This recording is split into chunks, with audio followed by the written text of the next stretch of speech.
Loading, strapped with the lyrics like I'm bowling. Keep pushing on, keep rolling. And I wanna listen, but I told him one more time. Your favorite MCs, bronze or silver. These vibes here are golden. Cards on the table, there's no folding. Spit bars at the club, zoning. TikTok come to London, get ripped off. Man get pissed off when I start lift off. Sweet like flavors, cookie and biscuit. Round here, yeah, the bars I get ripped off. Picked up myself, yo, every time I tripped up. Little petty cheddar, the big rock. Me and my G's do everything mix up. Full circle, now everybody linked up. That's irrelevant, memory like an elephant.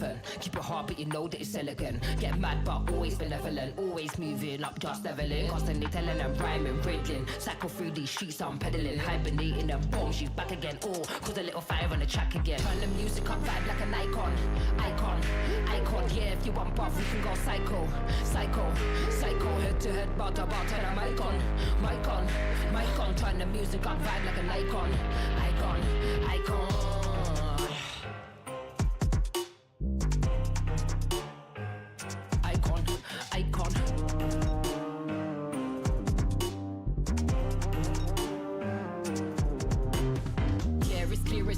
Yeah, I don't mind, I'll do it for the hell of it, yeah. Elevate bars, I regulate, yeah. UK, we up the tune, just meditate. If it didn't get it by 9, then it kinda late. Man thinks he's a bad man, but he's kinda bait. Live every day like it's my last, celebrate. Mind on the task, we calibrate.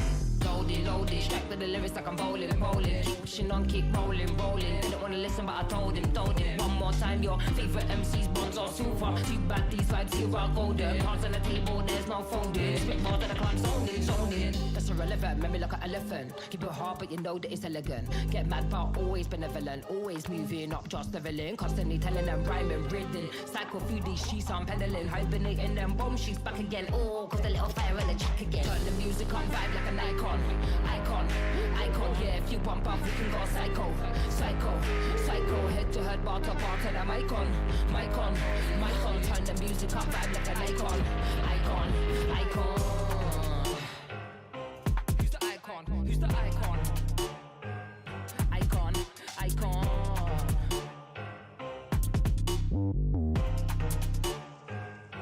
Who's the icon? Icon.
a shame.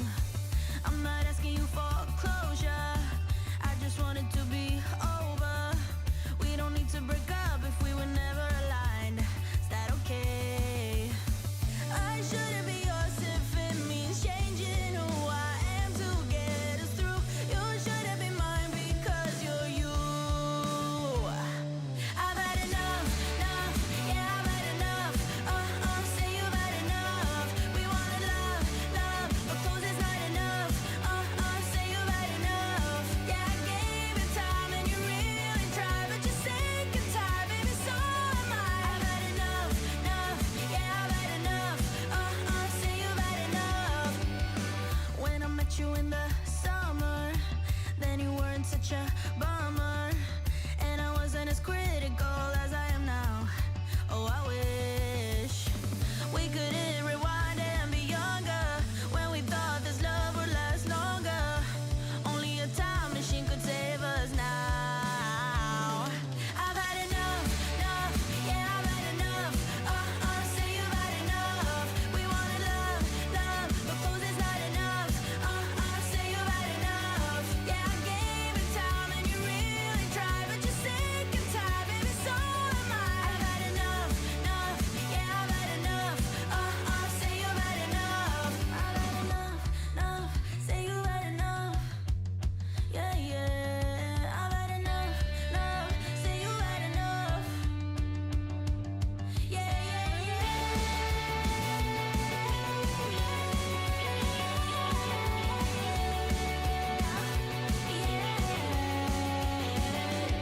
I've had enough, enough, yeah, I've had enough. Say you've had enough. We wanna love, love, but close is not enough. Say you've had enough. Yeah, I gave it time and you really tried, but you're sick and tired, baby, so am I. I've had enough, enough, yeah, I've had enough. Say you've had enough.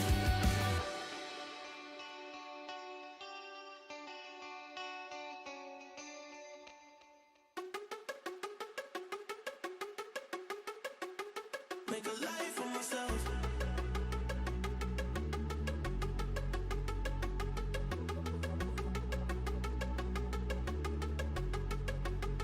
Make a life for myself.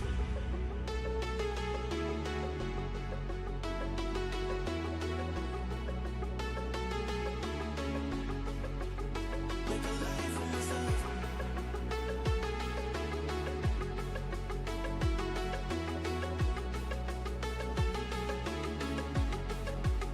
Make a life for myself.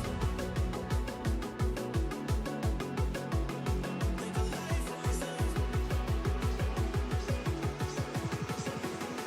a life for myself.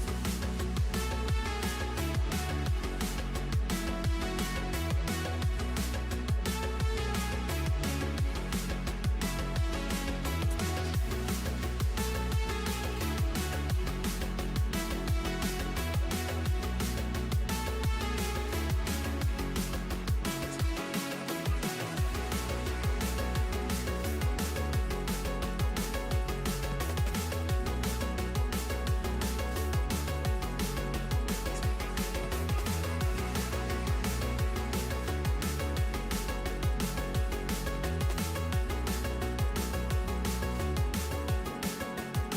a life for myself.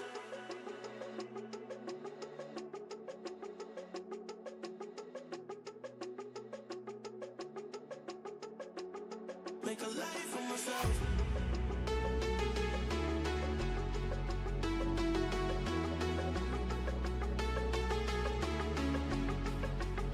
Make a life for myself.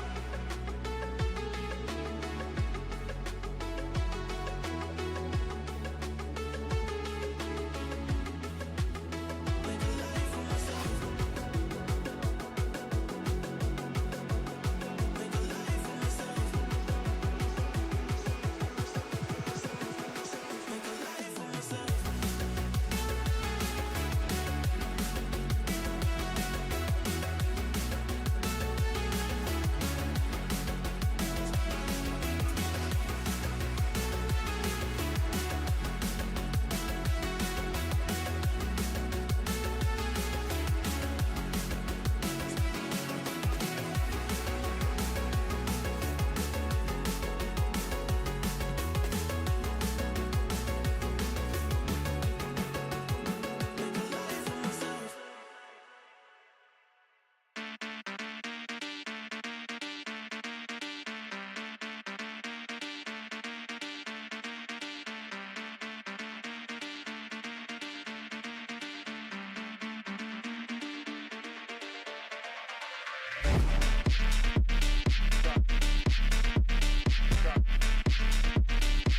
Downtown, foot pushed on the pedal.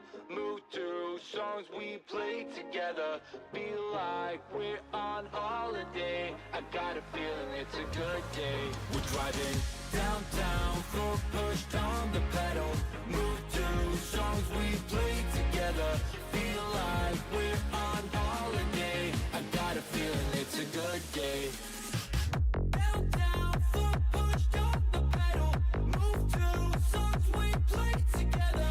Feel like we're on holiday. I got a feeling it's a good day.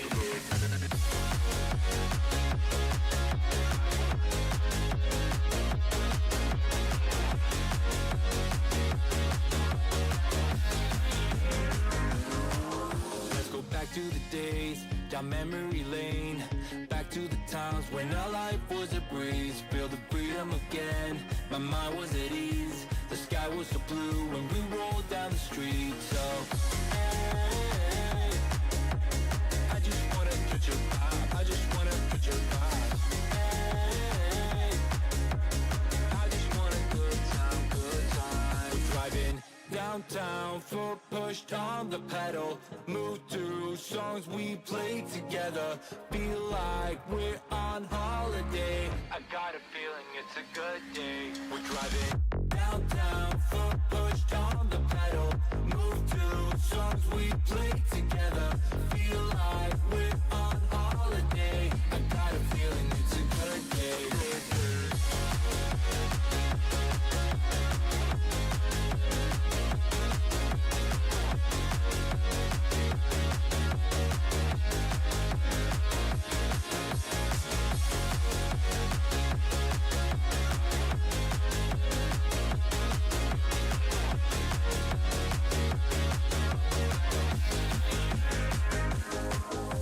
Sun going down, living the dream.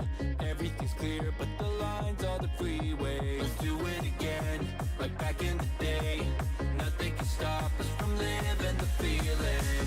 Hey, I just wanna touch your vibe. I just wanna touch your vibe.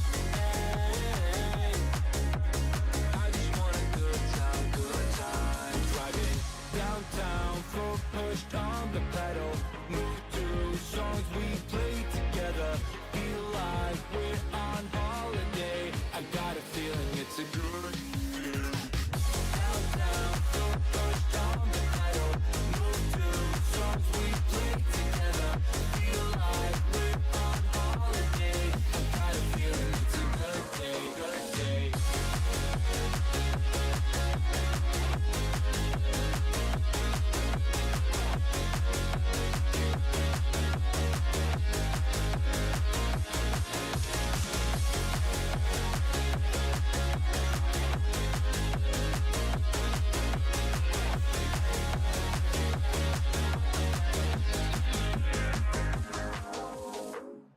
She a thirsty bitch, I'm gonna visit your dreams. You can see you hear it, you know that she's near when you sleep. I be under your bed and I hear you fear. She a thirsty bitch, I'm a thirsty beat, real thirsty, like a snitch on me. Now wake up, wanna hear you scream. It's not a dream. Run for your life, I hunt your heart. You can chase me, but I make you starve. You're a punk bitch, just a punk bitch. Run for your life, I seek you hide. You can chase me, 'cause I'm right behind. You're a punk bitch, just a punk bitch. Run for your life, run for your life, run for your life, run for your life. You're a punk bitch, just a punk bitch. Run for your life, run for your life, run for your life, run for your life. You're a punk bitch, just a punk bitch. Shoot me, you can't afford it. I am the pilot, you're just a tourist. I threw a decoy in our valley, and if we stand here a while, so don't panic. Know what better than dancing was said, but if we say to get into heaven, just be yourself and you end up in hell. Do as I say and I might break the spell. Run for your life, I hunt your heart. You can chase me, but I make you starve. You're a punk bitch, just a punk bitch. Run for your life, I'll seek you, hide, you can chase me, 'cause I might be behind, you're a punk bitch. Just a punk bitch. Run for your life, you're a punk bitch. Just a punk bitch. You're a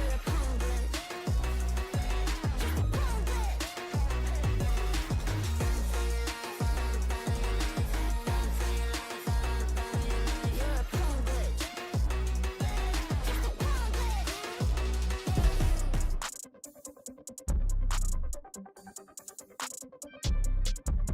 Hey.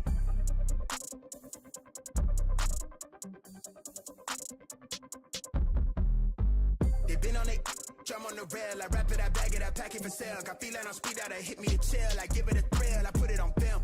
Just I get applaud, that ain't real. Come to my section and flex, we can tell. I got a show and she dipping them nails. I'm flipping my L's, I know they can tell. I did it too major, they hit me for favors. Been him since the cable was cut in the cradle. What's up, only right that I do it. Colossal until I'm a boss, so they want me to fail. Look, we prevail.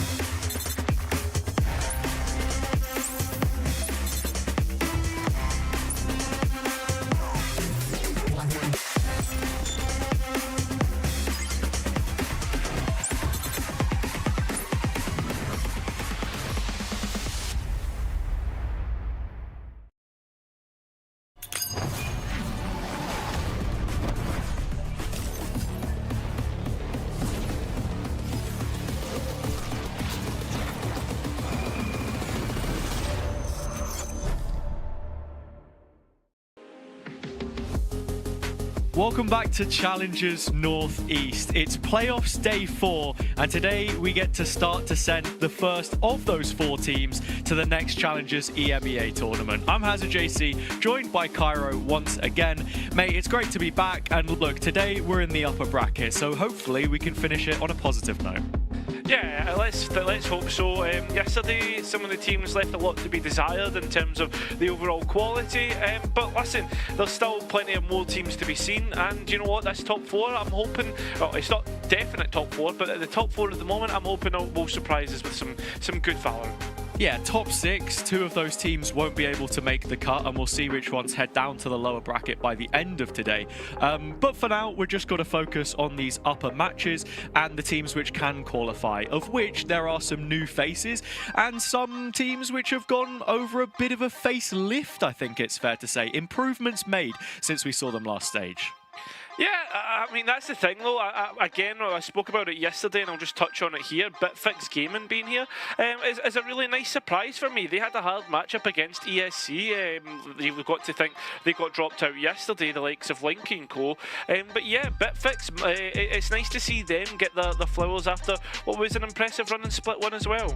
Yeah, just to touch on those results from yesterday as well, of course, we had Pixel Lumina in the series against ESC, end up winning that game. Both new teams in the playoff stage, but for Pixel Lumina, previously having made Upper Swiss last time out, and then unfortunately fall short of the mark when they had committed to that squad, whereas ESC was a full rebuild.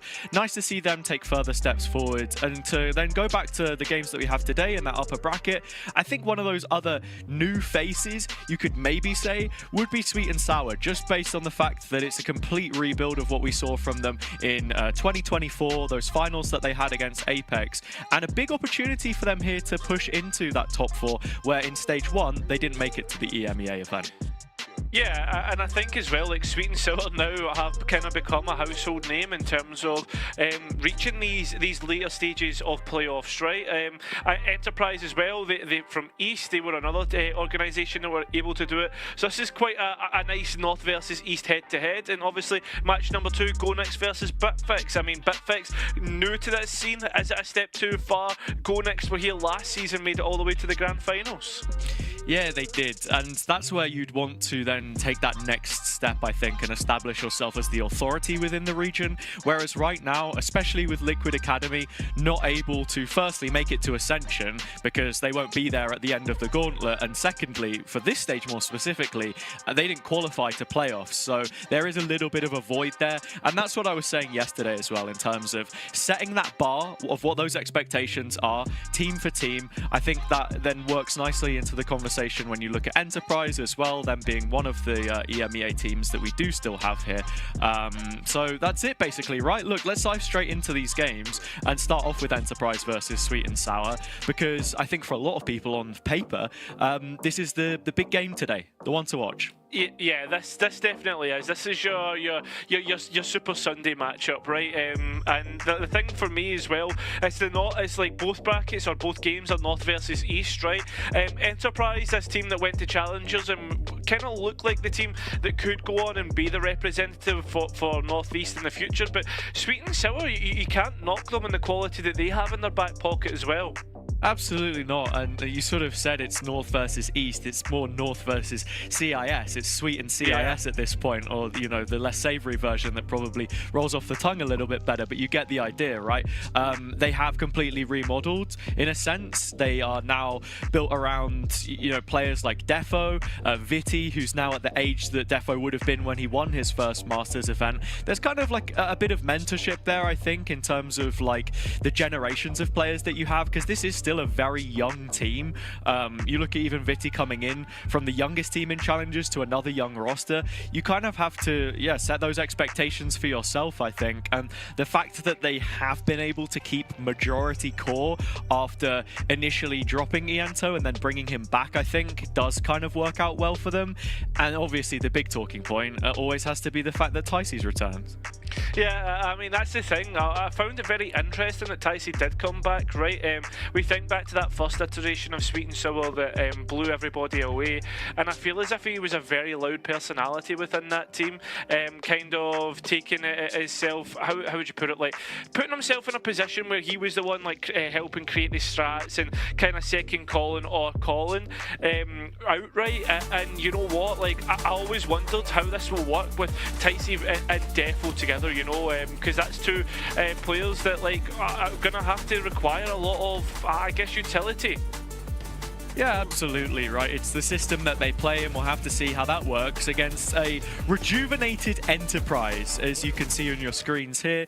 A list of names which had become household from 2021 onwards. You have Champions winners, you have players who have been to almost every Ascension at this point in time, and you kind of expect to see that come the end of the year. And that's my own general feeling and sentiment about this squad now as well. I think it was a roster which was kind of thrown together last minute. Players said it themselves, maybe it felt like a bit of an excuse at the time, but given that opportunity to get the groundwork in and actually then, you know, build upon that, there's absolutely no reason why this isn't not just a top 4 team in the region, but a top 4 team in EMEA full stop.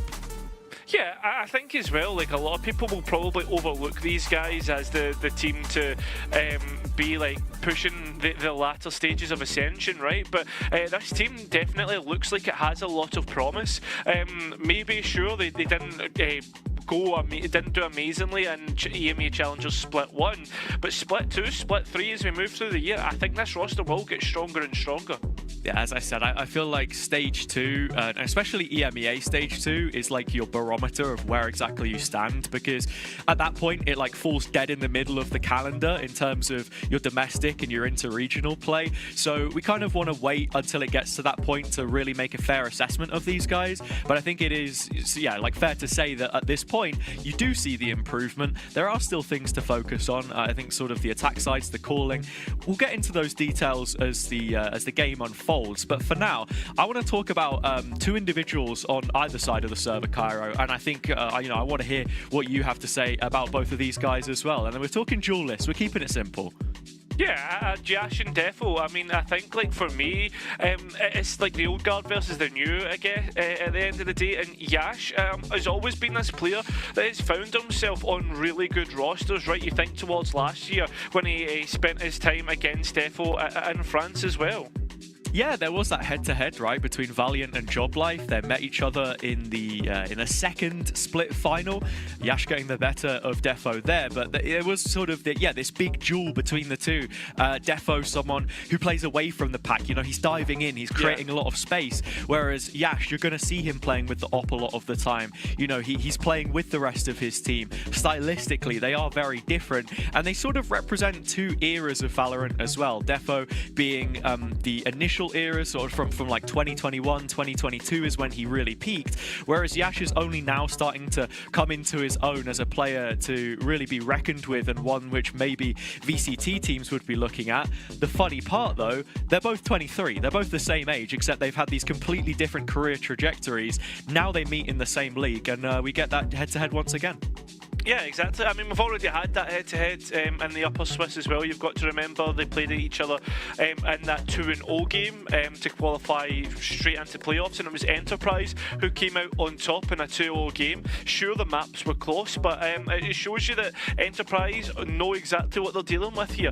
And again, Sweet and Sour, what improvements have you made from that game and towards this one? Yeah, that's what you want to know. It's almost the flip, because you remember in stage 1, it was actually Sweet and Sour coming off the momentum that they usually build up in these early stages, whether it was regular season last year or when they even ended up beating Apex for once, or this year now in those Swiss stages where they actually took that initial win over Enterprise. They went 3-0 coming into the playoff stage. This time they do take the defeat. We see an improvement for Enterprise, and now we find ourselves here with a map veto in front of us as well, Cairo, which I think could get pretty interesting. Yeah, I think as well, like the Enterprise, like split 1, map veto wasn't anything to behold, but as we've gone into split 2, I mean, the fracture makes sense. Enterprise had really made that their home. Yeah, they definitely had. I mean, you saw how they came on leaps and bounds, and finally, we're banning Pearl. They've decided, look, it wasn't working for us. We saw 4 different compositions from them, maybe even 5. I can't, remember off the top of my head.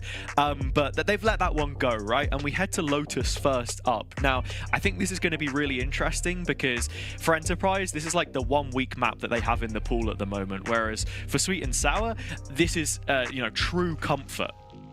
Yeah, exactly. I think like the 3-site maps make sense. Both teams have always been like that. Sweet and Sour historically have always been good. At Lotus, Haven for me, I can't remember off the top of my head seeing Sweet and Sour play it since the time that we saw them come into the league. But Enterprise, I've seen them playing it a fair few times. Yeah, they have. You wouldn't have seen it. It wasn't one of the games that we were on, but that was the loss to Zero Tenacity, longest map ever, the 21-23 defeat. So there was plenty of tape there, mate. There was plenty of tape. Yeah, you know what I meant, but I meant like historically, I don't remember it being a Sweet and Sour map. Yeah, no, I do agree with you, and I think it's funny as well. They held the previous record of that game against Who Cars. You remember that one on Breeze. So I think, look, that's character building. The fact they come out of that series with the win, they beat a top team on a map like Haven, they go toe-to-toe with one and hopefully learn the lesson from it. You got to feel kind of confident if you're Sweet and Sour coming into this one, at least with how things look right now. Sure, your own map selection isn't the strongest, but Enterprise themselves have shown weakness. And then Ascent right at the back end. Both teams have played Waylay here. That could get very chaotic. Yeah, and I think like the nice thing about Ascent right now is that the meta is actually starting to evolve for that map for the first time in what feels like a long time. I know we've seen like different ideas brought forward, like bringing a Phoenix rather than a KO and other things, but now we're starting to see that double Senti approach. BBL tried a triple initiator, which we won't talk about, but I know, but I didn't actually go into detail about it. Point being though is that the Ascent is starting to move in a direction that I like. No, I completely agree with you, man.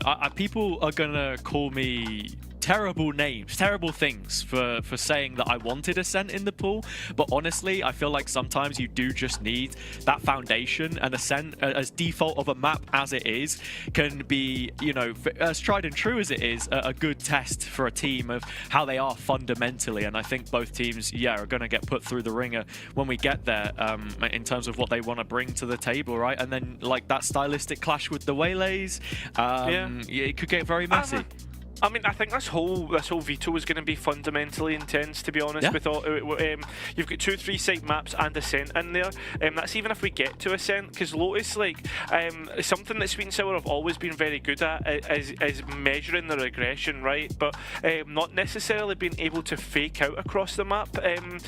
So I'm excited to see how they change their pacing up. Enterprise, how they deal with that, because before, right, we spoke to Starkey. He said everybody in this league can shoot. We just have to be able to shoot back. And I want to know what has changed on their attack side as well. Yeah, and I'm glad that you mentioned the attack side there, because that was the point that I was just about to lean into. I think it left a lot to be desired, and that was my main takeaway from the EMEA tournament as well. I'll probably re-mention it, you know, during the commentary, because not everyone watches the analyst desk, let's be honest. But they only won 10 attacking rounds across the 5 maps that they played. That's 2 attack rounds per map. It's well below what you need to be showing. The fact that they even went close, like, look, they took a map off BBL in the process there, or BBL Pacific. The series against CGN was like fairly close round for round, and that they actually did let advantages slip through that attack side kind of just shows how much of a chasm there is between the two. Like, their defense is fine, and I think it's what you mentioned as well about individuals and being able to shoot. Like, on a defensive round, sometimes when the site is overloaded, it just takes one player having a pop-off moment to bail you out, whereas the attack, it requires a little bit more coordination, and I don't think we saw anywhere near the level of the depth that you expect from a team like this. Given the time, though, the development and the strat book should be there for them. I mean, that's it, right? That's what you're hoping for. And as more and more time goes on, I mean, we haven't really spoke about the coaches just yet, but Bravaf and Legia, what they bring into the table, and what the differences that has been from Split 1 and what's been learned and improved upon into Split 2. Yeah, like, Bravaf wasn't even going to be here, right? Like, he said that he was leaving the project, and then he came back. Same with the Anto. Like, they baited us a little bit, and then Ticey's appeared, and all of a sudden it's like the Sweet and Sour that everyone remembers, and we've gone back to square one, I guess. Yeah, I want to see what he brings to the environment, because I feel like last time he was spamming those timeouts, and we didn't really see the value from it. Whereas Legia was like full hands off, and it was mostly Starkey doing the actual calling. So in terms of that interplay, something to keep tabs on. Yeah, and I think as well, like, we'll see exactly what's the case, like, moving in towards these maps. And as you said, like, Bravaf, we always saw him on the cams being very expressive, right, in terms of, of what's going on. But yeah, here we are, finally, Anti-Agent Select. What has been brought forward? Hello? Okay, Enterprise with a bit of a change up. Previously, they were running double controller, Viper Omen, like we're seeing from Sweet and Sour. They had the Yoru, but then it was the Fade and the Vice, and I think the Vice really just didn't fit well with Killez. That was going to be my player to watch for this one, because, you know, you're looking for the proactive info when you don't have second initiator. I'm just seeing pure comfort here, especially with Yash on the Neon as well. Yeah, 100%, I agree. I think, like, for me, the whole comp makes sense. The breach as well, with combined with the tail. There's not the one thing that I'll have to be careful of. Sweet and Sour, well, they just need to be careful that they don't get caught off guard by what Enterprise are bringing forward here, because I think they could find themselves at a disadvantage, like, with the fact that they don't have any hard Sentinel, right? Yeah, there is definitely the possibility of that. I mean, you're against the Neon, so you need some kind of counter, otherwise Yash is just going to be running at the neck of the site every single round. So here we go, a rematch from the Swiss stage, an undefeated run in upper for Enterprise there. They've made improvements up until this point, but now the best shot that Northeast could get at Ascension would really be with them stepping up their game against the Sweet and Sour side, which fell short in the same match last time, dropped to the lowers. They want to try and improve on that and confirm a slot at Challengers EMEA. Enterprise putting immediate pressure towards that C side, and in they go. Not holding back, Yash already finding the site, and well, Spike's been ferried on. Very early take, and it's a 5v5 post plan. And Enterprise have kept a lot of the utility in the process. I mean, the spike is only just going in here as the stealth drone was looking for attack, but you've got Paranoia, you've got Breach Flash, and those salvos are working towards being available soon. Just delaying, using utility early doors to try and stop players getting in. I'm hoping that Sweet and Sour use their own utility. Well, they certainly are. Players stuck in the corner. Starkey not getting cleared. It finally does. It's trades either way. Instead, though, Sweet and Sour do come out on top. Salvos to try and bring people off of the spike, but both players are playing from main, and there's a smoke to try and stop anybody getting off of the spike. Killies with a double, but it's just going to keep going. Nobody can bring him off, and will they finally get the last pick? It is a clutch by Ticey. Yeah, it is the plant spot which has slightly sold them short. I don't think that's even a fair assessment, to be honest, because they had the right idea. It's just a tough angle. The smoke from beyond the grave, Viti bailing out the rest of his team. As the salvos had come back up, I think the biggest takeaway is that Enterprise didn't need to use much utility to get access to the C site, so in post, they had all the tools. We did, and again though, like, it's not having that heads up to fight back into the site either, just losing out there. Same again, they're just going to go straight for it, and Yash has found a spot to play with it. Yeah, Diseased is cotton on to this one though, and the Molly combined with the rest of the util has just carpet bombed the choke. Enterprise can't get in. They didn't make any investment here, really, so it's water off a duck's back. You're sort of happy enough. Maybe an orb on the fadeaway. Start to build even further towards Doma's Rolling Thunder. And yeah, it's already been collected, so...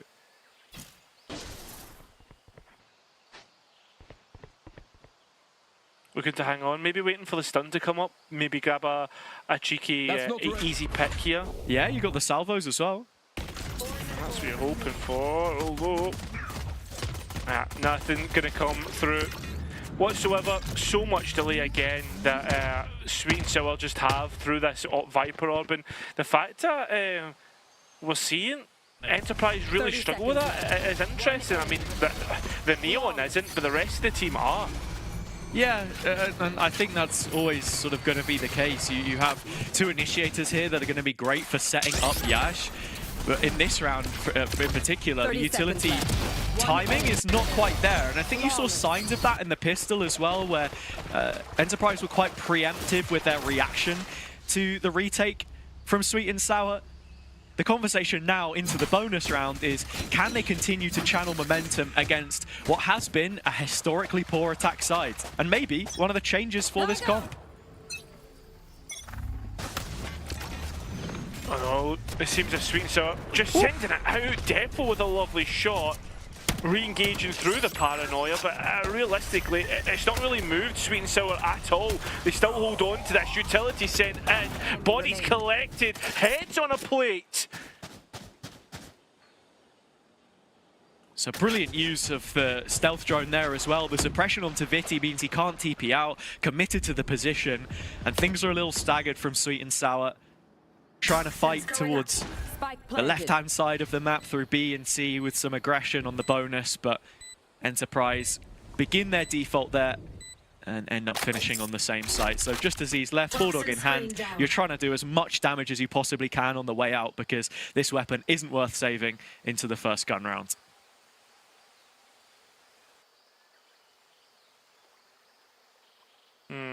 Yeah, I don't think Disease is going to get a chance to really sneak in behind the trap, giving away the position and even getting stunned up. Yeah, Enterprise looking to gain another orb here before they convert the round.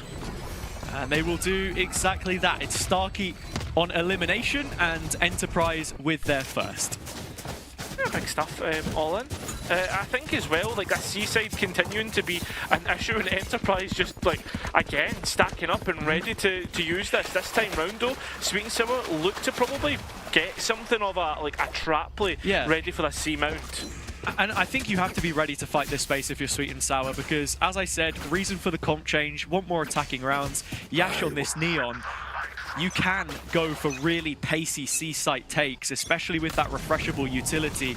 And so you see it come out early doors. Viti once again caught, and it's Yash at the forefront with another first blood. His first blood, I think. Like, he has struggled, so this is a real positive. It is.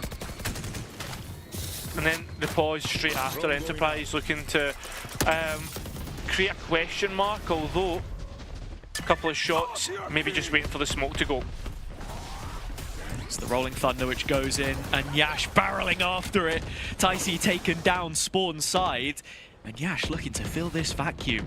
Perhaps a double peek from the Waterfall Defo, managing to get a couple in the process, but Yash is all the way around the side, and finding 4 on round number 4. Has now tied the score up at 2 apiece. Brilliantly played. I mean, that's the thing though. If you allow Yash to start to collect the kills, put them all in his lockup, he'll just start to steamroll Defo. I mean, he's trying his best to fight back in, but Enterprise just know exactly where they want to go. Now this defense economy completely broken. Yeah, and you're speaking of that C trap play as well. It didn't feel like there was any contact. It was just off rip, dump the util, and hope that you get the results. Where you see here, the TP and the slide across from Yash means that they can just bypass some of that early utility. Defo is going to get one back in the conversation, but no weapons recovered, and you're on a deep sight hold. I don't want to be given too much space to Sweet and Sour, and yet the disrespect starting to finally come through. The utility though, that's where the respect is, making sure to clear out everything. Although there is a slight timing on a player on stairs. Viti coming through from CT, and now Disease, what can you get? Shouldn't be all too much with the Stinger, but hey, it's a positive start. There's money in the pockets of these Sweet and Sour players, and well, the same is said for Enterprise really. Damage limitation, killers with a triple. Enterprise now starting to move in front. This next gun round is absolutely huge if Sweet and Sour want to hang on to the early lead they were able to build. Timeout coming straight through. Braveath introducing himself for the first time, and it's only taken 5 rounds to do it. Obviously, things haven't been going so great since we've got onto these rifles. They haven't, and it's what we mentioned in the build-up, what I brought up, that he is very proactive with these timeouts. You know, if he feels like he has something to say, he's not going to wait a few more rounds for it to come to light. He is diving straight in, pressing the panic button. Now, I want to know, what does the response look like from Sweet and Sour? Because I mentioned it earlier as well. I wasn't really too impressed with the value they were getting from these pauses. It felt like, you know, when momentum started to go against them, there was nothing they could do to stop it. Right now, in terms of what Enterprise are doing well, is they're just scaling so quickly. And it's a lot of what we were talking about. There is no de facto sentinel here. You're kind of relying on your utility, but they're completely bypassing it. That's it. Spot on. Well analysed, as it's good to have you on the broadcast, mate. But I mean, rogue buys coming through. Yeah, Telestrator. Look at the Odin. Yeah, exactly. And I think that's the biggest one, is the fact that the Odin has been brought out by Ticey. I have to say, just very quickly, Ticey on Breach, like with an Odin. Yeah. What universe are we living in? Defo, lovely shot to open up the round. But here he is on our screen. LMG in hand, guarding A, but it's this B split that you're expecting, and actually Starkey shut down on the other side of the screen. The Viper getting the most out of their setup, and Ticey forced to defend this one with his life. Shots from Doma and Tianto. Ticey manages to take control of the smoke and tree, just caught the shoulder. Another 2 remaining players of Sweet and Sour trying to get into position, trying to support Ticey, but they're not going to get there in time. Yeah, slight gap in the smoke, but now it's gone. And Sweet and Sour can hold the cross. Doma's split up. Yeah, timing. Zeke's worried still about Heaven, and they only know about one player towards main. It's all about getting that spike down. And Enterprise are looking to pay due diligence right now, making sure not to get caught off guard. And well, after that spike tap, they make their way in. There's a stun and Salvo's combo which has come back up. It's just a stun from Doma, confirming his position tree. Salvo's in a little later, it's staggered. We are seeing these gaps in Enterprise's play yet again. They know the players from drop because of where the salvos come from. Zeke now right under pressure. Needs to stand and win his fight, but can't do it. And now Doma from tree has to go in a 2v1, but it swings out and leaves him in no man's land. Sweet and Sour equalise the rounds. We'll go 3-3. And you see the improvements from the timeouts there. Like, I was very critical of it early, but in terms of this one, it's an opening pick, and then the util from both controllers is so nice. This is a fantastic round from Viti, and he gets his flowers with 2 kills in the feed at the end as well. But the smoke that he drops towards tree to just help out Ticey gives them the extra site control, buys more time for the rotation, and when it comes down to the 2v2, yeah, Enterprise are out on their lonesome doing God knows what. Yeah, exactly. Sweet and Sour clearing together. And that's the big thing, right? They are playing together, they're starting to get into their ultimates as well. It's a point in the game in which we always try and identify, because whoever comes out the better of it usually will gain an advantage for the next half, right? That's the position that you're expecting to find yourself in. I mean, Ticey is letting off many a warning shot, and finally he's supported backside. Pit comes in, rolling thunder. Now, that is ambitious. Little window to capitalize.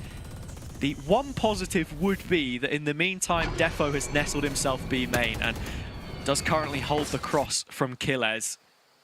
I feel as if that was a little bit of a miscommunication though. At the same time, Ianto takes his timing perfectly. Pit's still up, so backside control not a possibility for Enterprise. They'll be looking for alternative avenues, and while the timing's gone Killer's way and he's starting to creep up in the back lines, that support is needed. Doma has traded out, but still, they trail by a player.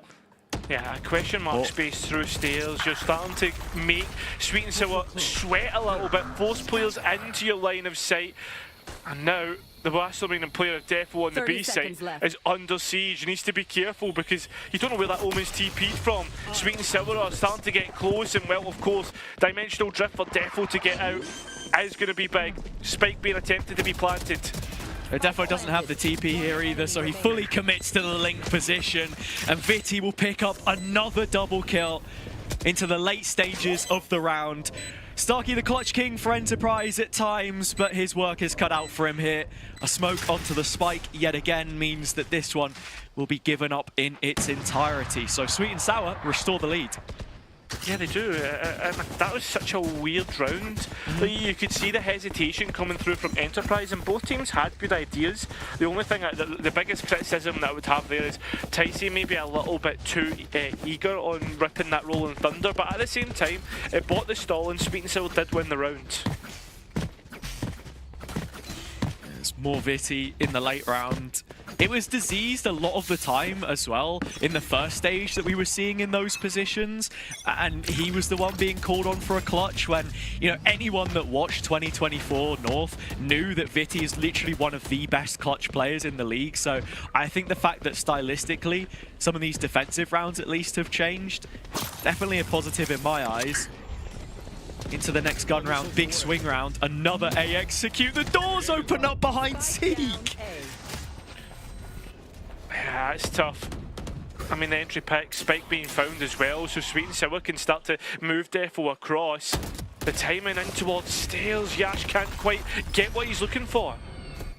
No, he can't. And now Enterprise held at an impasse. Nowhere really for them to go at this point in time, except for 8. They're waiting to hit the site, and look, the reaction is prepared. Ianto just expecting the contact, and that's when the annihilation should come through. Oh, that is coming through, but Yash is already on site, so are Enterprise, and they've got the kills that they need. They're trying to come through on towards Heaven, but Enterprise have done so well.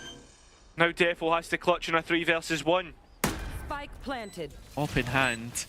For many, it wouldn't be the gun for the job, but this is where Defo has plied his trades for many a year. Certainly within his wheelhouse.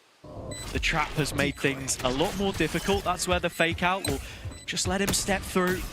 The player tree is the problem right now, and with the shoulder spotted, Doma reveals himself. Killez as well. Yeah. It's that combination play. Enterprise making improvements round on round. Very well played from Enterprise.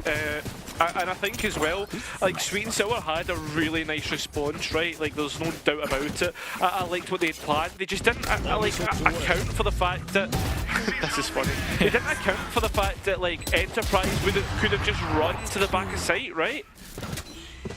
Yeah, and I think too, we're sort of seeing maybe the limits of the Sweet and Sour protocols and how they want to respond to these situations, because if Diseased is that first point of contact and sort of already going down before the ult is in a position to actually derive any value, then yeah, it is laboured and immediately into the next round.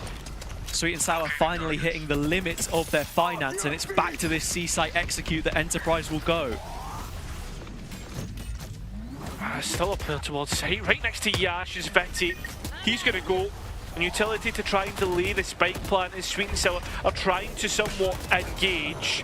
As they do though, I mean, the kills have gone Sweet and Sour's way momentarily. Instead, Enterprise fight back. Defo again in a 1 versus 3, this time rifle in hand. And 2 flashes to support him if he needs it. The smoke is up, and that's an opportunity to sort of flash himself on if he wants. Alright, gonna go for it. Up there is a player from main, isn't even needed. Toma finishes that one out swiftly. I mean, 4 rounds on the defense isn't too bad overall, but I mean, the kills back are very well taken from Enterprise. And I think that's something that we'll need to check back in on at the half, because at Sweet and Sour right now, their comp can sort of play half to half and you're all right, whereas Enterprise, you are in some ways relying on this being a better attack, I guess, but like at the same margin, I think giving themselves any foundation here is great. That they suffered an 8-4 half last time. They've already gone one better than that. And against Pistols, this is your opportunity to at least find 6. So regardless of what the bias is, they are looking a lot more well-rounded, especially Yash on these entry kills at the moment. I was going to say, I don't know if Enterprise are going to hit it, but I mean, it is the C side, and who am I to kid, man? Straight in, spike down, and there's still a late deposit towards B main and killers. Yeah, it's just cutting off rotations. That's Defo now gone. A little bit of a combo to try and stop the plant coming in. Oh, Sweet and Sour have done a brilliant job at it. 3 kills picked up, now they're in front. Killer is clambering to support Yash from the bird's nest, but as he drops down, it's the expected outcome. A 3-piece from Yash to finish off the round, and while it wasn't the most comfortable that Enterprise could have posted, it's more success on that C site.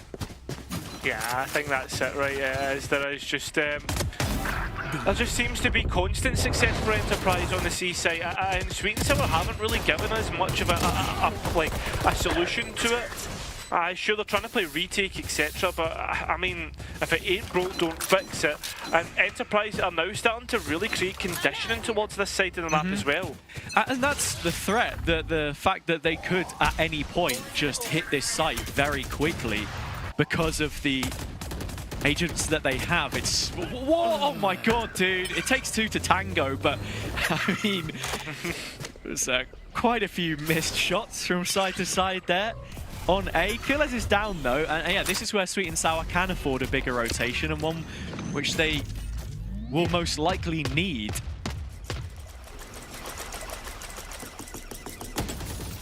Stealth drone almost trying to set up Starkey, but nobody peeks out, and I think the smokes just go down enough time to stop any sort of fights. And oh, I was going to say, just before the retake comes in, it's a nice variation on the opening, but we'll get back to that because Enterprise are taking a little bit more ground for themselves this time with the Ashes ult. Yeah, this is something we've not seen before, is going and taking those extra, that extra space. And as for right now, Sweet and Sour, how do they come back in? Using the paranoia to do so, but this is pieces that they're going to need for when Enterprise go and drop back towards site. The delay is spot on, and Sweet and Sour are starting to run out of time before they can get on towards site. The players in Waterfall still held back, and Enterprise are 1 player to the good. It's everything that they needed, and there you have it. 4 kills by Starkey, but again, that iteration on the C-take is brilliant from Enterprise. Starkey winning that that fight towards spawn is actually what ends up winning the round as well, because he was by himself, so was Yash in the corner, but then it's the freedom to set up this crossfire which ends up working well. The bigger conversation I want to go to though is the game plan from Enterprise. They've done such a brilliant job at just bleeding the utility out of Sweet and Sour, threatening the initial push which they've now conditioned, and then into the retake, yeah, getting a little bit more aggressive and forcing Sweet and Sour to invest their ults, for example, to try and take that spawn space back. Players going through. Yash again, that quad solo player to go and try and break the chokehold this time round. Yeah. Sweet and Sour, they get the smokes down, oh sorry, smokes up I should say, and it's just double swing them. Nicely well played, and that's an advantage towards the defence. Yeah, small adaptation, playing in front of the utility. And sometimes that's what you've got to do with a hyper-aggressive team, sort of take the fight to them in a sense, get up close and personal. It was just Yash that time. And now you get to the phase in the round where Enterprise are just waiting for that utility to come back up. This is a great chance for them to put a question mark. And it looks like B main. With that ult as well and how far forwards Defo is, Sweet and Sour are sort of forced to re-clear A. Yeah, I mean, they have to be careful, right? At least keep tabs on it. Yeah, 100%. And that could be a distraction later in the round, but I don't think Defo's going to be punished by it, right? At the same time, because Enterprise are still paying a lot of attention towards the seaside. At the same time, though, Ianto's taking a peek towards killers, and that's the Neuro Theft invested. Yeah, it's usually only one player on B as well, so that's what gives the green light. Slight false sense of security. Sweet and Sour are playing close to this. And now what does Starkey call for? It looks like Enterprise are going to fight towards Hobbit. Looks like it. Still a momentary break. Looking towards that late luck of Zeke to come through, as the players in Waterfall don't have an idea.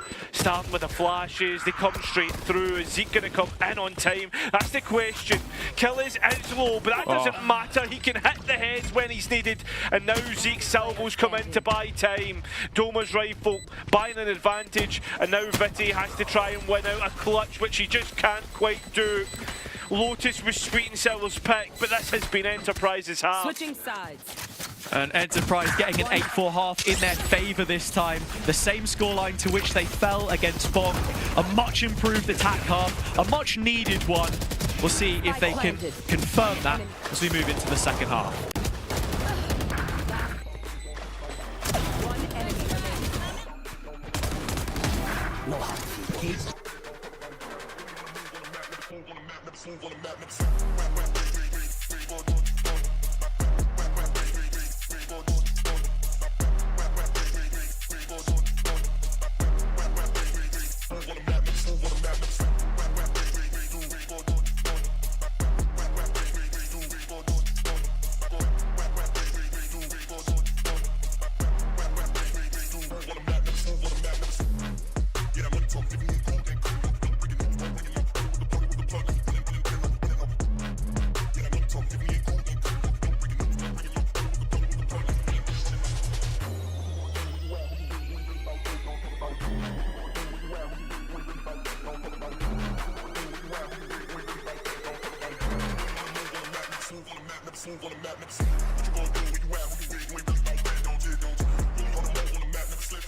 So on Sweet and Sour's pick of Lotus, Enterprise are the team which find themselves in front after a very strong attack half. A change to the composition, a change in identity here, and it's one which has paid off so far. But we are far from done just yet. If previous results and overtimes have anything to go by, this pistol round at least has some importance. And okay. Entry pick on towards the seaside, although Killers still Oh, sorry, it was the sideways. Killers were still trying to hang around there, has it?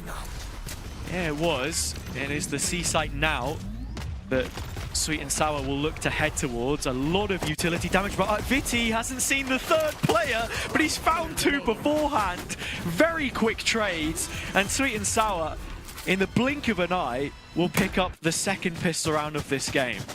Yeah, I think that's now both pistol rounds that they've picked up as well, so Enterprise maybe letting the ball slip there. Nothing too concrete to talk about, but I mean, the entry pick, how did Defo get that one?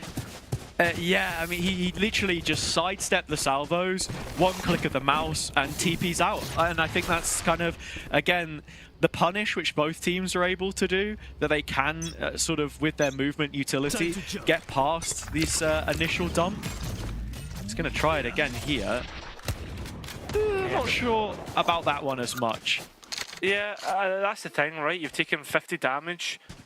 Enterprise creating a little trap on B main as they also push up A and clear that rubble space out. That should be easily readable. Yeah, I mean, there's going to be the fight taken to them instead on Enterprise's behalf. Through the middle of the map and lobby, they're trying to converge both points. Yash gets one on the other extremity, but the steps have been heard walking away from B, and that's where Sweet and Sour should be able to get the spike down. Yeah. I mean, it should be easy enough, and it is for the time being. Same time though, you're hoping that the flank would work out. It's not. Sweet and Sour will probably convert this one, as all odds are in their favour. Yeah. As we were mentioning at the start of the map, Sweet and Sour, you look at the short-term results of this team always being so good at the start of a new stage when they've had time to prepare, they bring new ideas to the table, and then as the rest of the teams in the league get more idea of what it is they're playing against, that's when they start to feel that little bit more counterable. And I don't know if we're seeing that just yet. I think Enterprise have made a lot of, you know, personal development. They look very well drilled at this point in time. It's into the gun rounds now where I want to know, does this defense have legs? Or have you literally just implanted a new comp to improve your attack and thrown everything that was so good about your defender sides out of the window in the process? Yeah, I mean, at the same time though, it's Pistol and Antico, right? I think that's the other thing to note. And Enterprise did lose both of those rounds at the very start of the first half, and then when it got to the rifle rounds, that's when they started to really put their own style on the map. Yeah, that's what I'm asking, right? Like, what ideas do you have now? This is the round to show it. 100%. Well, the players are through, and Yash has made adjustments, we can say. Killer's on the other side as well, as they're dealing with all the issues that were plaguing them in the pistol. Fool me once, shame on me. Fool me twice, shame on you. Enterprise win the bonus. Yeah, it's clean in the end. And that's one of those ones as well where I was saying, you know, how good does this defense look for Enterprise? The reason why they were good on it before is that they do have individuals all across the board that can pull around out like this from time to time. Yash just skating across the grass and finding a quad kill, which now puts some serious onus on Sweet and Sour converting this one. Yeah, you've got to remember, Defo has done that now 3 times in a row. Yeah. I like this from Yash, they're using the Neon to make sure that they're being aggressive and clearing space out. It's the reaction from Enterprise as well after placing the cam deep in sand, yet another round with Starkey there to support it, that they're calling for these bigger rotations for backup on the A site. They got 2 players who are ready at a moment's notice to go through Hobbit, and the anchor on spot, which is Doma, or at least it was. Viti's dealt with him, and now Sweet and Sour have control. Oh, nice shots. Although the last 2 for Enterprise are 2 in which you have to be careful of, especially since Killers is at the top of the pops for the East organisation. Killers 1 versus 1 up against Ticey and can't win it out. Now it's left all up to Starkey. Captain Clutch, as he has been before. Smoke placed, and Ticey checking for B. If you can find this kill on Hobbit, then the rest of Sweet and Sour are split up. That they are. Unfortunately though, will not be able to win out against Ticey. And well, we'll go back to a 2-round advantage to Enterprise. Sweet and Sour looking to slowly chip away at that. Yeah, and it's kind of frustrating that we find ourselves in this position as well, where Enterprise had a good macro read on the defensive round and how they set it up. I think Starkey, in my eyes, has always been a much better defender-sided caller than the attack side. That sort of stems from his tenure on CGN in Dark as well, and how they play that style. So here, prepared for the instant A-pop, as it has been, Defo to go out again. This time, forced to respect things a little bit. Okay, no, he's in the ult. It's all good, it's all good. Not caught off guard, but has set up the rest of the team to try and come through the flash. Perfect. Sweet and Sour looking to try and crunch on Yash. But at the same time, Sweet and Sour gain that advantage and look to go forward even more so into the A site. Brilliant variation and a nice pinch. Now it's on to Doma again as this soul site anchor. There's no support, and Sweet and Sour are gearing up for the execute. We've seen Doma though hold his position before. Does it this time round, make sure the numbers are equal. Sweet and Sour looking to send it in. There is support, but now it's down to a 1v1. Spike on the floor, Disease, vulnerable dump. Starkey, and sent the round home. Sweet and Sour bring it within one. Decayed and dead. Enterprise once more falling short. That's now 4 from 5 for Sweet and Sour on this attack side.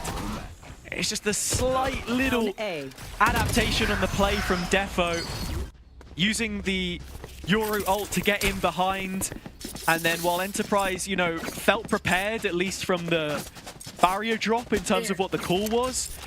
Yeah, it's frustrating again. Doma does a decent job to buy the rotation this time. I mean, this Viper wall is not really being dealt with that well by Enterprise either. They're trying to fight through it. And while they trade out even here, get a rifle back in their favour. Starkey's stuck. He's the lone guardian, and he's holding on to Moon. Could have potentially got more, but can't quite do it. This animation cancel on the TP, and so Doma is that first responder once again. This is where he plays at his best, second in supportive role, and Armageddon to help him out, but with the poison cloud to counter, actually the door opening up has set up Zeke. It has. Doma still wants to keep fighting, and Doma needs to be careful. Buy time for Zeke to come in to help, and remember, the last 2 remaining players have got 30 health between them, so it should be easy for Sweet and Sour to win this one out, and it looks like it is. Zeke's calling a save. Yeah, they've been given it by default in the end. And so Sweet and Sour have tied the scoreline up at 9-all. When Enterprise were leading 8-4 at the half, it's the kind of issues that I raised as a possibility. In saying that, Zeke's actually doubled back. I think he was just sort of caught off by where the plant was. He's going to give this a go, but yeah, that's not changed at all. It is still 9-9, and sort of back to what I was saying, this defender's side, like the calls on the barriers are fine. They're getting ready to fight A, but then Sweet and Sour are schooling them with how they're actually approaching the mid-round. One enemy remaining. Yeah, I would 100% agree. The thing that's really worrying me here as well is just like Enterprise kind of fell into that trap that we've seen a few teams now starting to fall into, where teams are on the eco. They seem as if like, hey guys, we can maybe win this out. So they chuck an ultimate into the mix, and it's the bloody Armageddon. Yeah. No, it's a heavy investment. I think in that situation, they felt like they could still win the round. And here, it's an aggro play, up A, Yash at the forefront, finding one, stun for the next. Zeke, again, just a single kill. And in the 3-on-3, it's Ticey that we've got to be looking at. He finds himself in the center of play. A break of the trap. Now onto his opposite number, Doma. A player who loves to try and play on the front foot does so again, and now he's stuck here, has to try and play out from it. another one and done, right? And the utility is probably more important for an agent like Breach. Player standing. Yeah, absolutely. Tyce's not going to need any of that to catch off Killers. Starkey separated. A 1 versus 2 is well within range of his capabilities. And with a little bit of everything, now a full utility belt. Just missing the 1 TP, but has his ultimate. You're in a fantastic position here with 30 seconds left to interrupt the plant and make things chaotic for the rest of Sweet and Sour. Can he do it? That's the question. And well, there's your answer. No. Sweet and Sour will get double digits. It's so frustrating. You just look back at the replay for this round as well, and everyone on Enterprise is kind of doing their own thing. Like, there is a stun from Hobbit there that Doma sends to help support Yash. Then he's moved up to Rubble. Like, we're seeing Zeke try and trade his duelist, but it's a little bit, you know, labored.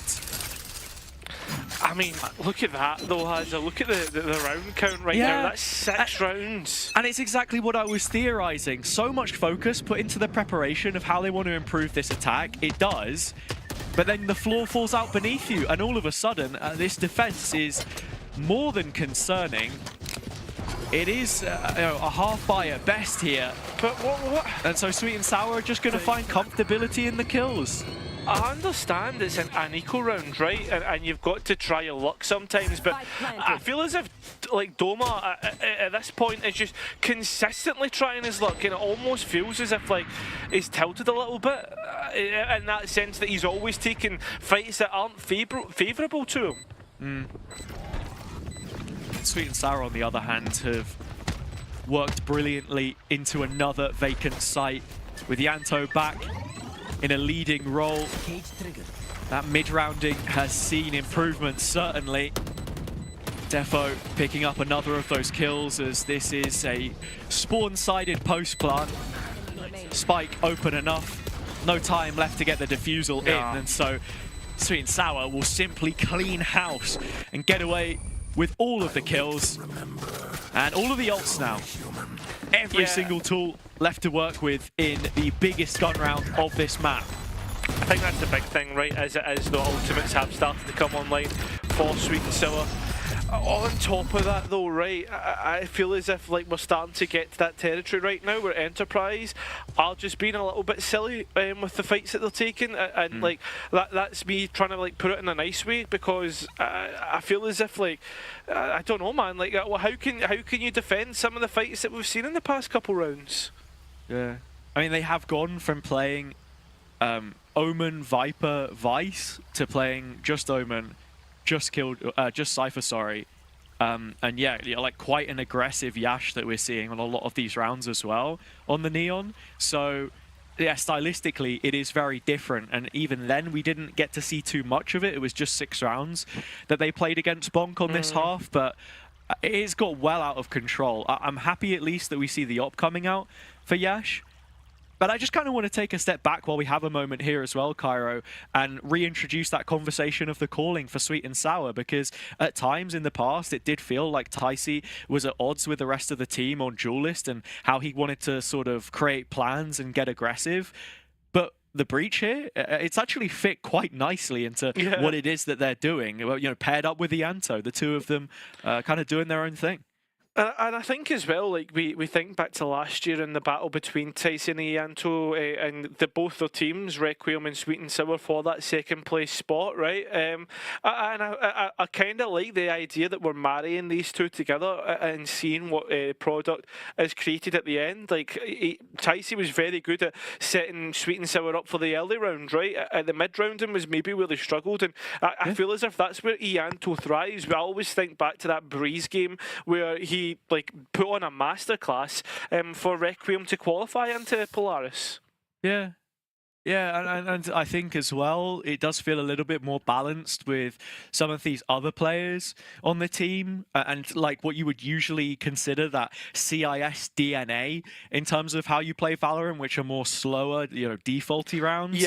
You've got Viti, Disease, Defo in there. There's plenty of experience between them. You're still talking about pretty young players. pound for pound. But as we come into this next round, yeah, it's an opportunity, a huge one for Sweet and Sour. This map didn't start off great for them, but now an opportunity for them to send home their own map pick. A team which has never been the favourite from this region. Both Ticey and Ianto that we just spoke about on the receiving end to Apex last year. But up against Enterprise, this is a huge chance. Ultimate dimensional drift. Defo looking to gain some extra space before using this, and Defo's just flew out of his own ultimate with a shorty. That was a Rolling Thunder chucked in towards the mix from Doma. And well, it's going to still lead Sweet and Sour into an advantage. Yeah, they are backpedaling from this, but Enterprise go forward into it. Oh, the fight goes Enterprise's way. Ticey now. In a 2 versus 1, he's got his own Rolling Thunder if he wanted to send it, but no, thinks better of it. Would rather get that spike down first than a nearly full belt of utility to work with. The door, Cairo, the door. Yeah, I don't know where he's going, mate. He's on an adventure and knows that both players are going to have to try and send it forward. Rolling Thunder chucked in, isolating the fight onto Yash, and can't quite win it out. It's an immediate response after the technical timeout. This was really nice from Defo, playing around with the timings on that ult, but then Enterprise being so proactive to re-clear after that initial fight with the dust still floating in the air, not yet settled. It never ending at times, this defense-sided aggression has been. But Sweet and Sour have now lost a huge combo in terms of ults between the Yoru and the Breach. It's one of the primary objectives, getting those up on the attack side that you would look for. And so into the following gun round, it's a slow start. They're just waiting for Enterprise to respond, but they're not going to give away anything this time. Stealth drone to go and re-clear out. It's not really got much in terms of information. Red herring at this point. Still no signs of life from Enterprise, just waiting to make their play. The TP from Vitty's into a corner with salvos. Yash! Oh, should have been able to get away with one there. It's Zeke that will trade in kind. And so 4 on 4, but those are the Omen smokes gone for the attack. It's going to be so hard to clear and walk through these long lines of sight, especially with no safety from Hobbit. Zeke knows this. Well, needs to be careful because the players will go and try and re-clear this out. Fake out fast, gives away Zeke's position and easily cleared by Sweet and Sour. Trying to burst out of Hobbit they go. And while Starkey tries to escape, he doesn't need to, he'll brawl his way out. 30 seconds Huge left. double kill, and with no main control, Disease is late to the party. He still wins out the fight against Killers. 2 versus 1. Spike can be recollected as the Viper's pick goes down. Sweet and Sour put themselves in prime position to win this one out.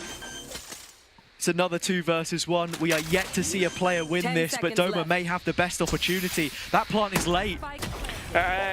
Spike down, so is the pit. 1 versus 1, but it's Defo who comes out on top. That is map point, Sweet and Sour.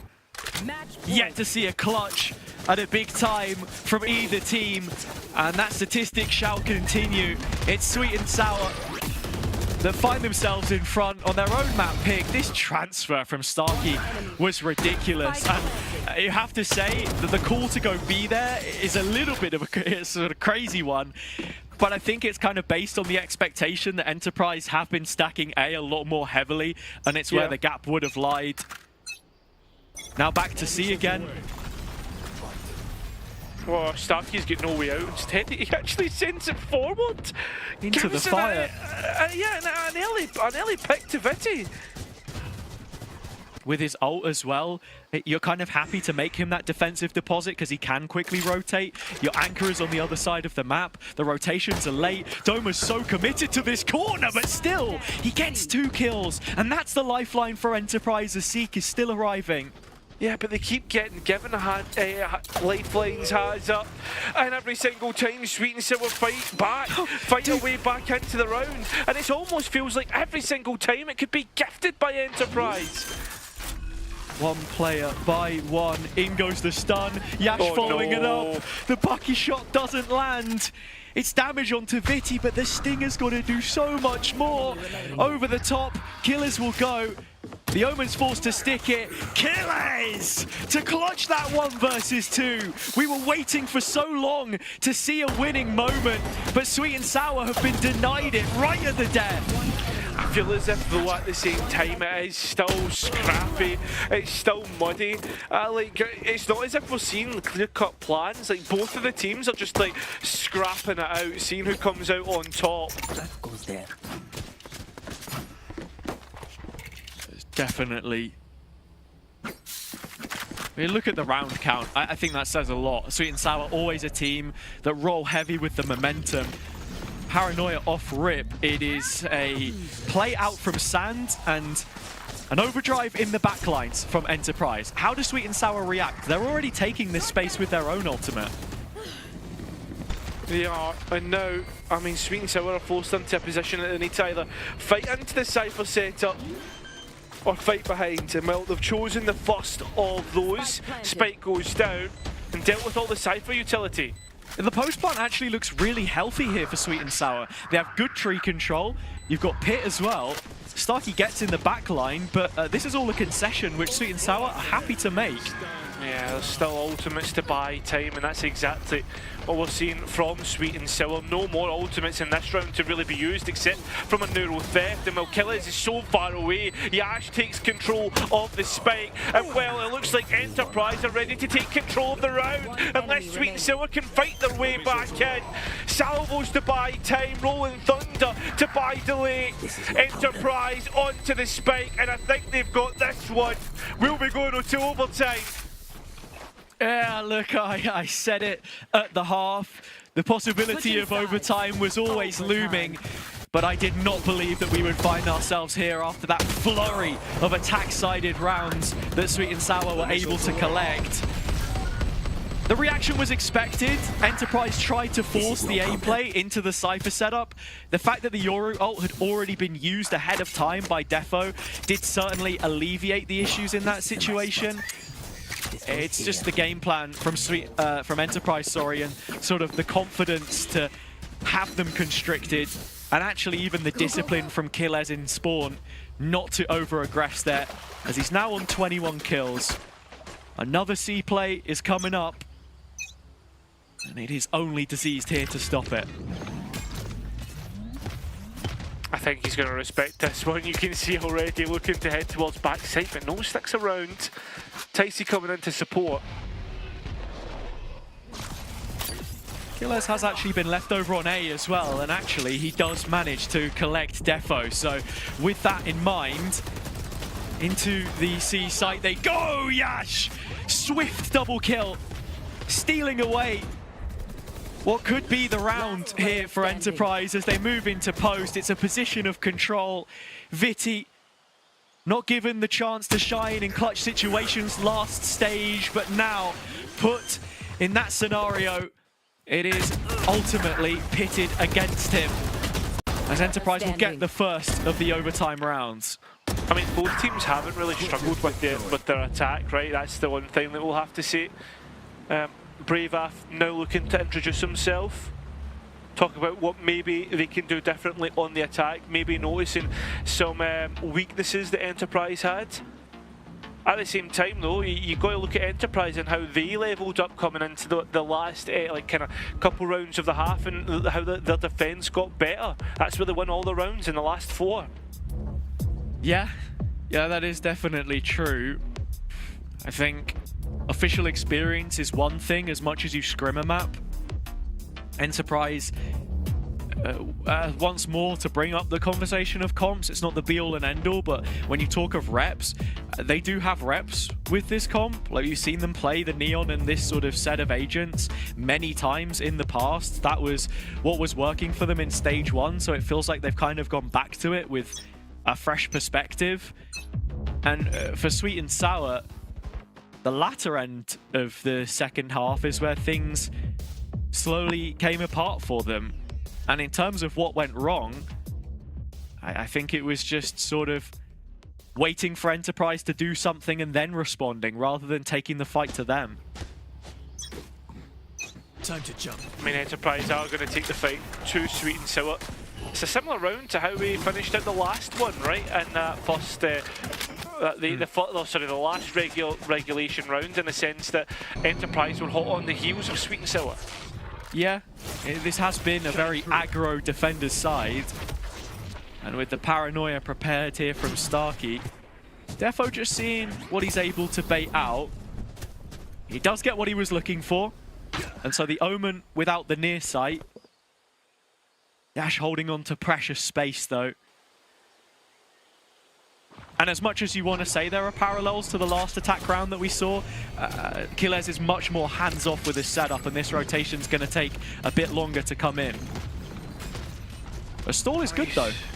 Stall is good. Stall is very good. You're going to see, you see that it is taking time for this rotation to come in. I mean, Yash is definitely hot on the heels this time though, and the majority of the presence put towards Heaven. Advantage this time though for Enterprise as they continue to fight through. Spike drop. This is looking like Enterprise finally sending this map home as they should have done earlier. There you have it. Enterprise win this one out.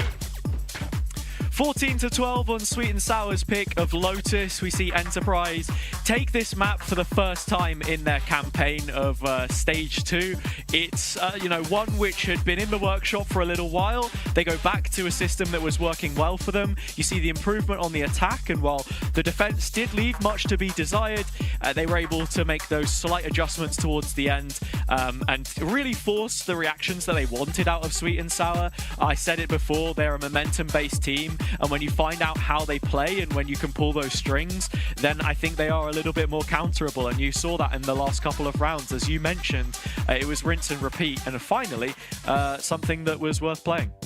Yeah, I would 100% agree with that. And you know what? Now moving in towards Haven is Enterprise's pick. There's similarities here to be drawn between the first time these two played. The first map, there was overtime and it got really close as they moved on towards Haven. That was the second map. It went 9-13, right? So we'll see exactly what happens in terms of the score count of the second map. But as for now, Enterprise been able to steal out Sweet and Sour's pick, which for as long as history has run for Sweet and Sour has always been a good map for them.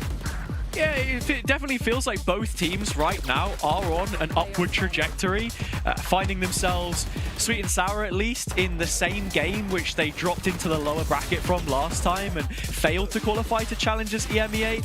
But Enterprise taking an additional step forwards where, they faced Zero Tenacity 3 times in the first stage and were eliminated by them, where you sort of see here, they played them again and like they just do look unequivocally better, I think. And Sweet and Sour, on the other hand, while they've also made their own improvements, Enterprise are a different level. I think of the 4 teams that we saw in EMEA Stage 1, they were the best out of what any sent from the region. So you've got to just be thinking about them continuing that process as we look forward into the second map. So we're going to head it over to a short break. When we return, we have that second map of Haven up for you. Don't go anywhere.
Loading, loading, strike with the lyrics like I'm bowling, bowling. Keep pushing on, keep rolling, rolling. And I wanna listen, but I told him one more time. Your favorite MCs, bronze or silver. These raps here are golden, golden. Cards on the table, there's no folding. Spit bars at the club, zoning, zoning. TikTok come to London, get ripped off. Man get pissed off when I start lift off. Sweet like flavors, cookie and biscuit. Round here, yeah, the bars I get rich off. Picked up myself, yo, every time I tripped up. Little petty trended the big rock. Me and my G's do everything mix up. Full circle, now everybody linked up. That's irrelevant, memory like an elephant. Keep it hard, but you know that it's elegant. Get mad, but always benevolent. Always moving up, just leveling. Constantly telling them rhyming, riddling. Cycle through these streets, I'm pedaling. Hibernating them bombs, she's back again. Oh, cause a little fire on the track again. Turn the music up, vibe like an icon. Icon, icon. Yeah, if you want buff, we can go psycho. Psycho, psycho. Head to head, bar to bar, turn a mic on. Mic on, mic on. Turn the music up, vibe like an icon. Icon, icon.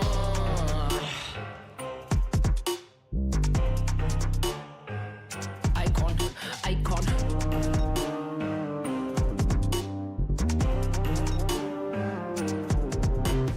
Yeah, it's clear, it's evident. Yeah, I don't mind, I'll do it for the hell of it. Yeah, elevate bars, I regulate. Yeah, UK, we love the tune, just meditate. If we didn't get it by 9, then they kinda late. Man thinks he's a bad man, but he's kinda bait. Live every day like it's my last, celebrate. Mind on the task, we calibrate. Loaded, loaded, strike with the lyrics like I'm bowling, bowling. Keep pushing on, keep rolling, rolling. Didn't wanna listen, but I told him. One more time, your favorite MCs, bronze or silver. Too bad these vibes here are golden. Cards on the table, there's no folding. Spit bars at the club, zoning, zoning. That's irrelevant, memory like an elephant. Keep it hard, but you know that it's elegant. Get mad, but always benevolent. Always moving up, just leveling. Constantly telling them rhyming, riddling. Cycle through these streets, I'm pedaling. Hibernating them bombs, she's back again. Oh, cause the little fire on the track again. Turn the music on, vibe like an icon. Icon, icon. Yeah, if you want buff, we can go psycho. Psycho, psycho. Head to head, bar to bar, turn a mic on. Mic on, mic on. Turn the music up, vibe like an icon. Icon, icon. Who's the icon? Who's the icon? Icon, icon.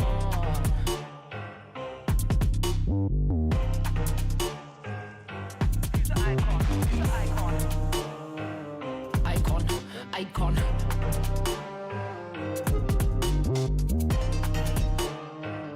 Icon, icon.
Hello everyone, and welcome back to Challenges Northeast. That one caught me up a little bit off guard, but we are ready to go.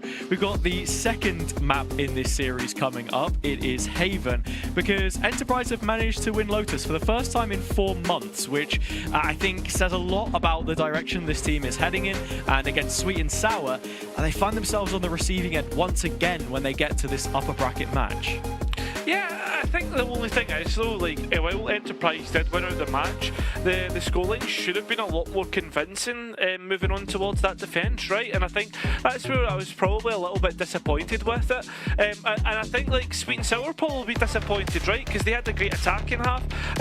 Maybe similar storylines now moving in towards Haven, because the maps are similar, the comps are similar, and yeah, we'll see who can come out on top. The only difference being those two duelists. Yeah, and Sweet and Sour currently with a winless record playing with the Neon. You look at Defo's agent pool, this is the weakest of the different options that he's currently shown us. The Yoru a lot better, we saw how that looked on Lotus. And Yash back onto the Jet as well. We speak of this head-to-head again that we've seen between the two of them. I think we saw a lot of Defo Neon on Valiant, it wasn't amazing.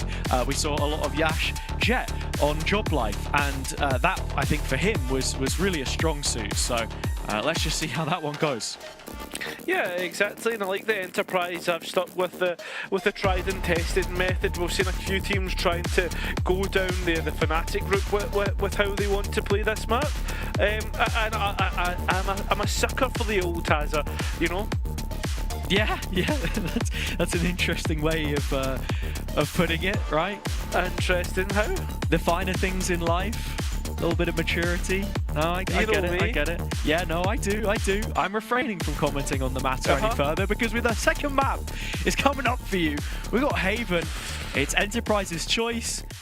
And right now, the series going under their terms and conditions. Sweet and Sour fought back brilliantly on Lotus, but it wasn't to be. They lost in overtime there. The last time they played Haven, they lost in spectacular overtime fashion. Is it going to be more of the same, which sends them to the lower bracket? Next question. Seaside under pressure. And well, Yash, well, under 6 feet under dot. That's what I was trying to say, but I can't quite get it out. Enterprise have done really well to fight into this one. A 2 versus 2 is what we end up in as the spike goes down. And so just collecting a little bit of information on one of the players, still waiting for Zeke to reposition Garage. Sweet and Sour take the duel into spawn, and they win it. 2 versus 1. Zeke now, yeah, he's going to find himself at the other end of Ticey's barrel. Sweet and Sour go 1-0, and yeah, I don't really know what happened on that site. It was a bit scrappy. It definitely was. I think you consider it goes down to another 2 versus 1. We didn't really see like a single clutch, 1 out on the prior map by any player. It's coming down to trades, fundamentals. All of these maps in the pool from Lotus to Ascent require that of you, with both teams keeping a core of 4 or 5 players in Enterprise's sense. It's a long road, but one which they're very much committed to with that goal of Ascension. Ooh. Nice shots from Diseased, gets one of the picks through mid, and well, it is kill as Decisive. And well, Zeke was the only player that was on A. As the players tried to get out of CT, you can see there's an eye, kept on the smoke, the timing taken, but well, the pick not. Spike can go down, but Starkey is left all alone. It was just an eco round, that's for sure, but you don't want to give away too many ultimate orbs, and I think that's what is at the back of Starkey's head. Yeah, it has to be at this point in time, just min-maxing things. It's the IGL's job to manage that kind of expectation, I suppose, on the side, keep tabs on it. This is going to be a really strong bonus from Sweet and Sour if they can get all of these guns through. Viti with the Ghost here, he's the one that should be hunting. Oh, I say that, actually, you give the Ghost to Ticey and you let him hunt to get the Rolling Thunder up. Yeah, 100%. That's the big one, or even if you send both players together, but I think at the same time, yeah, you just trade it. At the same time, though, I think Sweet and Sour just happy to get things into the next round and keep all 5 players together. The stat as it was, 4 Stage 1 finalists Standing. on the Enterprise team, 3 of them stage winners, 4 of them at Ascension, or a play-in stage. And so that's what you really want to see here, just taking those next steps forwards. Haven was the map which it came down to against BBL Pacific when they let go on their attack side. Starting on the defense, they need to stop Sweet and Sour finding the bonus, because winning both pistols on Lotus and the first one already here, it's that momentum which they thrive off. Yeah. I mean, you look towards the C site, it's going to be the Omen and the Cypher who usually are good at working together here. Defo just good at working his way through onto the site. A double kill to dislodge any hold that Enterprise had. Sweet and Sour, I mean, it's like a hot knife through butter. Yeah, it definitely is. Zeke and Yash, last 2 players left, breaking the trap. And look at this reaction from Sweet and Sour again. They go towards Defender spawn, into C-Link. The post plant is already catered to this position anyway, with where the spike has been planted on the reverse side of the default box. It's just the recon that goes out from Zeke, and the round is already done, as it felt to be from those opening picks on the site. Enterprise trying to flood it. The flank coming in a little late. Strong bonus, and now bonus converted. Yeah, exactly. I think need these rifles for something to work with. This defense hasn't shown as much of anything, if I'm being completely honest. I know it's only 3 rounds in, right? But this is the round that you expect it to come through, and the fact that, like, it's just it comes through a solo play from Defo, not Stucky caught from Garage, and then Kill is caught trying to destroy an info dart. I don't know, like it feels like the priorities are just not in the right places. Yeah, it would. I mean, it would feel that way right now. 2 rifles in this round. You're looking at Yash and Zeke, both positions towards A. Another defender-sided aggro punish, which they're looking for. And I was thinking Starkey would be lucky to get out with his life there, but he won't. Zeke peeks in. That's one of the rifles. The second in the hands of Yash. Yeah. Sweet and Sour. I mean, still, they're punishing everything the Enterprise are trying to go for here, putting players out on a line and every single time, eating up without any sort of response at all. It's just such nice trading all in from Sweet and Sour. Enterprise, they're not even getting a chance to look in on the ecos. It's a beautiful round too, and this drone from Ianto, which happened just after winning the long jewels, was probably the biggest sign of that for me, making sure that when those long fights are happening, they're waiting for the other arm of the defender-sided push. As I had put it, Enterprise had kind of had their finger on the pulse in terms of what the setup looks like. It's just the execution. The same on Lotus, same here on Haven at the start, when you've got all of those players on A, just not ready to handle what Sweet and Sour are throwing at you.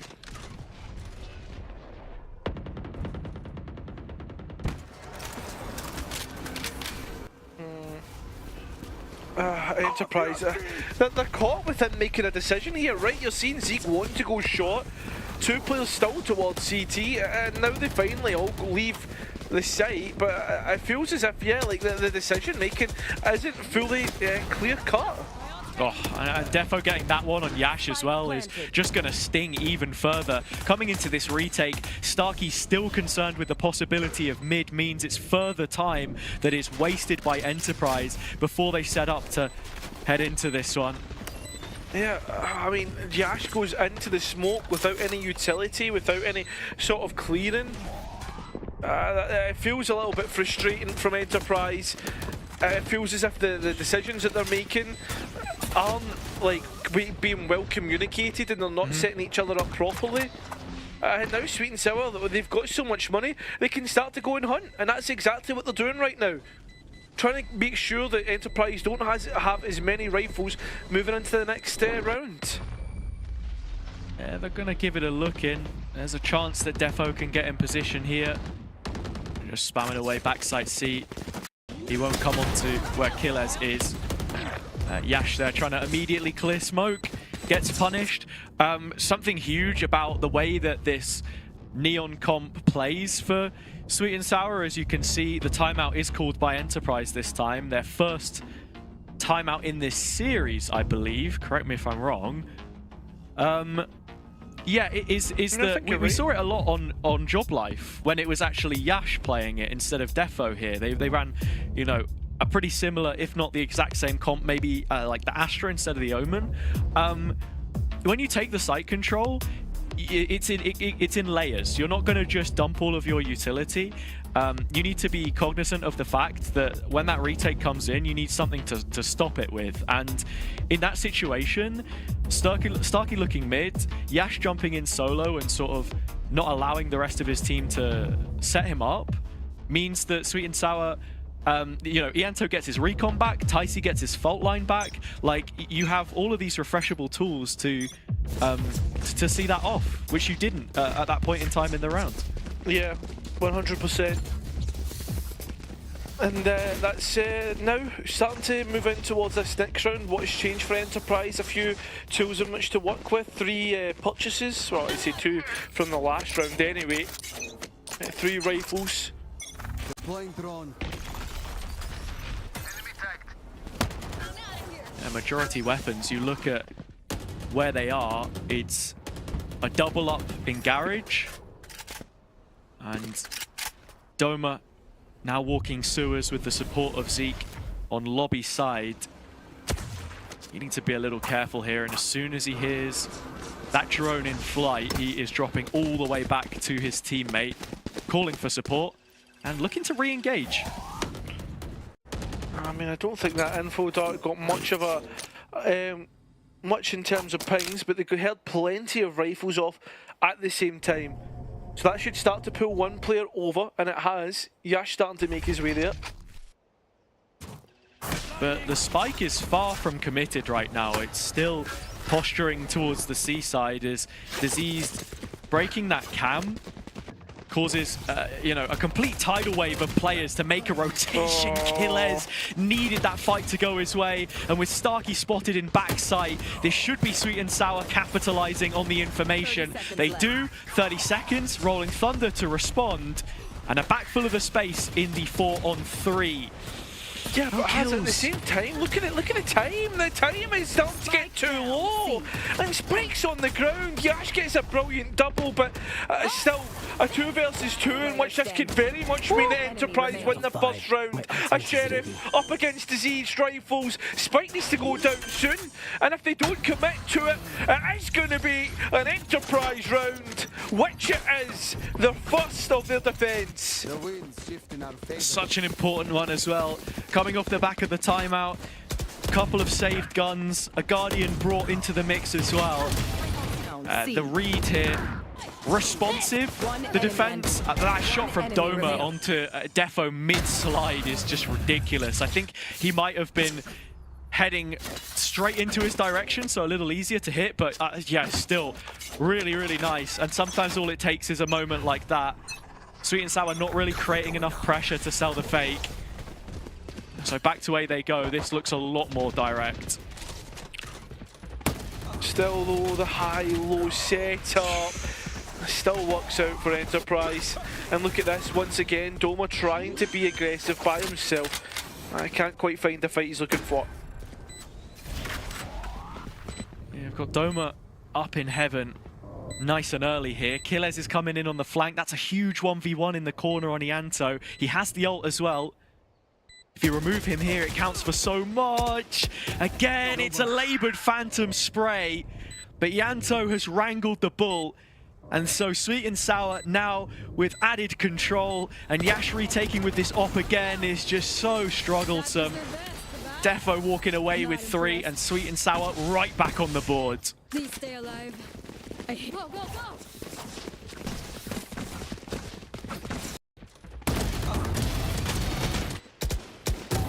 No.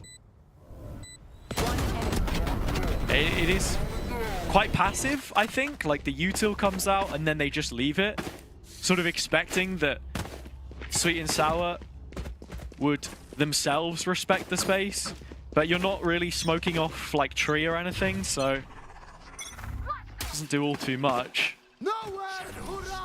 And with the attack speed of this offense that we know with the Neon and the Hunter's Fury used here, it's another play straight into C and an open site for them to set up. I like this though, this time of actually getting a pivot from Killies rather than trying to play backside. He's played for Garage and kept that control, so we don't need to see Enterprise take their time clearing it out, and all 5 players can just commit back towards retaking C. At the same time, Diseased is playing very late through the same position, and Sweet and Sour like to go on the front foot in these situations. As they duel, they go down. Zeke with the first, and Yash coming back with a double clap of his own. Ianto stunned. The Hunter's Fury will half his health and down to his last 20 points. He does get dispensed of. That was an unexpected result from Enterprise. A true thrifty in every sense of the word. But such an important double up at this stage in the half. Yeah, I mean, that's the thing though, the defence will struggle to get rounds. We spoke about it yesterday, right? That Haven can be very attack biased, and especially with the pacing that Sweet and Sour can find. And also on top of that, just to kind of link it back into that first map, both teams were better on the attack. And even if you compare it to the last couple of times that Sweet and Sour were trying to brawl into Link, they had the garage control, like you mentioned, or maybe they just had more player numbers, because it felt like we had Defo and Viti split up trying to go one way, and the rest of Sweet and Sour locked in on the default box. Like the plant obviously wasn't set up for spawn in that instance. Yeah, it just gets a bit messy, and that's where a window opens up for someone like Yash to shine with the Bladestorm. He has more Bladestorm kills than anyone else that I can count off the top of my head. But Sweet and Sour responding with an instant timeout of their own. We saw how valuable it was on Lotus. I wonder what the call is here. I think as well, like, just to put a stop to how things have been going, because like Enterprise now are starting to get a read, and I think now like Brave can be like, hey guys, this is what they're trying to do, this is what they're doing differently, and also stopping that momentum. Defender's side actually has a little bit of economy now to work with after winning that thrifty round. There they are. It does. So we come into the full gun round with rejuvenated confidence for Enterprise. Sweet and Sour putting pressure on the A side. As Diseased is just playing off the shoulder of his own cam, and for the first time, the attack starts to look towards the middle of the map. The Cypher is a huge counter to the Neon, so thankfully no one there to capitalize from the trap. But Killes himself is thinking about it. He's getting kind of antsy in Garage. Oh, nice trade out, and the Neuro Theft will be able to give a good picture as to how this round looks, especially with Yash being on the flank. Sweet and Sour are looking to just head it straight in towards A. Yeah, Defo in a position of power right now in the middle of the map. I mean, Yash, the duelist on the other side, would have been good info for the A rotation, but things have started to get a little messy here, and so Starkey's site is under siege. He is able to get the first and just about narrowly disengage, but it's Devo to give him the switch back the opposite way and restore that advantage to the attack side as they move into post again. I mean, it's the fact that there's also the crossfire set up, right? How do you even drop out into this one of your Enterprise? Oh, double out of nowhere! Yash now! And a 1 versus 2, the swagger! No way! There's no way Yash wins that! A third round for the defense that should have been unwinnable! I think Defo ran out of bullets. There's literally no other explanation, because he slid across the back of sight. I mean, this was a nice opening kill from Diseased. Defo finding the space on B. The pre-round call from Sweet and Sour, good. They had a nice game plan. Yeah, here he goes. And I don't know. I really don't know. What Did he pull blunder? off his gun? No, His hands were out. but his gun wasn't. Yeah. It is a gun game after all. Yeah, I don't know, man. Yash finally has his signature off, which we know he can be very good at. Although Defo looks to put him under pressure and seeks there to bail him out. The Omen of Vitty finds himself in hell, trying to provide some issues for the site anchors, but instead Vitty has issues of his own that he needs to try and deal with. And it's Zeke who's been the biggest issue right now, playing from graffiti and looking to paint a picture of death. It will be an ace. Wow played from Zeke, and suddenly Enterprise go from no rounds to 4. The ex-champs MVP with the champs vandal in his hands, rolling back the years and giving us some top draw for this defense. In that first fight against the Neon ult, the most difficult, but then this supportive smoke from Starkey, a very common smoke that we see for the defense, which gives you a little bit more support in graffiti, allows Zeke to anchor really effectively. It buys time for the rotation, but not needed. And so back to another fast-paced A deposit, but the op has this cross, and Yash ain't gonna miss. Yash does not miss with that operator. And look at this now, Starkey playing aggressive.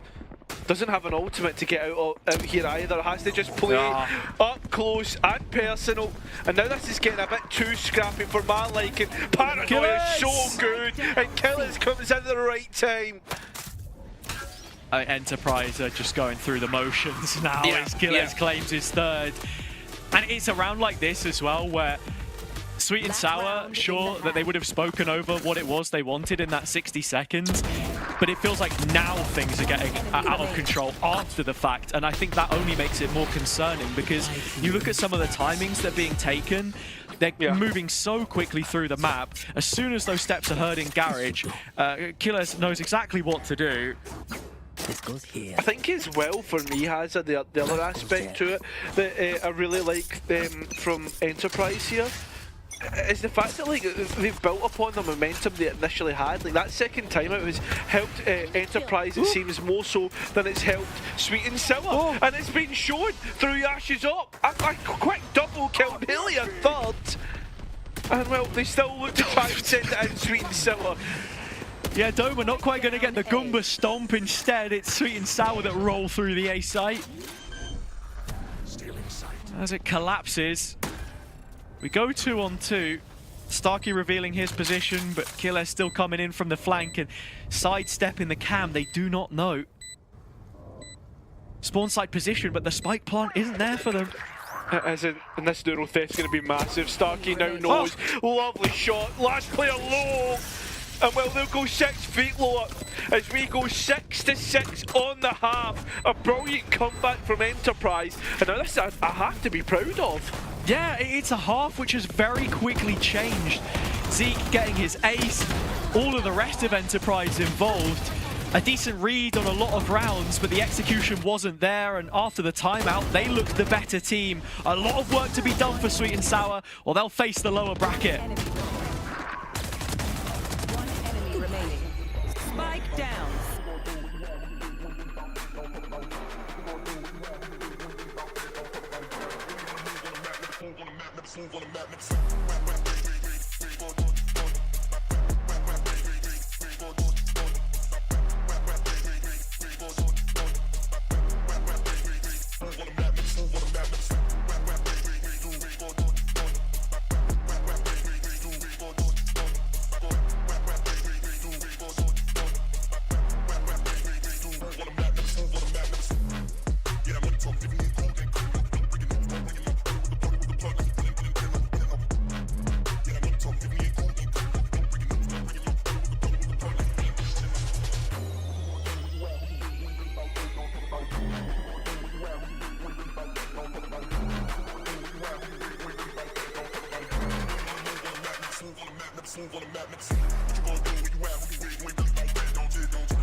Welcome back to the second half of Haven, where we find the teams inseparable in scoreline, but Enterprise having found 6 of the last 7, those final 5 rounds, now looking like the team with momentum at their backs coming into the pistol. Sweet and Sour have won every single one of them so far, both on Lotus and the first here. If it was to be a changing of the guard, a sign of the times, then winning this one is everything. Elicam shot out as Enterprise look to make their way onto the map. That middle spot though, there's about 6 players round about that area. I think the biggest problem here right now is the C site is once again, this is going to be where the pistol round ends.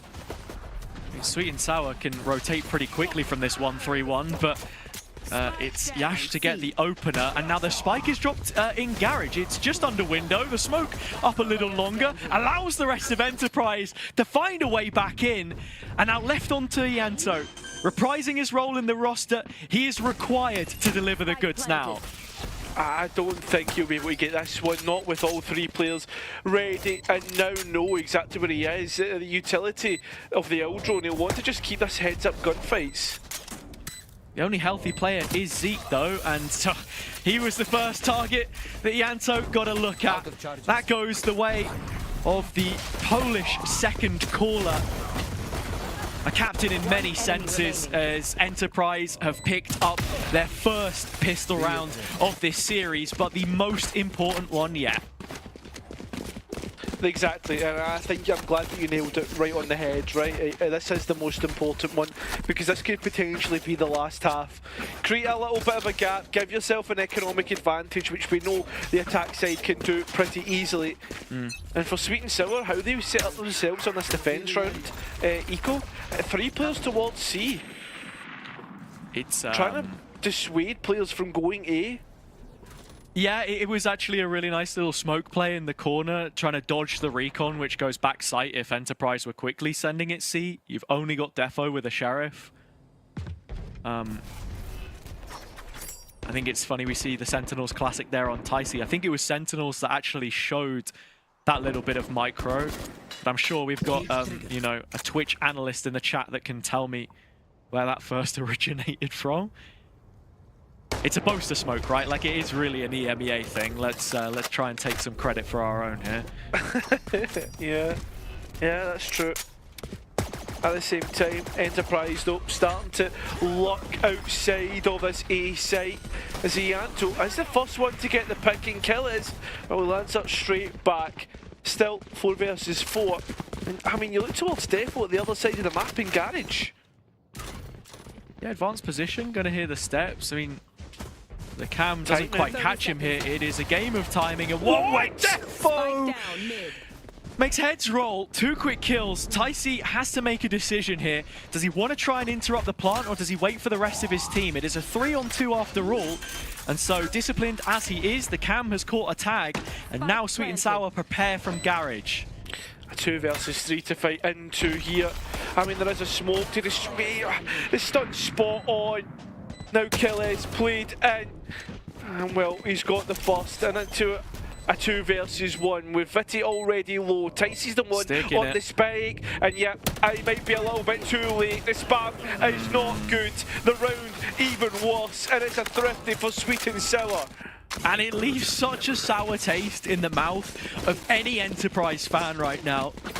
The 5 players in the server and the coach, because 30 seconds this initial kill from Ianto's one thing. Making that much noise, running up mid, trying to challenge Defo there solo. He does so well to get 2 kills. But even from that position onwards, like, it's well played by Sweet and Sour in every sense of making the numbers work, but I don't know. I really don't know from Enterprise. It's actually hard to put your finger on almost.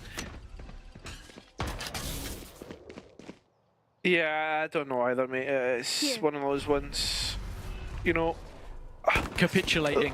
in a round where that's you then, you know, supposed to be kicking onwards. I just feel as if, like, I don't know, we'll talk about it after, right? Now, on towards C once again, there is something to work with in the form of Yash's stinger. The paranoia good, what is going on? Every round that you think the buy should win, the eco comes out on top. And now Ianto's left in another clutch. Well, Defo gave us a demonstration in the previous round of what individual excellence can look like. Case in point here is Yash. Timing from Killers is nasty for Ianto. Headshot the first time. Now he's thinking about the save. It's all about the movement. Yash, as a duelist, one of his strongest traits as a player is how good his movement is. You saw it there. He was floating over the top of sight. You thought he was going to commit to the duel, but he backs up after that first bit of damage and then re-engages on the second flash, which no player is quick enough to turn away from. Playing with the rest of the pack. Enterprise starting to look like a unit again. Well, they may have missed the mark in the previous. This Thrifty is bang on. Yeah, I mean, the point I was literally just about to make is, like, the fact that, like, Enterprise kind of moved from one side of the map to the other and not paying attention, and right now, like, the fact that Sweet and Sour, like, they tried to flood back in, and it's just really nice response from Enterprise to use the like the stinger and like the pistols to go and win it. Even just as well, very quickly, that paranoia which Saki used on the second engagement, that's what I meant. Movement from Yash, disengaging, knowing when to take fights and then taking them as a team into what becomes a half buy for Sweet and Sour. Built around that one Phantom that Ianto rather selflessly has now given to Defo, who is spearheading this push against A lobby. Is met with silence and then a drone just to fill that void. No early reaction from the attack side. They are just assessing the options.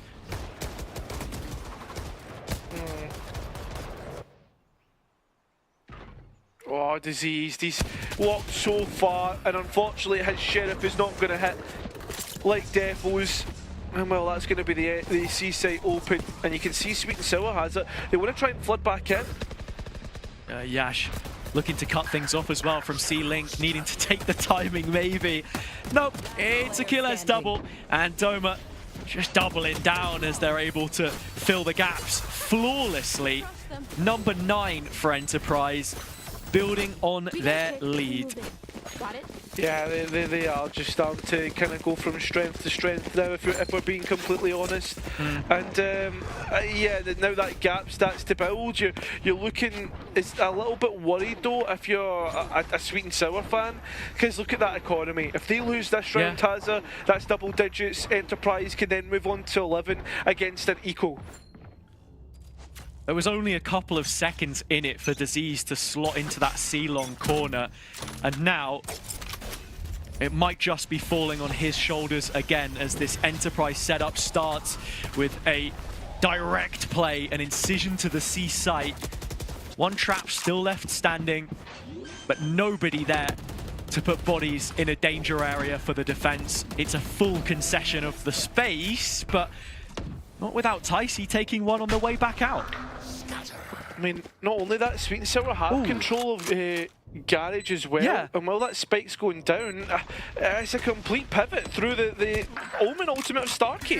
Quick double pronged flank which is coming in here too. I mean, Killers is going to give it up and join with the long player in the form of Yas now, with the fact that they are running a little thin, but cut down to size eventually. Sweet and Sour fall. It's another round. Blink and you'll miss it. It's over so quickly. Sweet and Sour back in the saddle. You needed a timeout, and I'm so glad that they've called a break in play, Cairo, because I was sort of getting feelings of the first half there as well, where like Enterprise do just turn up the velocity a little bit, and Sweet and Sour in all this chaos don't know what to do. They don't know. Look like they know what to do. Yeah, 100%. I mean, they had ultimates to work with. I mean, they're going to have defos here, so they can choose where they want to aggress. But on top of that, right, like, the other thing you've got to consider here is, at the end of the day, it's still an eco. And while you have one tool to work with, if that is blunted quickly, It's still Enterprise looking to be on 11, and they win that. Yeah, this is where things are going to be worrisome. And as you said, like, Sweet and Sour just allowing Enterprise to have their way with them at the minute. Yeah, thanks for the spray there. It has been a hard watch, hard listen, perhaps, for all the haters out there. But I think coming out the back of the timeout, you see those ults up if you're Enterprise. Starkey's got to be thinking right now, okay, we're expecting Sweet and Sour to probably go for something a little bit aggressive. More likely than not, that's sort of towards the middle of the map, maybe even A. Spike drop. But instead, the defense is fully receptive. They're kind of just waiting for the pressure. That's when Defo's going to invest the ult. And Enterprise have found that out themselves. Cover going out.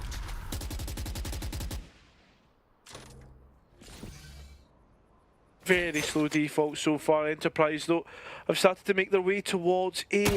Ianto's gone for the peek and got the information, and now a lot of the players getting pulled across, but look at the spike. It's going elsewhere.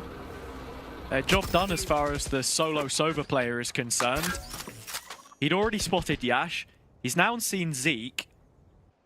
Doma coming up to join his teammate as both initiators looking to fake the A space. It's managed to pull 2 players over, and that is the overdrive. Nice use of the aftershock to counter it, but it is a free 1v1, and this should be Defo. Whoa, finding the kill! What is that from Zeke? He does go traded, and with bodies still on the C site, Sweet and Sour trying to play to deny, things getting out of control, and it's in the chaos where they struggle. Enterprise have a grip on things, and Doma is the dagger in the back to finish off the round. He can't quite claim it. Ianto hanging on with 5 HP. This is all but done. Yeah, you would think so. I mean, that's the thing. I think Enterprise had already done enough with the fact that they got the overdrive out of Defo, and the fact is he goes and wins the kill, and even further so gets to waste some time with Ianto, then having been forced to trade it out. Yeah, it's brilliant, and Yash has done so well on that C site. And now, yeah, I mean, that's the Thrifty gone. Enterprise on 11, and again, another swing round the Enterprise walk into. And if they win this, they're on 12 against an eco. Or a half buy.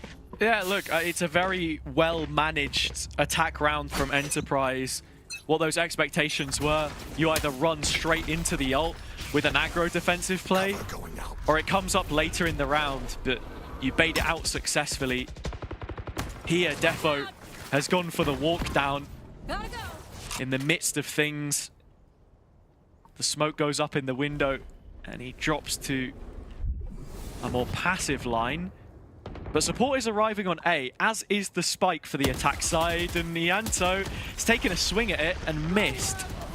And he's tried to go again, tried to find something. Ticey with a aftershock kill. And the Hunter's Fury not really doing much either in terms of finishing players off. I mean, sure, Ticey's taking a boatloads of damage, but at the same time, Enterprise, they're going to stop, create a question mark, and force Sweet and Sour to clear them out. This feels like a stage 1 Enterprise round rather than stage 2. Slow creep, contact play, freeze, and then re-hit. The issue is, amongst the silence, there's another kill littered in there, and they're a player short. Killers just blinded at the moment where he could have finished off Ticey. And so instead, Killers still has a chance. Still hot and heavy in this round. Fitty on the other side of the server. The cage wall that separates them, and as it goes down, he was looking for the cam for the info, now revealed, time is of the essence. Spike drop long, needs the duel, Fitty wins it and fires Sweet and Sour back into this game. Yes, that is the round that you needed to win. The only thing I will say though, as they lost 4 rifles doing it, they're not completely out of the woods just yet. Enterprise did really well to fight back in, or I should say Killers did. And now, in this next round, you'll see it come through in the buy. I mean, there's a regrow shield, whatever it's called, and also on top of that, a stinger on Diseased. This time it looks like the fast play is going to go down C-Long. Defo clipped at the knees by the op. Tycee trying to follow it up, sorry. There's a Hunter's Fury in there as well, and he's found yet another aftershock kill. A player we've not seen on flashes since he was first promoted into Polaris back in 2023. But the breach seems to be a good look, and it has lent Sweet and Sour a 3-on-3 to work with here, which doesn't feel like the worst situation.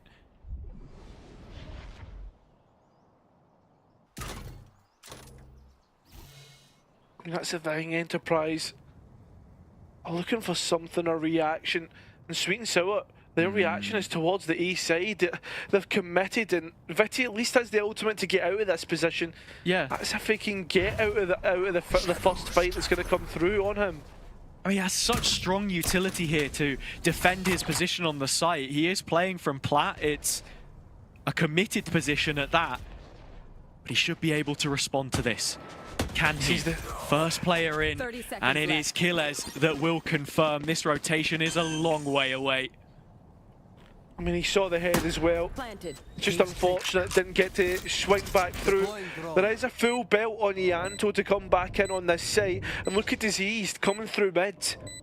He's already used the drone to clear backside control, but Garage remaining to be a question mark. Diseased on the walk up. Do Enterprise expect this? They're only just going to find out now as he rounds the corner. That's the hat off his head and a phantom in hand. Box to the corner. Advantage Sweet and Sour. He cages them off, and as they're jailed in position, Ianto will go down, and it's all on Diseased. The classic clicks away, but it's Starkey to save the day. Map series point and Challengers EMEA qualification point for Enterprise. That's the big thing, sending yourself back to the big time right in tier 2. Going against the ones from other regions, seeing if the improvements that you have made are good enough. I mean, last time Enterprise, in fact, none of the Northeast teams were able to get out of groups, and that will be the objective at this time.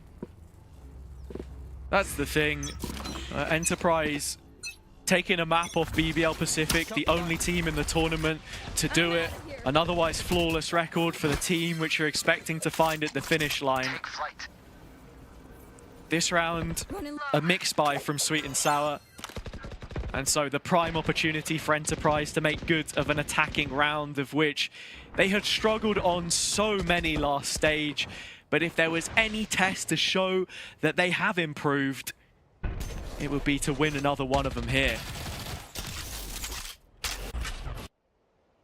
I mean, it was from this exact same position which they fell short against BBL Pacific. On the attack side, on Haven. Yeah, but there's a difference between BBL Pacific and Sweet and Sour, respectfully has it. Sure. There's also a difference between Sweet and Sour and bloody CGN, who they also lost to. Actually, 2-0. Let's not forget. So, you know, we can sort of glaze them with the BBL Pacific narrative, but, you know, point still stands. Yeah, maybe. Doma gets that entry pick and pulls Defo back across to A as the spike goes down on C. Enterprise playing from C-Long again. This is where the post plant stands. There's really not much to this. Sweet and Sour looking to fight forwards, but they don't have numbers. It is starting to fall apart, and to the lower bracket they're expected to go. Enterprise will confirm back-to-back appearances at Challengers EMEA. The second stage looking much better than the first. The question being now, in that upper final, can they take it one step further? I mean, that's the question, right? Can they send it all the way to a grand final? I mean, already an improvement from Enterprise, because I don't think we saw them make it to that upper bracket final. It was Go Next before they became Go Next, obviously, up against Team Liquid Academy. So, nice improvements overall. Yeah, and it's top 3 confirmed at the very least, right? So if they now go out in straight sets into another lower final, you would still feel in some senses that the initial trajectory of this team is much better. The feelings in the camp should be positive heading into that game as well. They've got a week to go back over the tape. I think there are definitely areas to Lotus they'll want to improve, and that's something which, you know, Zeke said on Twitter in between the games. They have actively been looking to improve for the last 4 months, so it is a long road ahead.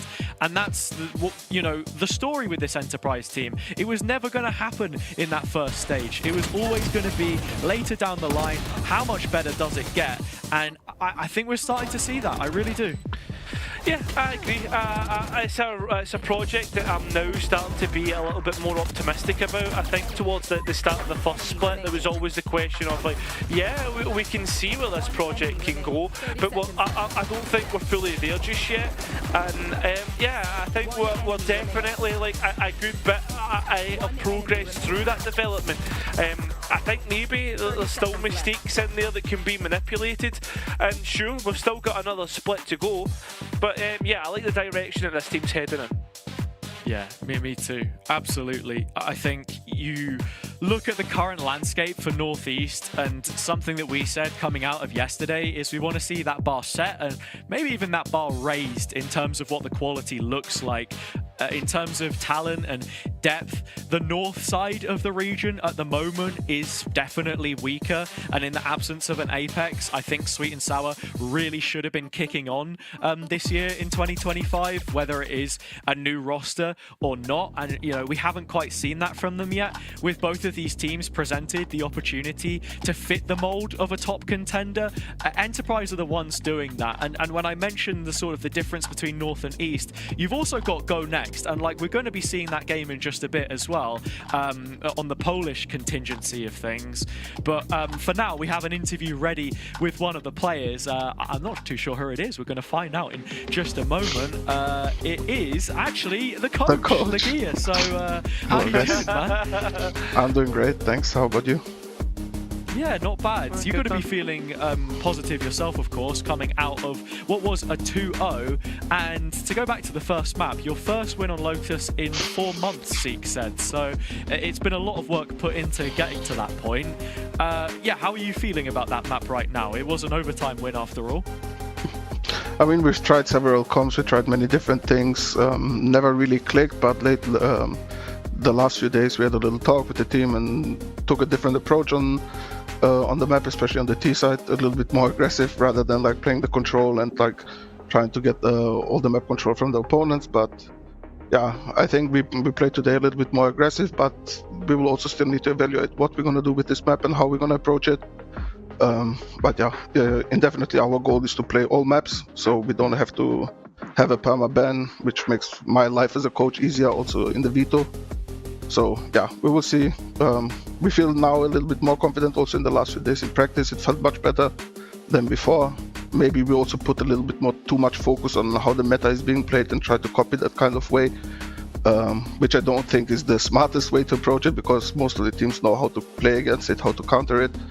But yeah, we will just have to see and work on that map, and I'm still positive about it. Yeah, I think there's a lot of positives to be had after how the series has went. But the question that I'm going to ask is more about Challengers EMEA, right? You guys have got some big opponents to go up against, some maybe revenge stories there. Is there anyone that you're looking forward to be playing against? I mean, I want to play BBL again. I think they were the strongest opponent that we had. And I think that we had the chances to beat them this game. But I don't think we were ready yet as a team. I mean, their core, I think all 5 even of them played last season already together. So they were a little bit more ahead than us. But we put the time in, we work hard, we practice a lot. And yeah, this is the team that I want to beat and prove that we are the best team in the qualifier. Yeah, you move on to the upper bracket now as well. You've got a week to continue making those improvements because, as you put it, I think the story of this team is a long one. We're not expecting to see the final form of it come, you know, stage 3 EMEA Ascension. That has to be the goal for you guys, of course. We're having a lot of players who have been there at that level before, if not VCT. What is it that you're planning to do now in that little bit of off time that you have between this game ending and who your opponent could end up being, you know, in a week from now? I mean, we will follow our plan. We don't really focus on our opponents much. We focus on ourselves because in the end we will play our game in the game and try not to adapt too much to our opponents, because I don't like to play outside of the box. I'd rather play our box and make people uncomfortable joining our box, kind of, if that makes sense. But yeah, we will just keep following our plan. We don't care about who we are playing. Just work on our maps overall, get a stronger map pool. Also with Pearl coming up, for now we still ban it, but it's not a map that we will ban in future, since I said we want to play all the maps. But yeah, for us as a team, I think the most important is now to get the actual practice, which is like official matches, and this is what we will use this tournament for. Now I think we qualified already for the next stage, so yeah, we just have to get a little bit more experience in official matches, because in practice you don't learn often too much. People play too aggressive. It doesn't feel like an actual match, and then when you play in an official match, things hit you differently, I would say, than in practice. So yeah, just get experience as a team and just keep becoming better and work. Yeah, 100%. I think like a lot of your chat is about how you guys are developing, and this is a question that I've got. I won't ask you like the specifics of it, but how far away do you feel Enterprise, like the team, are from your image of your perfect team, right? Like, do you guys feel as if you're like 60-70% there? Do you feel as if there's still a lot of work to be done from your perfect image? I think that's a fair number to say, 60-70%. You don't really know how high the ceiling is really, from the player wise, like the talent that I have on my team and the experience that they have. I think we have a huge gap or huge ceiling that we have to fulfill, but I don't think we are there yet. But I think slowly we are becoming like more of a unit and of a team. And for me, as I said, like I don't like to play like too many set things as a team, so we like kind of play the flow of the game, and I think slowly everybody understands it. Stark is doing a good job also on calling, with Zeke helping him a lot mid-round calling. Whenever Stark is like playing on the other side of the map, Zeke is controlling the group. Same with Yash. Everyone is doing a very good job, and I think slowly but surely teams should be worried about us playing against us. You can also see it like every time we have close games, like we are back, like for example 10-7 against some teams, or 12-8 or 12-9 I think on Lotus, and we still managed to bounce back just because we have this approach that we managed to like play throughout the game, like read the game and then adapt through it. So this is, I think, what helps us the most to bounce back from these games, and yeah, I just think we will become better and better day by day. I was going to ask a really cheeky question to close, because obviously you have led a team to win Ascension before. You won it with Bleed. I was going to say sort of where is Enterprise off from that mark, but I'll leave it there. I think your percentage answer sort of kind of answers it in a way, right? Like, it's a fun fact. We had this talk yesterday. I asked Zeke what he thinks our chances are of qualifying for VCT and winning Ascension. I just threw the number out that we feel as a team it's in between 10 to 30%. Yeah, my opinion is like it's around 25. Every fourth Ascension we could win, which is, I think, a fair number. It's a good number to have. There's obviously a good competition focus, for example, or BBL and some other teams that obviously can do damage as well. So yeah, we just try to increase this number day by day and see how it goes. In the end, it's also tournament mode. You cannot judge anything that happened before this tournament. If you play Ascension, everything resets for every single team.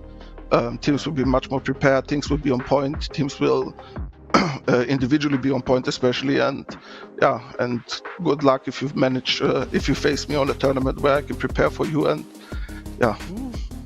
Okay. Hey, for someone who said But he wasn't first like, we have to make heavy, that, obviously. Okay, sure. And Tournament look, is from what different, you've my said, friend. Yeah, congratulations, Enterprise, on winning Ascension 2028 then, if it's every 4th Ascension. Maybe, who knows what we'll see. But thank you, Lagi. I won't take any more of your time. I appreciate you guys. Best of luck in Thank you, China's EMEA. Thank you very much. Thanks for casting.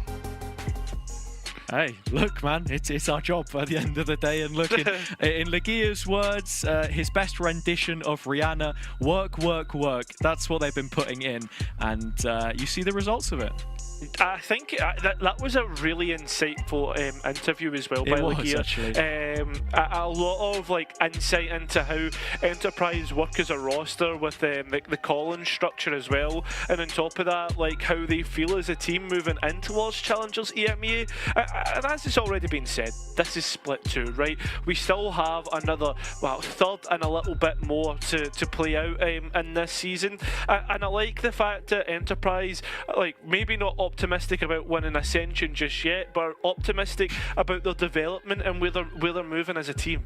Yeah, it's not every day that you ask and answer in an interview. It's like, oh, what do you think your chances are of making Ascension? Yeah, about 10%. Like, I know it is very, very difficult, right? Like, let's not overestimate that at all. But yeah, no, there were some nice little bits in there. I feel kind of like that mate in the smoking area that's trying to sort of mansplain, like, oh, you've got the Regista in the middle and he's playing pivot on the, like, the fact that Zeke is calling away from the pack and just little nuggets like that. Yeah, it was really nice to see behind the curtain. But that is all for our first series. Enterprise taking that initial spot in Challengers EMEA. We have another team who will be looking to return to the top 4. That is Go Next, formerly Shakmat, now under the banner of the Greek organization. They go against Bitfix, the deepest a Norwegian team has ever been, and with a chance to go one step further. We'll find out if they can do it after the break.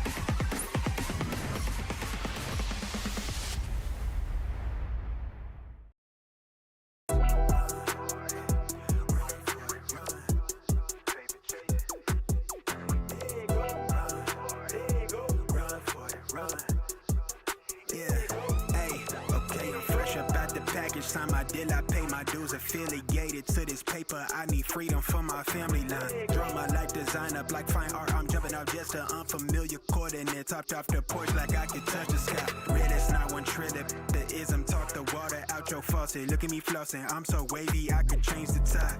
My intuition sense the hatred in your ways. You imitated, forging lines, claim meaning means that's just to justify. Right, West Side, born maritime. Creole baby, my bloodline. My lungs clouded, my thoughts crowded. Say all I see is these dollar signs. Finna make a play and that sound delay. On mamas, I testify. Run for it, run for it, run. I'm out here paper chasing, looking for the funds. Run for it, run for it, run. I'm out here paper chasing, looking for the funds. Run for it, run for it, run. I'm out here paper chasing, looking for the funds. Run for it, run. I'm out here paper chasing, looking for the funds. Game recognized game. I'm from the Bay, okay, I'm versatile and my slang was different. I'm lane switching with the same people that I came up in this thing with. My head swivel, I'm homebound. Got a target back on my backside. The cat peeling with the cast iron. Better run for it, run before I catch you. Pick it out, ball it, block it. Trying to stop my blessing. Gamble with your life. Don't bet it, don't bet it. They can't stop my blessing. You do best not to test it. Yeah, you're right. Real all in my blood supply. Take it ball up top, finna make a play. I cast a lob like I'm Jalen, baby. No cosign and no co-pilot. They pen pals, my flow designer. My brain signal out of range with it. My palm mission, it's a dollar sign. If I say it twice, then I meant it right. My brain signal out of range with it. My palm mission, it's a dollar sign. You no cosign and no co-pilot. They pen pals, my flow designer. My brain signal out of range with it. My palm mission, it's a dollar sign. Run for it, run for it, run. I'm out here paper chasing, looking for the funds. Run for it, run for it, run. I'm out here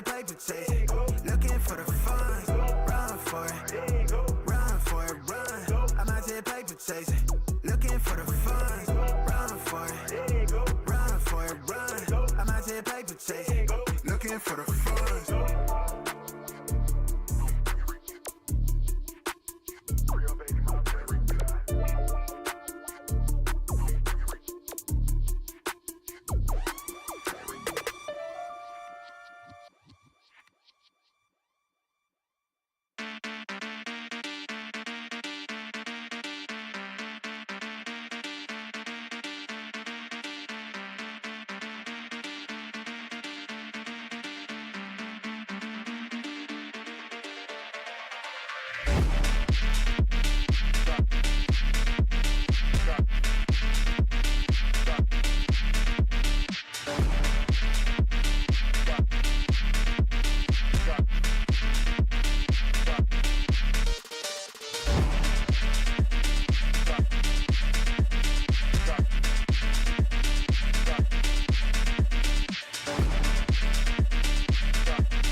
Welcome back to Challengers Northeast. No time to waste. We are straight into the second series of this evening, and we have a great one for you. It's Go Next versus Bitfix Gaming, two teams which have similar stories in some aspects. They've been clamoring through Tier 3, at least in terms of the cores of these rosters, both signed to organizations in the last year or so, and Go Next with high expectations now on their shoulders to be confirming another spot in the top 4. Yeah, I think for me, like, no surprises. Go Next is here. Biggest surprise is that Bitfix are here. I don't want to sound like condescending when it comes towards Bitfix either, because of I feel as if I'm saying it's a surprise, right? As if I didn't expect them to be here at all. But I'm happy that they're here, and I'm happy to see Bitfix as an organisation doing well. Me too. It's Go Next that we're going to be speaking about first, though, and as you put it, right, the expectations are there. You've been signed now by an organisation which won back-to-back titles in the previous year in East, now looking to add a third chip with this new roster. A roster which has been around for 2 years, give or take, from Grassroots and East United. Humble beginnings with the Open Qualifier into a top 2 finish, and an unfortunate loss in the Grand Finals last time, where they'll be aiming to get back to the same level. Yeah, and I agree. I think that's spot on, right? You look towards Go Next and how they looked as a roster. It did feel as if they got towards that Challengers EMEA tournament, and it was a step too far, right? They were starting to get a little bit outclassed. Now they come back to their own region after a little bit of time off. They get to review how everything had went, and I'm excited to see where the progress has been made, right? And are they going to be stronger than what we've seen from last split? Yeah, I mean, look, they showed levels to Job Life at the very least. It was just the Turkish team they weren't ready for, Eternal Fire. And yeah, like that does come further down the line in terms of development. I mean, Nefi was talking about it in the post-match as well, in terms of how these guys are. We do have a player highlight to look at here for Go Next as well. And that's going to be Kriz. I mean, it's not really a surprise, I think, to most people, that have been watching this league for the last stage of how good this 17-year-old Sentinel player is. I think our concern was coming out of the back end of the playoffs, the grand final especially, and into EMEA, that he kind of like dropped off a little bit, and he put that on himself, which I think it's really easy to do when you're a young player. But the response we've seen from him this stage has just been ridiculous.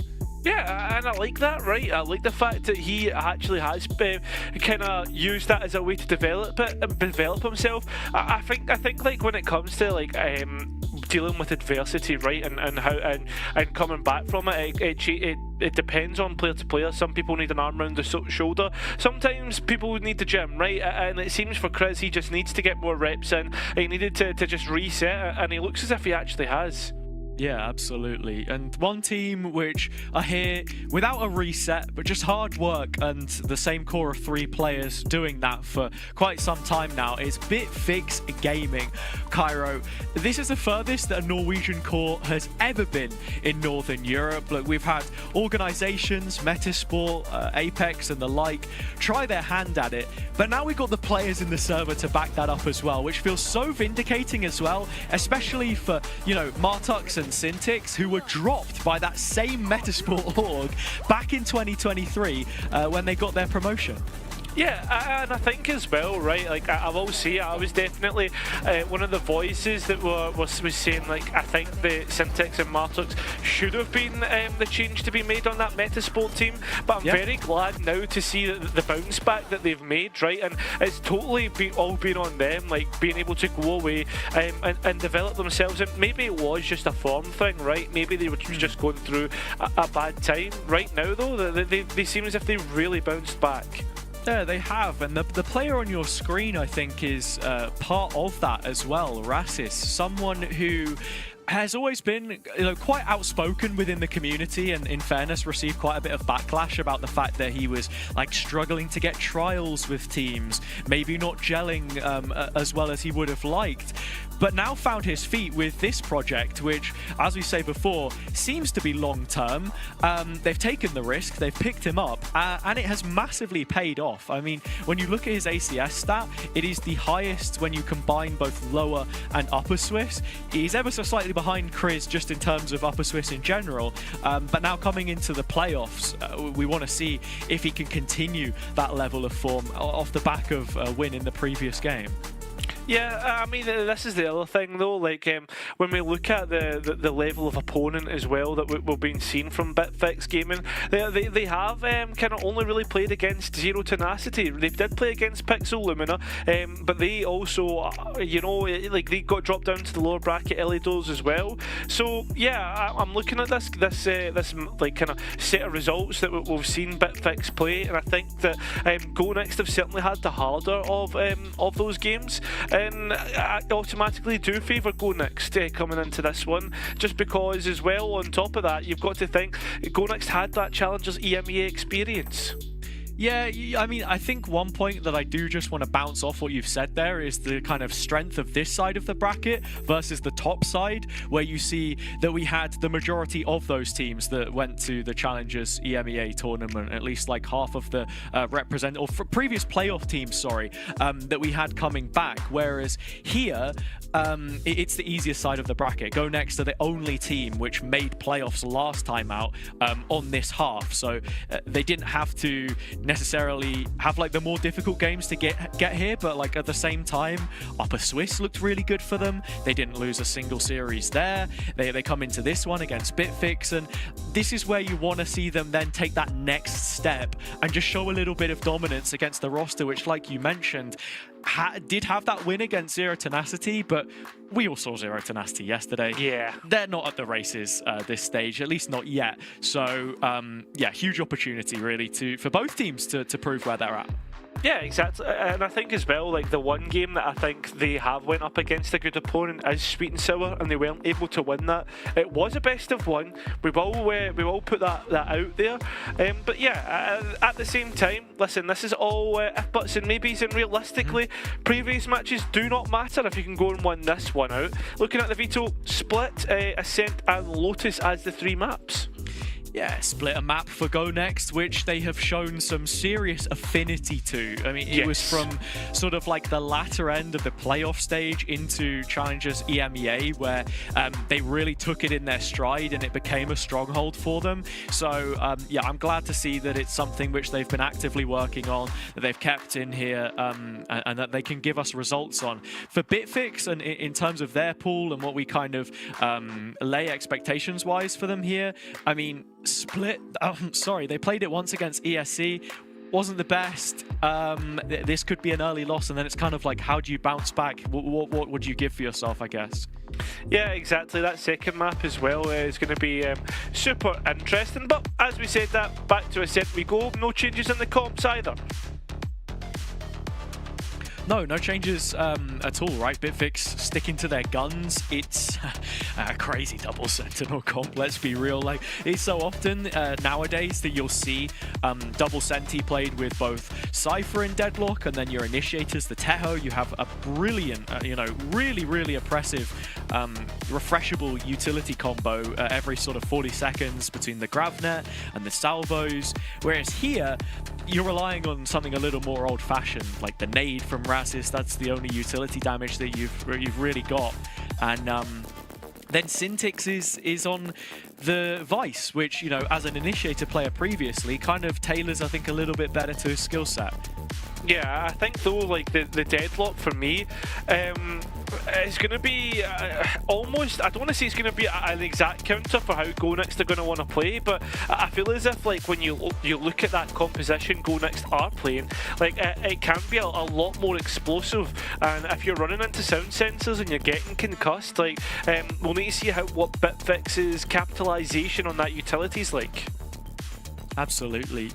And it's from the defender's side that they will start with this double sentinel, so a brilliant opportunity to build some early momentum on what is Go Next's pick.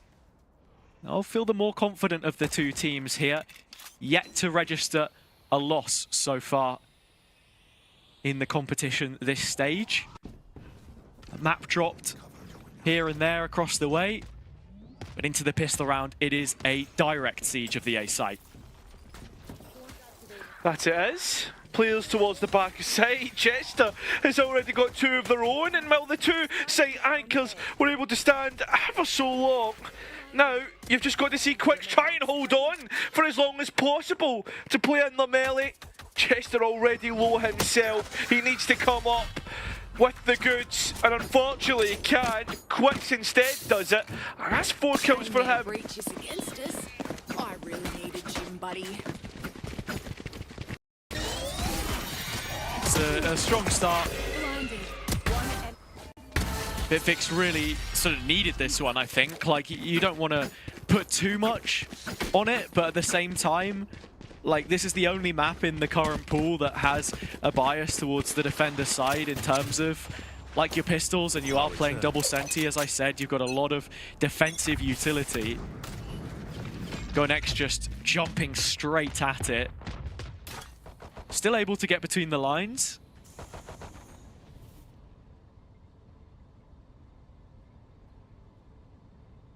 It's all classics in this round, so taking a step back, Go Next will want to try and pick up an orb here and there. You are ultimately trying to bleed as much of that utility as possible before you make your move. You can't just go straight in or it slams to the slaughter.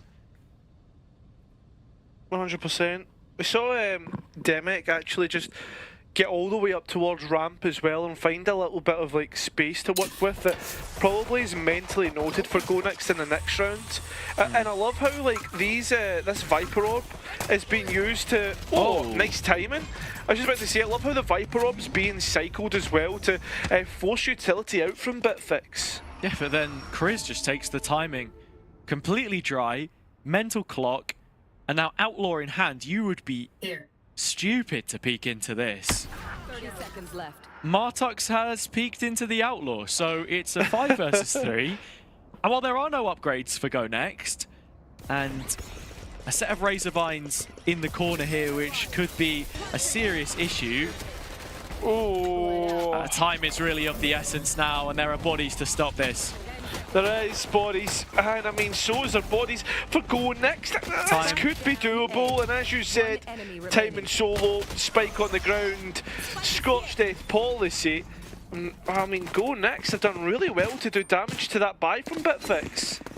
Yeah, it's a fantastic job from them, and into this next round as well as the guns are up. This is where you worry for Bitfix just a little bit. Like, in those situations that we saw in the previous round, some of these thrifties, these ecos, can you hold your nerve? Or are you feeling the pressure of playing against a grand finalist of the previous stage in your first ever trip to playoffs as a core, which has never been in this league before, on a road which has taken you 2 years to reach that promised land? Cutting through. Let's just see. certainly plenty of confidence about how they're fighting mid. Yeah, that's a lovely timing from Demic as well. The TP, which then plays in his teammate, although him being caught out by the nade, you would thought that he was going to be not long for this world. Instead, no. Go next, work together, and Syntax now, he's looking to step up to the plate. Yeah, just collects the info, takes it on the chin and backs up. I think that's the right play to make for the IGL. Bitfix, in this kind of situation, you have to play with some added risk because you're without the guns. You're trying to chase an advantage, and Martux is the next on a list of players to go searching in Vent. Yeah, also noted that that was the fake out that had been placed as well. Still, the players though are working through mid to put pressure on. And at the same time, a crunch is probably going to come through main. The paranoia plays to perfection. Syntax gets the very low Demic, and now Tux gets a rifle upgrade. 6 bullets, gas to get the next kill, and does so. And well, he is low himself. Nefe will finish him off. That'll be the first attacking round. Yeah, the first, but expected, I think, in some ways, especially against the purchase. I mean, Bitfix, not without confidence in how they tried to start. The game plan was there, mid-aggression, rather than just sitting back on this utility, which you are able to do. Go Next's game plan themselves will be trying to bait out as much of that as possible before they commit to anything, or at least that's what you'd expect. But once again, I want to see this team play. I want to see Bitfix players playing off of one another.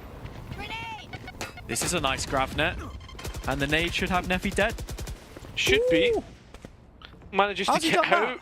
Martux, 9 HP himself. This next engagement though towards A Heaven, probably just as important. I mean, ramp is an area which Go Next have shown a lot of priority towards.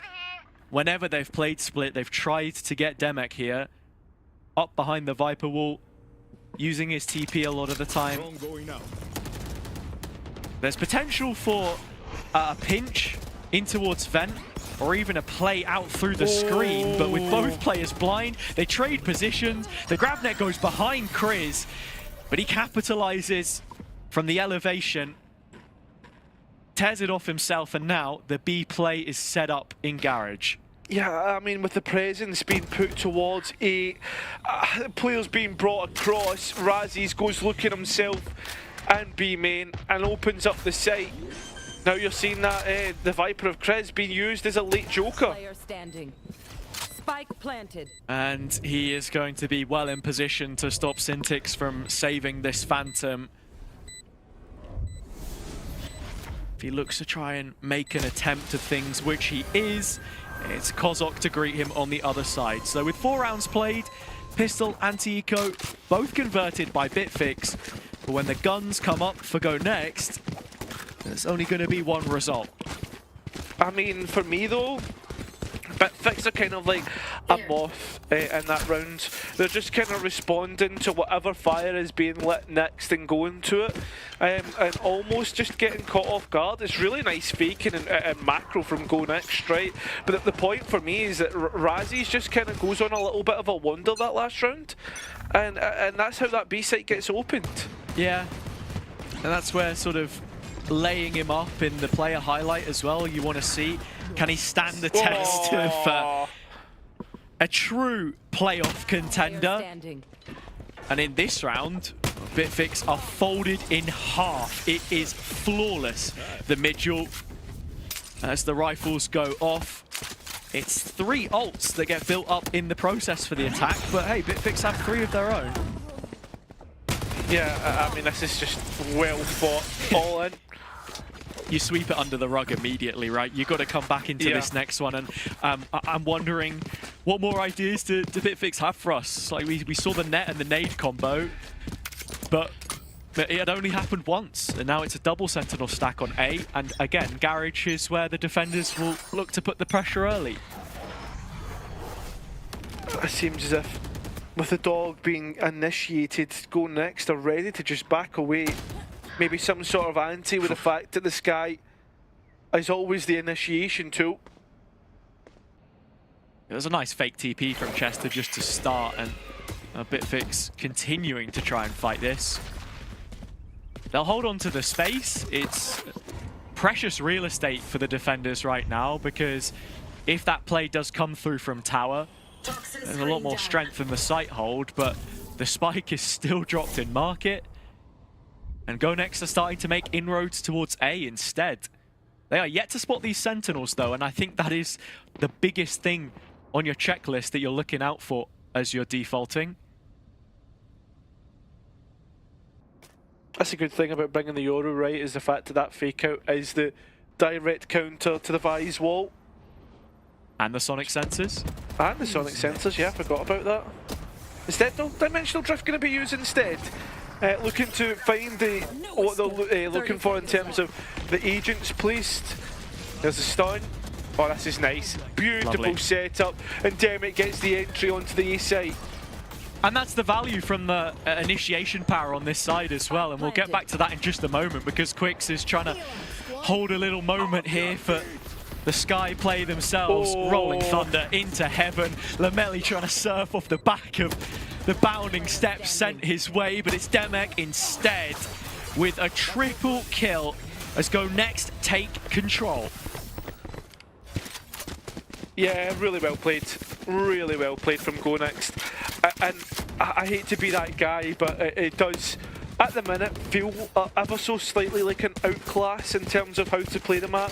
Just because, like, you're watching a way GoNext are, once they've got into these rifle rounds, how they're defaulting, how they're identifying what is the important part of the round for them. It just feels as if Bitfix are a step or two behind every single time.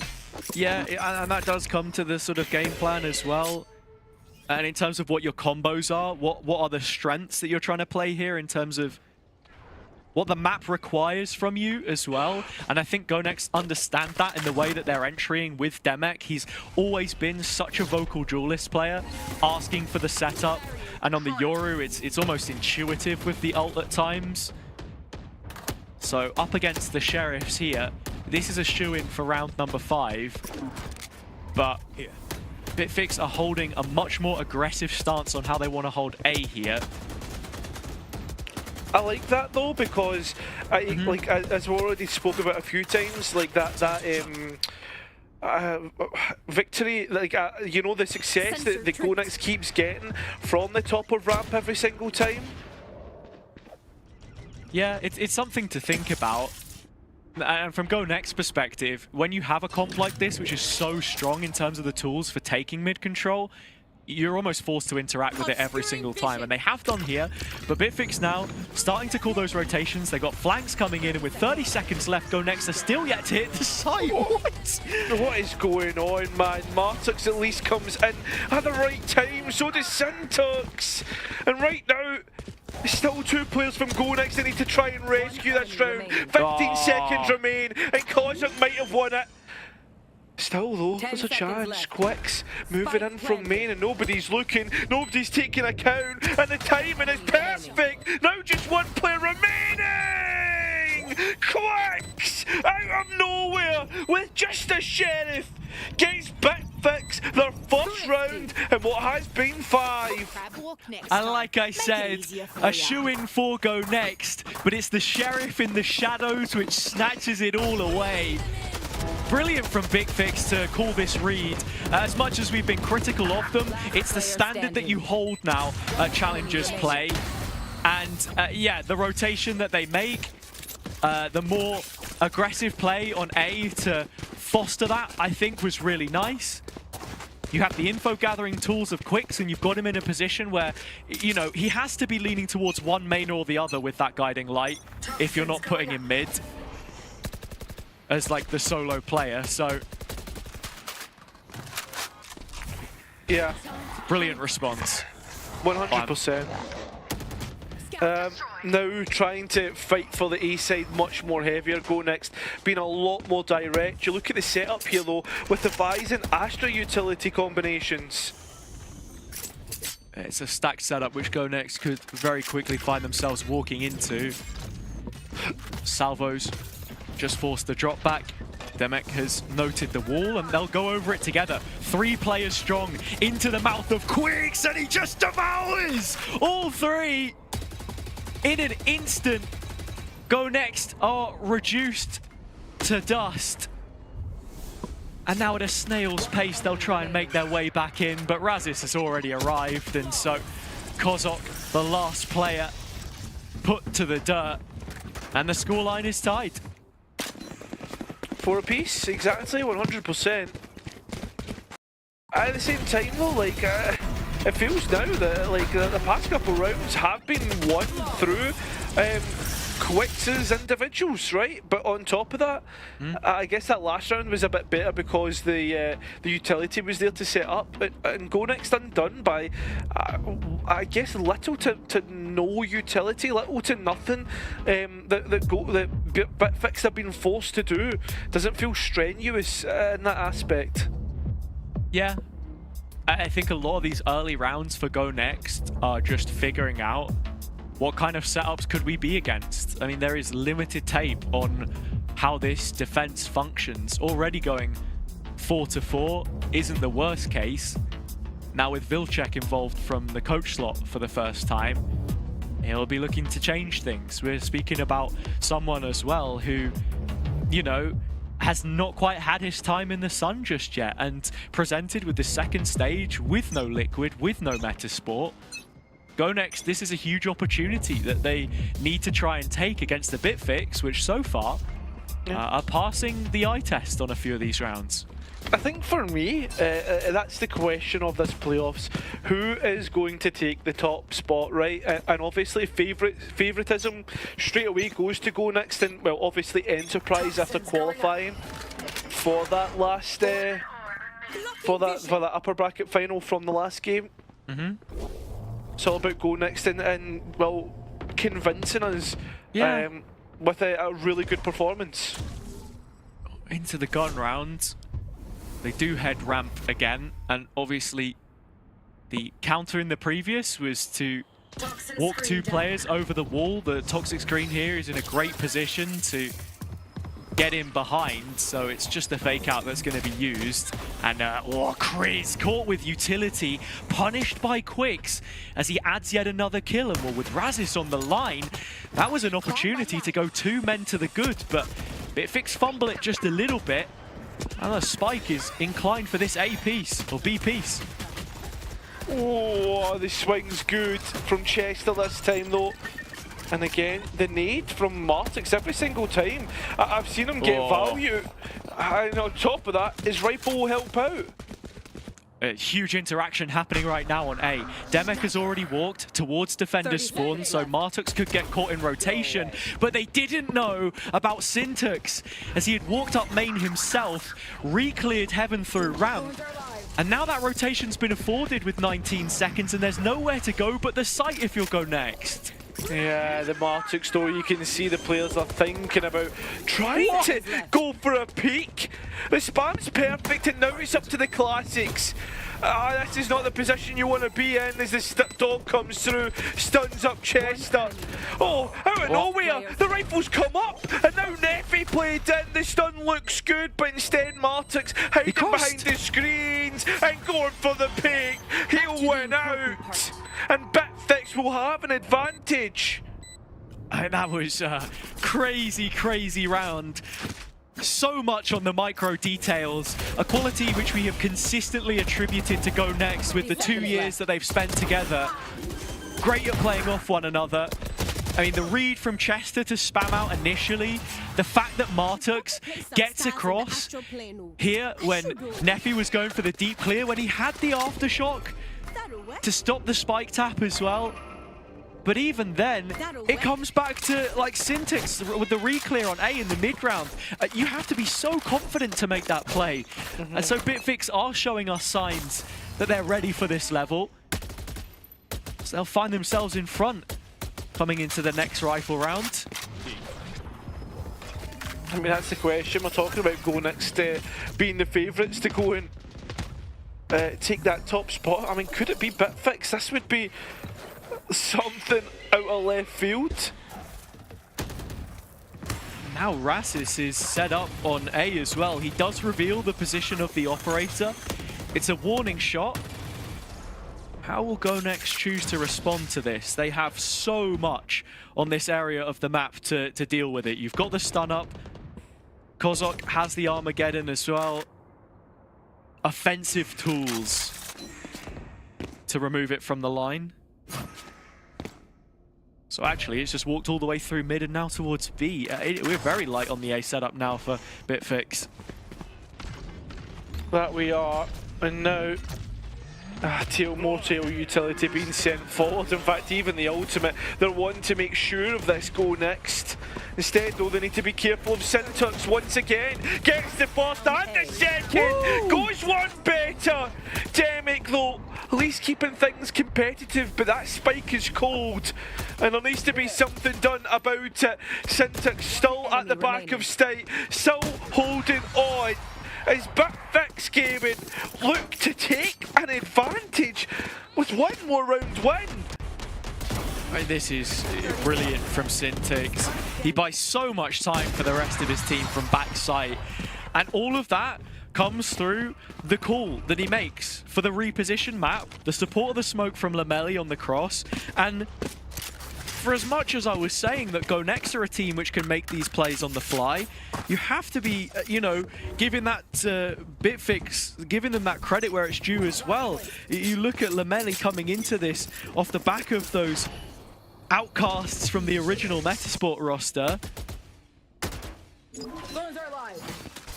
And now they've had sort of a year and a half to make it work themselves. Yeah, where's Metasport now, right? Like exactly.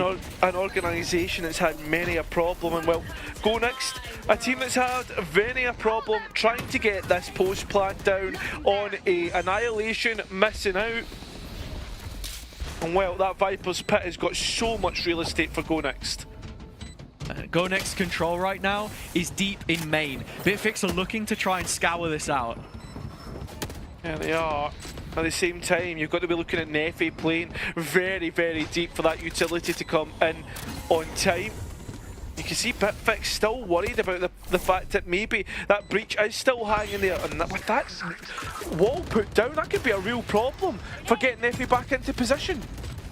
He's okay for now though, and it's a very open plant. Still 4 bodies on the site. I think Bitfix have to give this up. Yeah, it's looking like it. Time getting far too low. Maybe a grab net to try and keep people's in position. That looks like it is going to be the case, but it will be 6-5 in the end. And GoNext looking to try and clean up a couple of those rifles. I mean, looking at the economy, it probably won't matter too much for Bitfix. But yeah, I mean, it puts, I guess, a little bit extra eco in GoNext pockets, and also those ultimate orbs. Yeah, they definitely needed it because, I mean, you look, 3 players here with 100 or so credits. Like, those rifles saved are so valuable, and the fact that they remove a few in ramp as well is huge. That post-plant setup was fantastic. While the pit was controlling screens, they did have just about enough. And while Bitfix were trying to respond to it and take map space away in main, we didn't see the follow-through. There was no second layer. Now, Martuk's in mid. This is concerning. Just one player to try and handle things, but the sonic sensor seems to have done enough. The call, though, at the same time, proactivity in A main because of all that utility sent mid. And Quick still has 2 flashes, so if we go into this dry, I would have had my concerns about it, but now you've got Rasis on the main line, on the angle, other side of the toxic screen, and he will nail Demic through the dome piece. Quick's in the corner, yet to be revealed, and he won't until it's too late. The flash flies past, he finds his way out, and now another big 2 versus 2. This one taken to Carriage, and Martuk's winning both. Brilliant from Bitfix. At the end of the half, they win on every front. And so Chester, as underrated of a player as he has been, had to find 5. Instead, it's flawless. And that is all that GoNext will get. Yeah, that's all the Go Next will get. I mean, the thing is, though, with that being said, Bitfix have done really well to get themselves into an advantage for the next half. But can they make good on it? Can they win out the map? We'll find that out in the second half.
Or whether it's bananas on their Weetabix or something else, I don't know. Bitfix have risen to the occasion and not played to it here. 7-5 the score. The team separated by just a couple rounds. Well, Go Next began this with a pistol round win. Sorry, Bitfix with a pistol round win. A second one here would be absolutely huge to build on what they've already started. Exactly, I would 100% agree. And not only that, though, we go back to mid as at a contentious point between the two in this pistol round. Neffy had the stun set up. There's a flash from Demic here as well. The boombot should be the catalyst for this contact piece, but instead it's control. The poison cloud going up, and Neffy up in a cloud of paint. Razis finding that one from his nade, and now Demic is looking to go on the offensive, only getting one, and it's Razis again. Resounding with results, but Go Next putting the foot down. They still want to fight this, and fight they will. Finally a response. 3 kills picked up, and Kozok to close the round, as he has always been so capable to do so.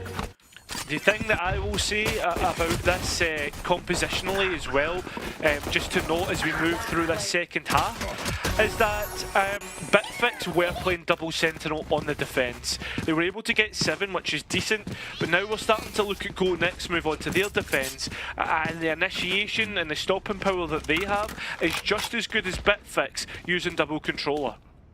Yeah, as impressive as those first half rounds were, I completely agree with what you're saying. I mean, 7-5 with the double sentinel on paper, like, doesn't look too amazing, and Go Next can very quickly make this a one-sided affair, so we'll have to keep tabs. Chester with the first bit of tag damage. It is a flying target in his face. Razis, which has been razor sharp at the start of these last few rounds. He's done further damage onto Chris as well, and the rest of Bitfix want to follow this up. Oh, nice from Kozok, and the rest of the team coming in to support. And the flash is spot on, and there you have it. 7-7, all equal. Safe pair of hands on the site, and as I put it in the first round, Kozok is one of the best closers that we have in Northeast at the moment. I mean, none of these have particularly been clutch situations, but if you're asking impact, he's always going to be your man. The oldest player in the team, 24 years of age, which is a statement that I hate to say as someone who will be turning 25 in just a couple months' time. What do you think I feel, man? I'm turning 26. Mate, we are washed now. We are washed. Oh, mate, don't. Do you know how awful it feels to like grow up and then you look back at like when you were 17, you're like, oh my god, I was such a like you're a child. You know what I mean? Like we'll always have VCT though, Cameron. We'll always have that one. Mate, 9 years ago was when I was in school. 9. Stop, please. Mate, I actually feel like an old man.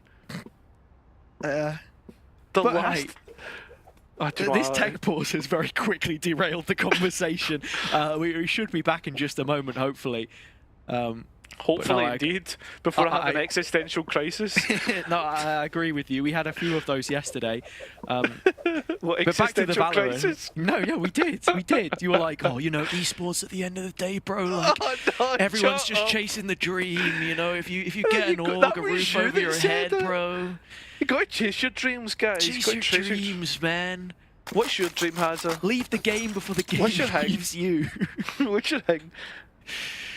Casting, mate. My thing is I like to sit in my office and shout at video games. Yeah. So let's get back to it, or at least a more conversational tone, as it seems things may be resolved. Sorry. Yeah, Go Next responding into a bonus. You have an outlaw for a potential punish.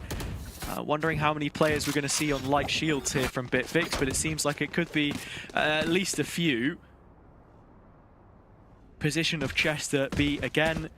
And I think this is someone who we also have to be looking at. We mentioned Chris, but Chester really stepped up in those bigger games towards the grand final and then EMEA group stage after the fact, where Chris was a little off the pace. Chester rose to fill that gap. And now Garage is where they'll be looking to build the empire on this round. I like the fact as well that the bonus round has like judges and stingers, etc., because of the geometry of Split and how close quarters these fights can actually be.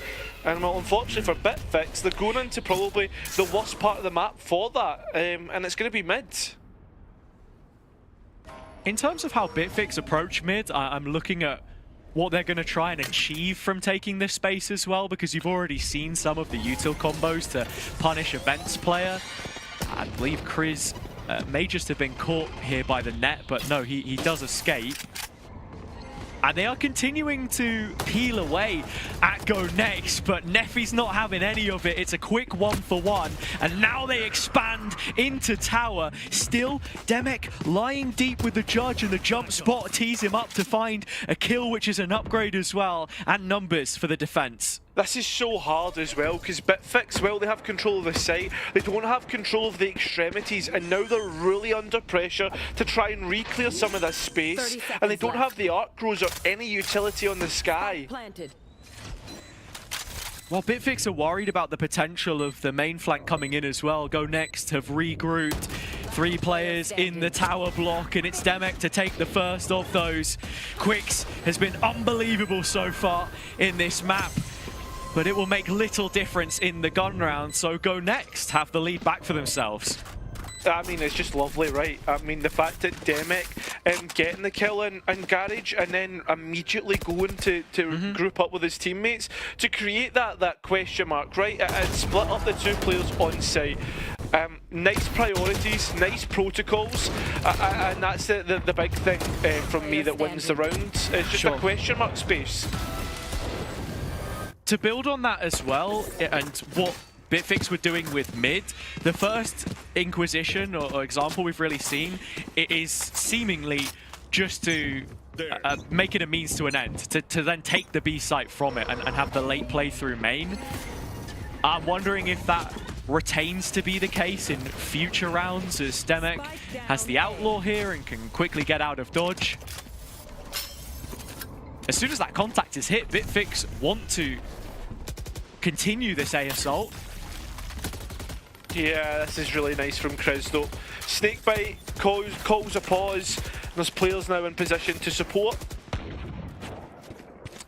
Demek's just going to go ahead and get another. When you have the amount of utility that Bitfix currently do, I mean, even, what, with one initiator on Quicks, you still got the Arc Rose, you still got the Boom Bot. You still got the grab net. Yeah, trying to clear him off some of these positions, but staying ever mobile, Remaining. it's Lamelli that will go down next. And Oh, oh my no. lord, Thematic. It's just dirty.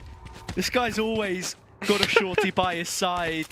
Something And that out of is a what will horror send home number 9. Yeah, something out of a horror movie there. From Demic. At the same time, though, nice from Go Next, and paying like respect to what we're seeing from Bitfix by playing stopping powers and then using different avenues to go and attack, different like repositioning that outlaw. Right, it will stay in this round as there is still more light shields that Bitfix could get punished by. And you're seeing the responsibility that Chris has in this team as the new pickup into Upper Swiss. He's already done so well, but here, just about getting out. And with that, it's Kozok to capitalize. And Bitfix are back to square one. They're in middle again. And Go Next have held the line. As you would expect them to, this defence now looking better and better. The players starting to head towards A, and they've actually got rid of Kozok. The only issue with it is Demic's actually holding on towards A heaven, so that question mark's easily held on, or easily cleared out. Chris though needs to be careful.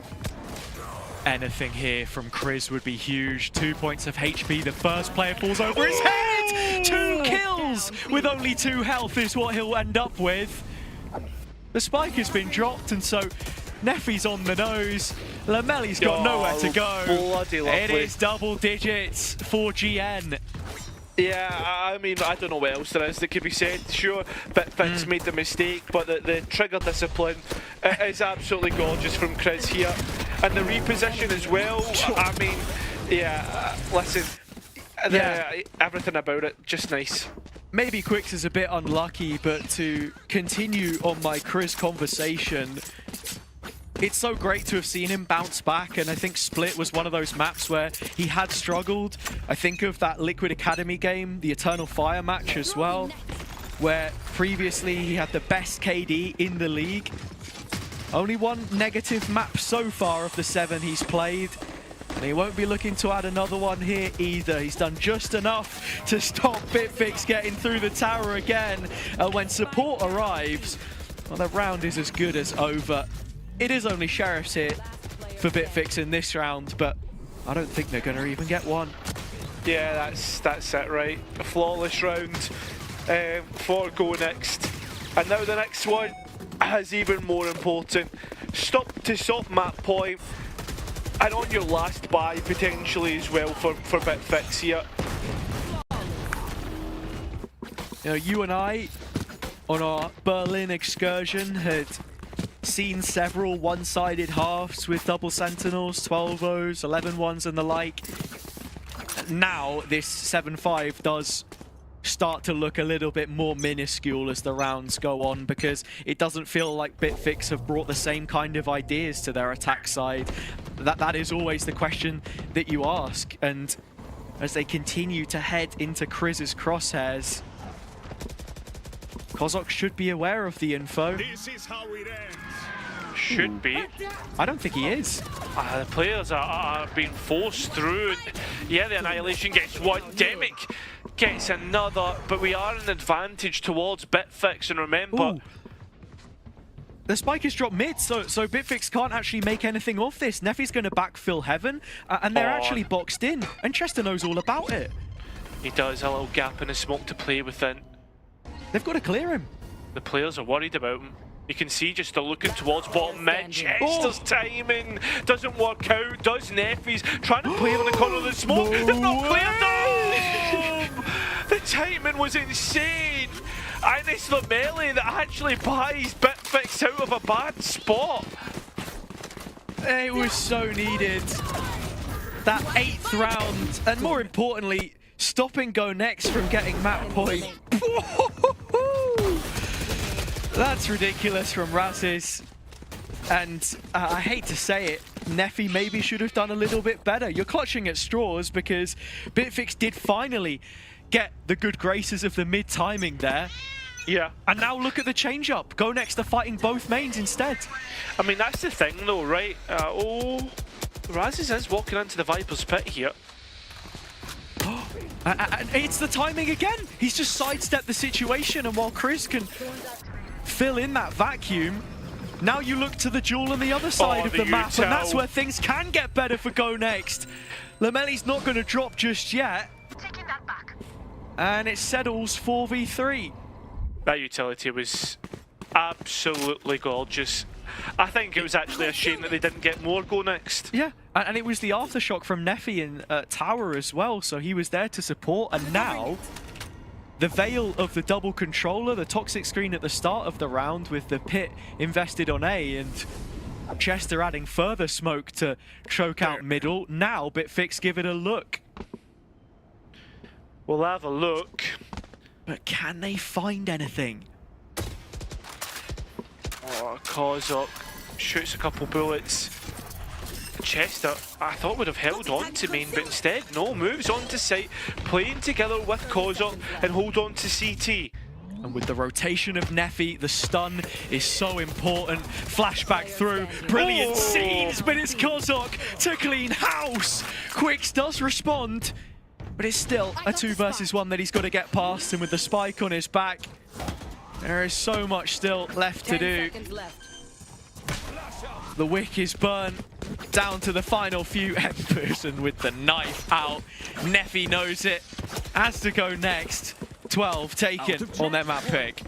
Yeah, Bitfix might be going next if they lose out on this one. It is Go Next pick though, and let's be honest, we have to be fair in the end, and there's been some nice ideas by Bitfix. But yeah, I mean, it has felt like a Go Next map towards this second half. Look at the amount of rounds won. 7 out of the last 8. And now, I think it's looking like it probably will be a Go Next win. Still, we will be left to linger for just a moment longer as Demic sends the first shot from the Outlaw down mid. Bitfix are looking to go up the guts once more, but this is where they've struggled. They really haven't found too much value from this position so far, and with the investment of the ult, that could be at least one. Neffy trying to defend his counterpart, but he can't, and so we will be 3 on 3. We will be. At the same time, it's the 2 really big informationals, the Dimensional Drift and the Seekers being used. And look at that quick pivot from Chester as the Omen positions himself in A main. And Kozok finds a pick in heaven.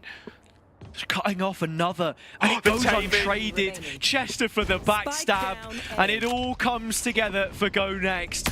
Just 1 round for the double Sentinel composition on the attack side. The kind of problems that you fear against the region's best, but Go Next find themselves there for a reason.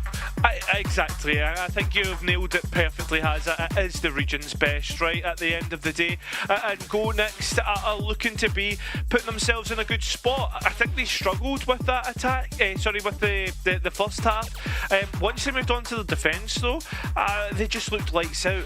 And again, that's why we herald them on Split. Now for the next map of Ascent, another slightly biased towards defender side in map, and I'm interested to see how Go Next will deal with what I assume will be another double Sentinel comp from Bitfix. Yeah, that's what we've got to look towards, and whether Bitfix have any more prepared for us, really, because the floor fell out from beneath their feet on that second half. That's the only way to say it. They showed confident signs at the start, but that's Valorant for you, I think, where when you play top teams, that's competition even, you know, you feel like you've got the wind in your sails. Oh, we might actually be doing it, and there's just so much more to Go Next's game once we saw the side switch. Even a player like Kozok, for example, are just having big moments. They had dependable players coming up at the right time for them. 40 kills between the top 2. Yeah, I think as well, the last time that Ascent was played by Bitfix was against Sweet and Sour in the first game of the Upper Swiss stage, and it went 13-11 to Sweet and Sour. It was a double Senti comp, it was Cypher and Deadlock, so I'm excited to see what that looks like now as we move into that map and what Go Next have for us in retort. Yeah, the Go Next split success story will not be stopping for Bitfix this time out. As good as they had looked in that match versus ESC, there are levels to this game, and one of those previous challengers EMEA teams is looking to lock in their spot in the top 4 or even top 2, let's be honest, consecutively here from stage to stage. Go Next have been up to the task. Bitfix, on the optics, it's not been too bad, but we have to see more from them on their map pick. That's what we're asking of them. We're going to head over to a short break, but when we return, we will have Ascent waiting and ready for you. We'll see you then.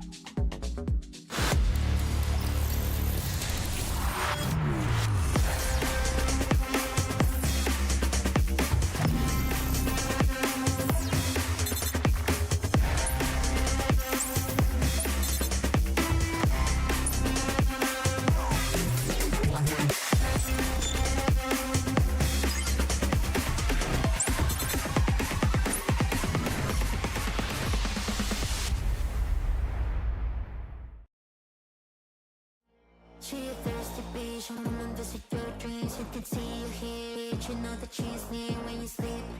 I be under your bed and I hear you feel. She a thirsty bitch, I'm a thirsty bitch, real thirsty, like a snitch on me. Now wake up, wanna hear you scream. It's not a dream. Run for your life, I hunt you hard. You can chase me, but I make you starve. You're a punk bitch. Just a punk bitch. Run for your life, I seek you hide. You can chase me, cause I'm right behind. You're a punk bitch. Just a punk bitch. Run for your life, run for your life, run for your life, run for your life. You're a punk bitch. Just a punk bitch. Run for your life, run for your life, run for your life, run for your life. You're a punk bitch. Just a punk bitch. Shoot me, you can't afford it. I am the pilot, you're just a tourist. I threw a decoy in our valley, and if we stand here, why so don't panic? Know what Marilyn Manson was said. Better be safe to get into heaven. Just be yourself and you end up in hell. Do as I say and I might break the spell. Run for your life, I hunt your heart. You can chase me, but I make you starve. You're a punk bitch. Just a punk bitch. Run for your life, I seek you hide. You can chase me, cause I'm right behind. You're a punk bitch. Just a punk bitch. Run for your life, run for your life, run for your life, run for your life. You're a punk bitch. Just a punk bitch. Run for your life, run for your life, run for your life, run for your life. You're a punk bitch.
Welcome back to Valorant Challengers Northeast, where, as you may have expected, Go Next currently find themselves in front after the conclusion of Split. I'm HazardJC. Once again, alongside me is Cairo, and we're going to be taking you through this second map now, Ascent. It's Bitfix's pick.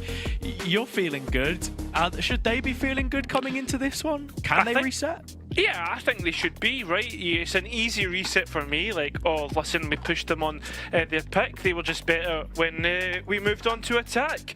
The only worry that I have is moving on to Ascent. Is that Bitfix are starting on the attack, right? They are starting on the half that they were only able to win one round on.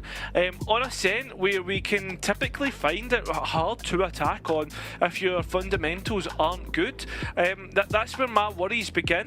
Obviously, we don't know what Go Next are going to bring out here. We know that Bitfix do like a double sentinel, so where we go is going to be an interesting one. Yeah, that's the question for Go Next, right? You come into this map, it's one which, for them, they had kind of avoided like the plague. You know, we'd not seen them play it in forever, and even looking at this split, they haven't shown it, right? So in terms of what you expect from them, there is, you know, zero expectation there, and we'll just have to find out what we're gonna get. And oh, they've cooked. Yeah, they've cooked. Fair enough.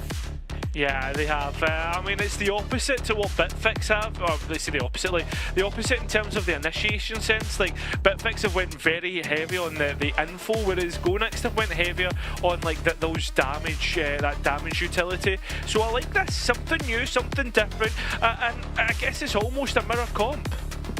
Yeah, it is. It's literally just the one initiator, right? You're comparing the Teho and the Sova, and you know, me personally, I'm the #1 Sova defender. You look at my tracker, you're going to see I have the most hours on him. My best win rate is on Ascent, you know, playing defender's side with the BS spam. But times are changing, man. We've reinforced the wall. Teho is so on meta right now. And if you were going to combine an agent with the deadlock, it's the salvos and the Gravnet. Like, this is something which I think Bitfix are going to have to be so aware of, because as much as they'll have scrimmed with this comp themselves, will they have played against it? I don't know. And I feel as if what Go Next are bringing is where the Ascent meta is going to go, right? I think obviously the KO Sova like standard comp still has its place in the world if you're good at it, but I feel as if what Go Next are going to bring here is what we're going to start to see every team try and bring through, and it just depends. I think that for this map it's all going to be about this attacker's side, who can put up the most rounds on their attack, and is like the 3 or 4 rounds going to be good enough, or do we maybe need to see more to finish this map out? That's what we're going to find out. Let's go straight into a tech pause.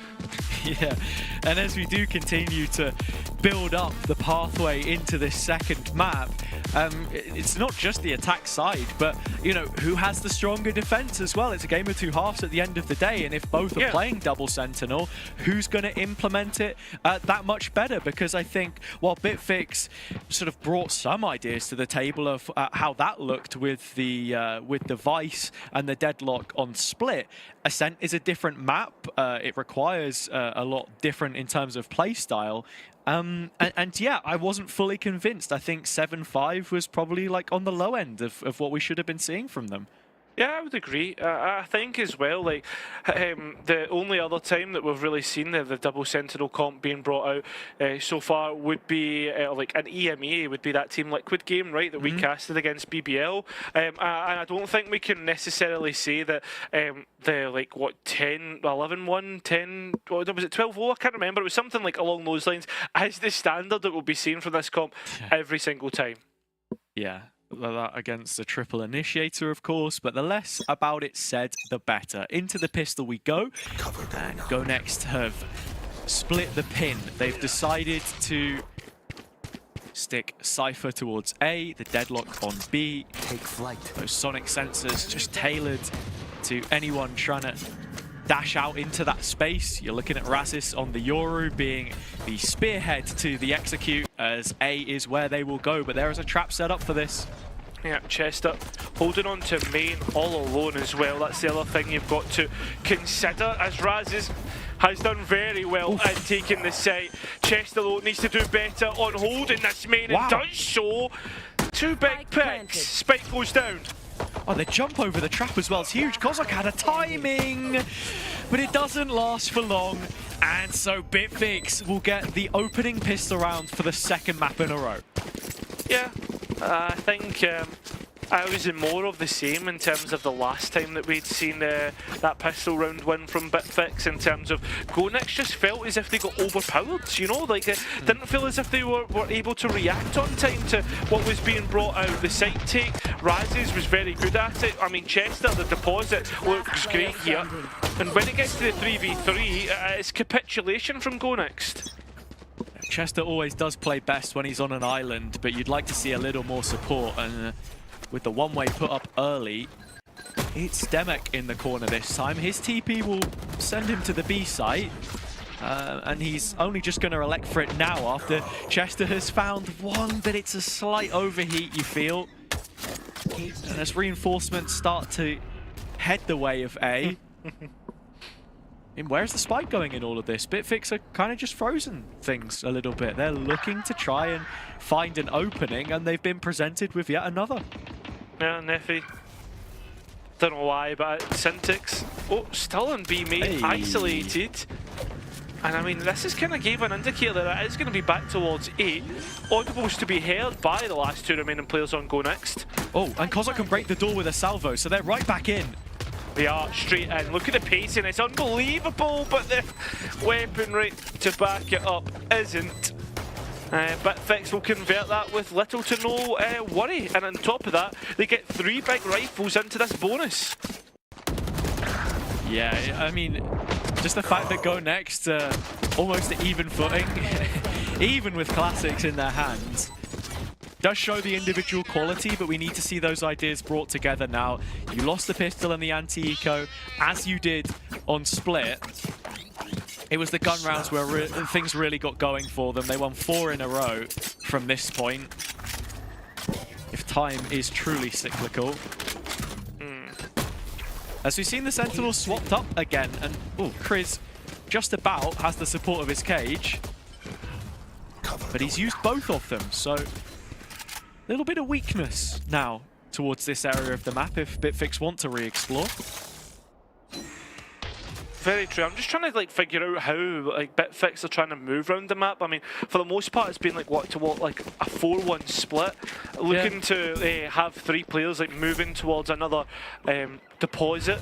Well, they've just deposited Raz's there towards that B side. I'm wondering, is this going to be a fake out now? Who's next? I think you have to try that quite a lot on this map when you have the Yoru, when you've got the Sova with the open skybox, the Omen. That's exactly what they're going to try here. Threading the needle onto A, but GoNext have met them with a rotation. That they have. The paranoia is what's caught Neffy out. Checks the low. Little bit of a timing. Works it. Makes it work. So it GoNext as they go 1 to the good here. Bitfix coming back in. Bringing it to 1 versus 1. Lameli will send Bitfix into a bonus conversion. And GoNext, I mean, the gunfights haven't been good at all. No, and it's Rasis with a quad kill that now sits him up on 8 and 1. We were speaking in the pre-show about him being a player which Bitfix had taken a gamble on. Nobody else wanted to sign this guy. He'd had issues with it. It was the talk of the town. But now, he's showing everyone else what they missed out on. I think you kind of say the same for Quicks as well. Bitfix is a long-term project. They have managed to uncover quite a few talents. I mean, even looking back at the old roster that they had, it is A main control on this round again. Yeah. It feels as if they've moneyballed it a little bit, right? They've picked up players that weren't necessarily the superstars on other rosters and managed to make them into superstars of their own. We'll get back to that. Thematic on site with the Bucky right now. This is a difficult clear and he can still be a problem. Could be. Instead, the only problems continue for GoNext as the players try and get something onto this angle. The door closed and the spike will go down easily enough. I think at this point. Yeah, but Bitfix should have the round under wraps. And that's where we go back to that conversation. Yeah, talking new talents. you know the news at the moment, the rumors of who may be going up to GX. Tell me, Hazza. Yeah, Inform I mean, me. we heard Flickless Ooh. from the UCAM affiliate roster, Yeah, and also finished fourth. Ara, a young Romanian player who was previously of Bitfix. I hadn't realised that until recently, but this is what we're talking about. You know, the scouting looks pretty good, and that's where we go back to Quicks and Rasis. Like, I'm not saying that maybe we have the same level of player on our hands here immediately, but they've done a decent job to foster that so far. I think as well though, like this is the thing, the players that you see from split to split aren't going to be the same players in the split like coming up after you see them, right? Because like I think back to like Ticey and that roster that used to play together. What was it? They used to be called the Tech Fleece Troopers or something like that. Genk as it was at the time.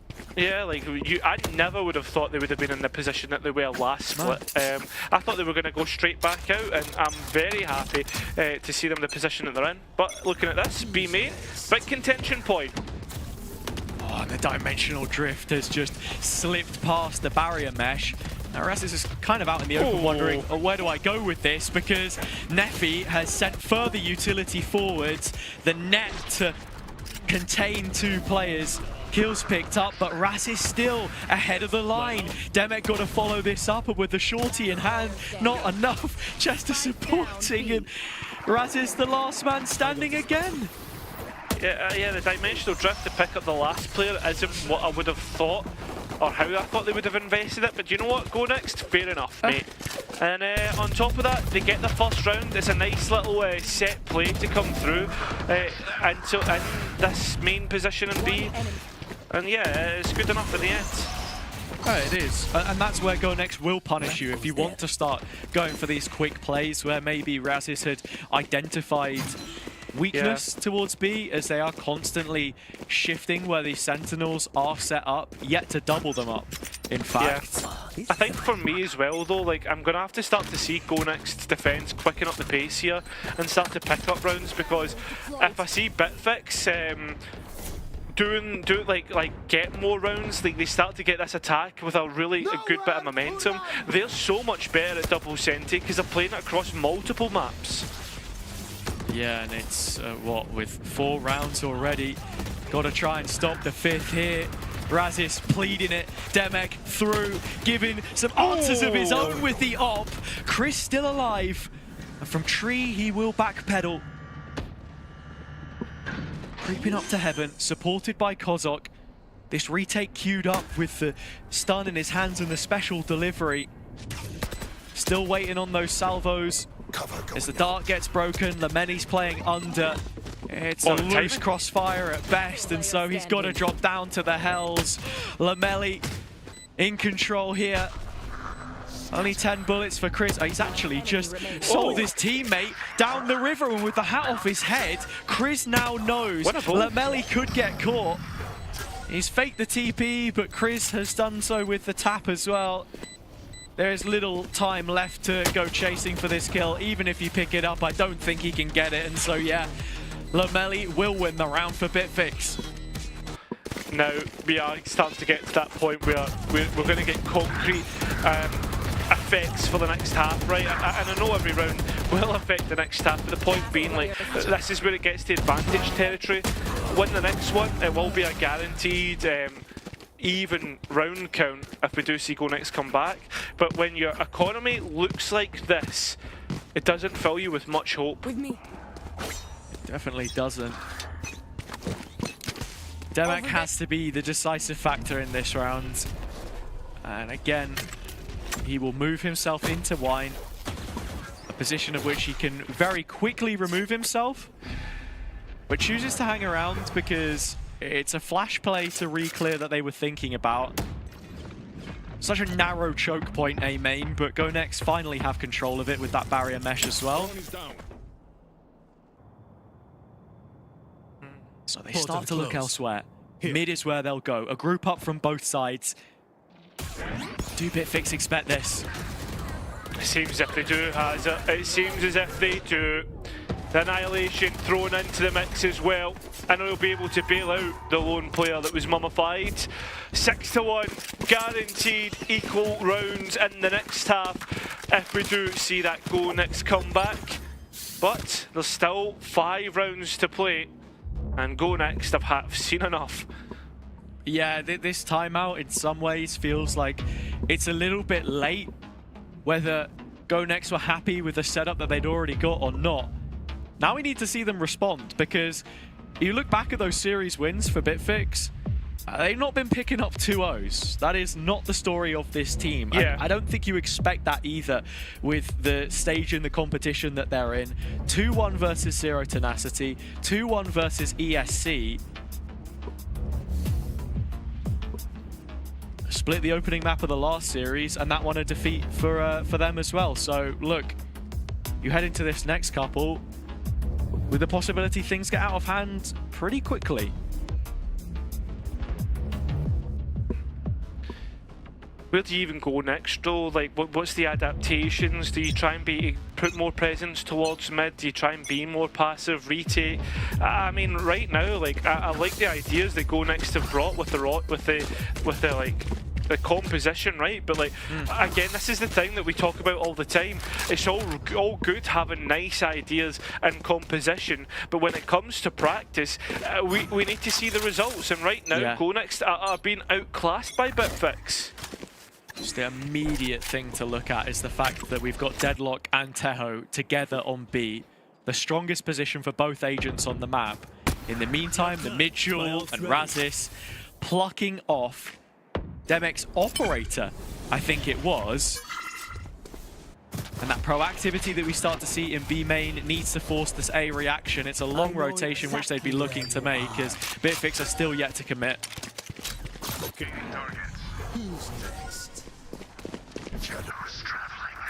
It seems as if this is just going to go straight into an execute. Chester identified though, and he needs to be careful. And look at the ultimates that have been invested here, Hazard. Yeah, it's the Annihilation to no response. Kozok has managed to find one on the salvos though. And Go Next within one. Advantage Bitfix though, that's the only issue. You look at the post plan, 2 players out on main. Deposit in towards hell. Basically, you have yourself a crossfire in which to work with. Nefi has the net. Missed shots from Razis. Now that's a big opportunity. Quix is estranged in hell by himself. He will play this position. But with Kozok creeping up, time becomes a problem. Go Next need to get going, and they have to do it now. The net lands at the feet of Quix, but he is hot off the mark. Nefi can't find the shots that he needs. And so Bitfix, they do get 7 rounds. Yeah, they do, and they're looking to make this advantage work for them.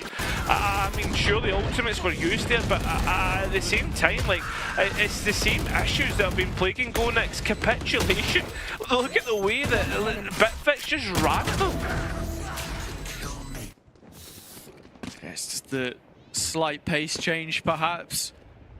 I mean, now even onto this round, look, I think Go Next had a good thing going with how they wanted to play that Teho Deadlock, and now they've completely split up from one another. And this is where we see the B main play come in, and there's no counter to it. It's just guns on the angle. Demek is low. He was caught in the net, and Martux knew it. He knew there was no escaping that without untethering himself, and so there you go. It's an opening pick. Be against pistols. I mean, that's the thing though, you take what you can get in this round, in any round at this point. Destroying that trap though will create a question mark which Bitfix will have to deal with. If not, it's passive information which Go Next can use to maybe pivot a little bit heavier towards that A side. Kozok was just trying to use Chris there as a point of contact to send the salvos into B. Respond is Razis in the late round again with this Outlaw in his hand is just better off playing a fake, creating some noise and seeing if he can pull a player over, but bunkered up a Go Next. 2 players on each site. It is the A side of the map which has to hold. Oh, what? Nice shots. It's looking somewhat doable, but when it comes down to it, it always feels as if Bitfix find themselves in an advantage. A little bit of chip goes on to Quicks, but realistically it's nothing in which to work with. Kriz's Sheriff is. Quicks is low here. This could be a position in which to work with. Raz is on 62 points of health as well.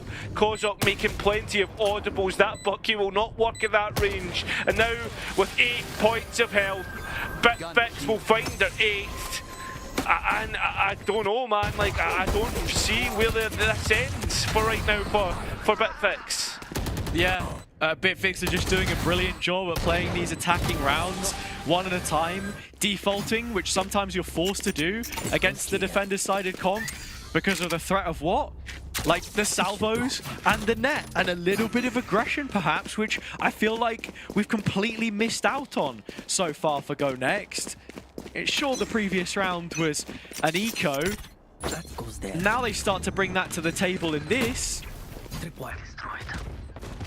They have Bitfix going straight into the Cypher setup, so I think they've pretty much got what they want here. Can they get the result from it? I mean, that's the question, right? We need some rounds, need a lifeline in which Go Next need, and look, it seems to be coming through. Kriz! Although, in a moment's time you thought that it could have went the other way. No, Bitfix have everything to do in this round and they won't be able to. That'll be a double up in rounds for Go Next, 8-2. Could there be a lifeline to be brought into that second half? And like, all I'm going to say is, it's crazy what happens when you set up for the agents that you've brought into the server. Like, you have the Teho salvo, you have the net there on B, the paranoia to just threaten that something was happening. And so the lurkers immediately left it. The A play sort of is forced forwards into the Cypher setup. You have the quick rotations from Demek with the TP as well. So back to mid, Go Next Go. They need a couple more of these quite desperately, but they're starting to get the right idea. But they are. Playing full retake on A, by the way. Both Sentinels had placed their utility on B at the start of the round. I mean, the thing is, so you've got to be looking at Go Next's ultimates as a way of coming back in at the same time. I mean, it's huge. This setup, in terms of how it's been called by the defense, is perfect and what they want to achieve. Bitfix, on the other hand, this is where they've looked pretty good so far, creating these little pump fakes where you've got Razis TPing into an area of the map, flashing it, trying to pull players over. Bitfix didn't fall for that in prior rounds. They might even go back to him here. I mean, I think Market is the only place in which there's not utility to really stop anyone coming out of. And then they back up now, and you're heading into B. So this has worked perfectly for Go Next, but they just need to sign on the dotted line. This third round is a must. That's yeah, I think though, like the players coming out of Market, this could be the one weakness that the Death Star could die to, right? But as the players come out, the crossfire being held, and Go Next's rifles get to work. Quicks though finds a way on towards site. Why is no one stopping him? Why is no one stopping him? He's found his way on towards site, and now the spike can get there. A little bit of carnage, and somehow Go Next managed to get it over the line. Just for a second, I thought Bitfix were able to come back in that one. Yeah, it was even a chance at the end for Chester to find that kill. It was way more stressful than it needed to be, Cairo. But yeah, the fact of the matter is, they won the round when they had 3 players with less than 1,000 credits. So they've given a little bit of a boost to the economy. They've still got ults to play around with. Quicks was far too quick off the mark with the Hunter's Fury there. They're going back to fighting mid again, but Bitfix know this now, and they're prepared for this duel. Oh, this is looking nice, yeah. They should have been. Should have been. But listen, you take the advantages that you've got, right? It's just brilliant opening play from Demek as well. Stepping under the arch as to not be revealed on an aggressive angle. One which not your average player would choose to take, but that's not what you expect from these guys. Martux does get one back in the conversation, and as it is untraded, the map falls silent. Bitfix with the freedom to roam through mid and make a rotation. Lameli even just faking it out with his ult.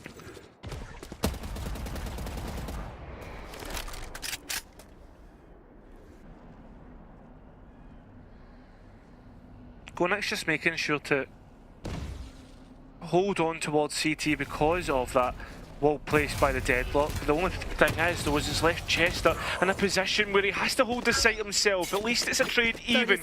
Both Omen's gone. Yeah, and the barrier mesh is huge because it actually just cuts off the rotation. And with Go Next making that forfeiture of the middle space, they are now concerned at the possibility of, well, a play coming through in that vein, but it's Quicks 1v3 from the corner and the dimensional drift in his face. You've not got a chance in hell. Neffy's gonna get Go Next their 4th round, Cairo. It was a requirement, a baseline, but they have it. And that's the most important thing. Yeah, I mean, they get 4 rounds, but I mean, is it enough realistically going into a double sentinel comp where Bitfix looks so comfortable, especially on their defence? We'll see exactly what happens on that next half, but just after a quick break.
Bitfix bouncing back from that first map of Split, a Go Next favourite followed up by Ascent. And with the double Sentinel composition on either side, you are not expecting to see the scoreline read 8-4 in favour of the team which is about to lock things down. Yeah, I think for me right now has the issues that we have seen from Bitfix on from Go Next to the defence were really chronic. They couldn't get their hands on it, and Bitfix have showed that the double Sentinel composition has is worked for them on the defence, right? Yeah, and I think what I was saying to you in the halftime break as well off air is that it felt like those last 3 or 4 rounds, Go Next finally had an awakening and sort of remembered how it is that you have to play this map with the sort of selections that you've made coming into this, right? We saw a lot more of combo play, a lot more pressure and like forward thinking play from them, aggression. Whereas now, Bitfix, you can see some of their own combos are prepared here. It is the net and the shocks in B main as Rassis goes searching. Under the arch is where he's dead and buried. That's a very positive trade to make, but it's Chester you lose. The last time Bitfix played on defence, they were able to get 10 out of 12 rounds played. That was against Sweet and Sour.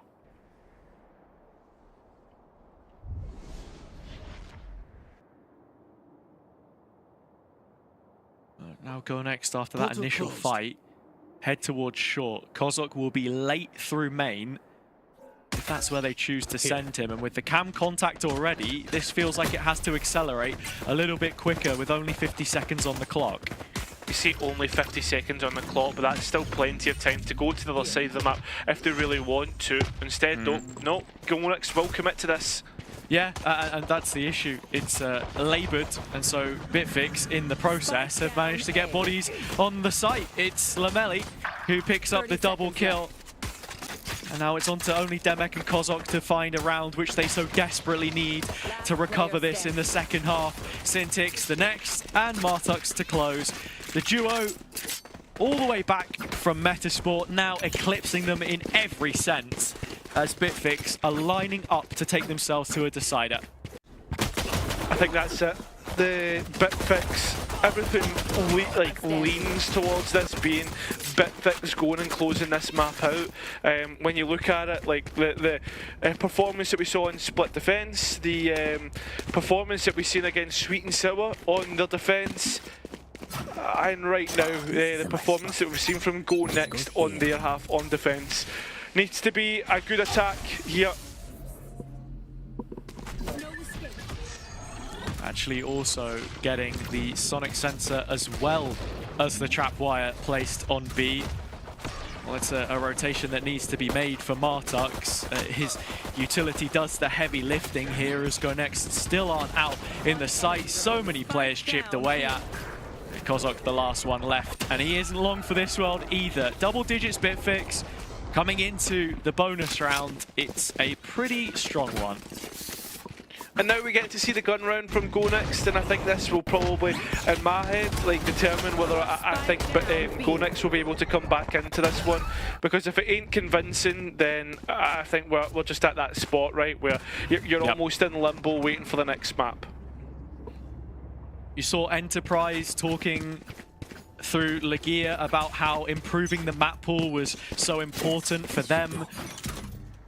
Neffy himself saying that that's the expected opponent that they were waiting for in the grand finals, which will be coming up in just a week's time.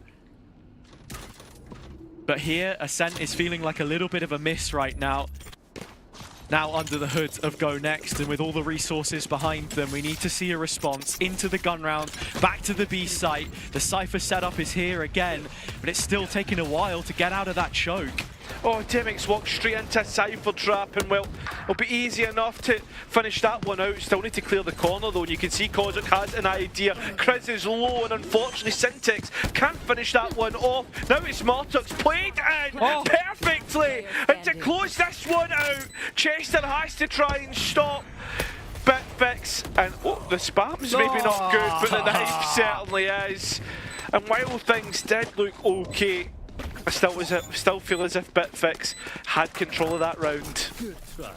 You speak of chronic issues as well. I think one of them is facing against the double sentinel comp and then playing as staggered as Go Next start. Ascent as a fundamental map, you look at B main and A main as areas that you don't really want to spend very much time in.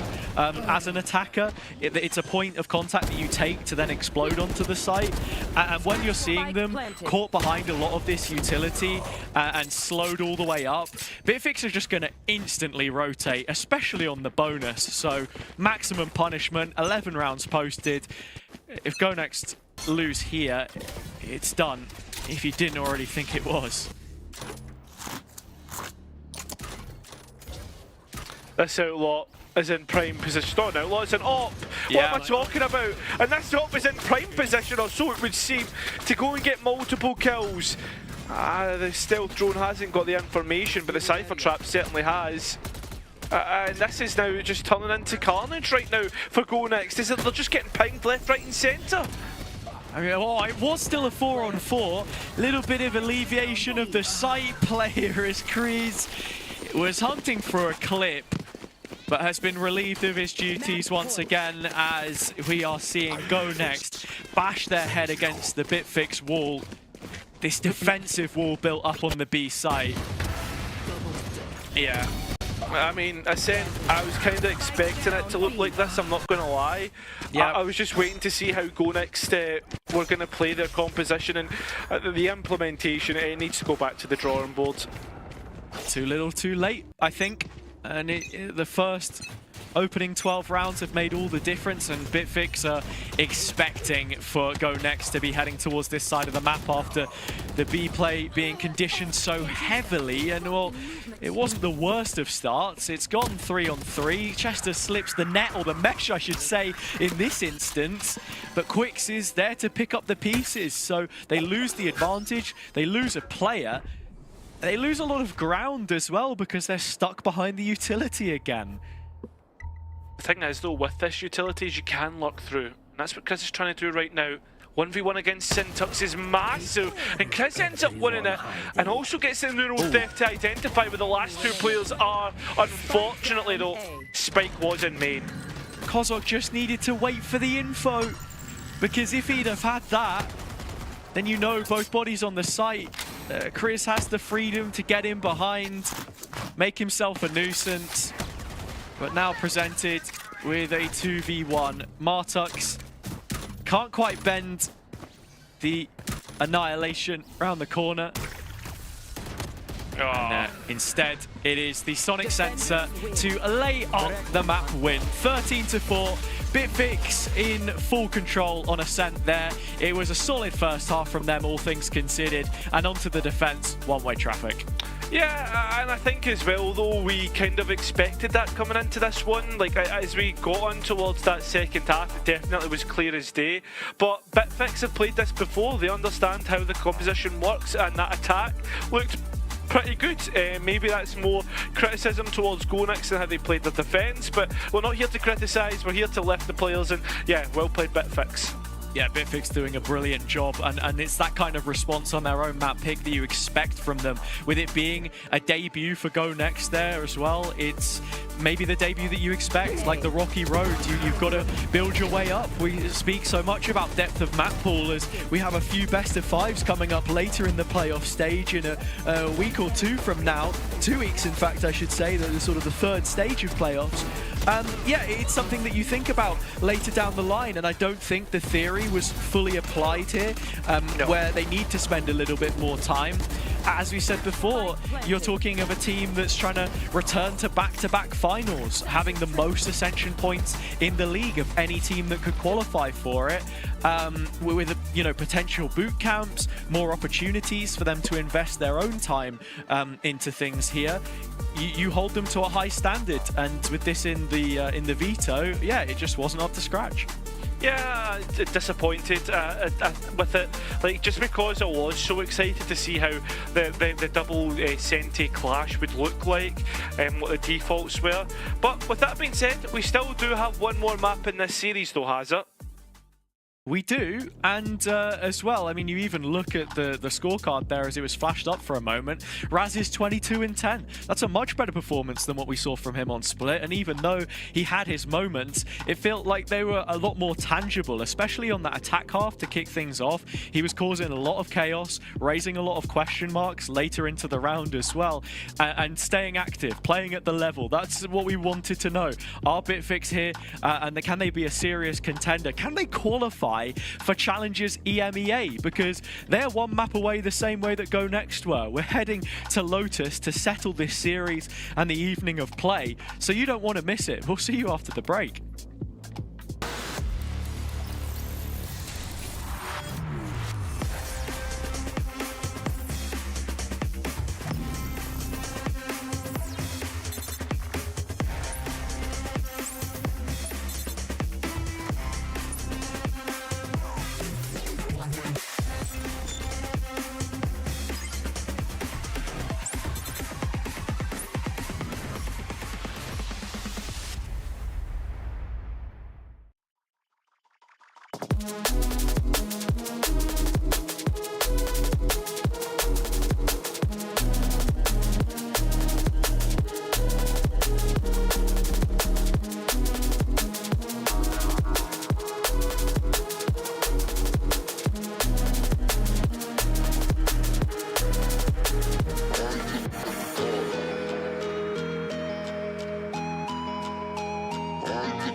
to your thirsty beach. Show them visit your dreams. You can see you hear it. You know that she's near when you sleep.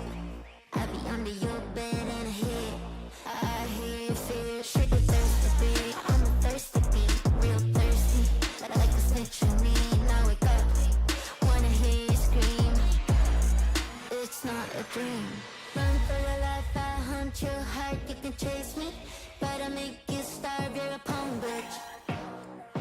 Just a punk bitch.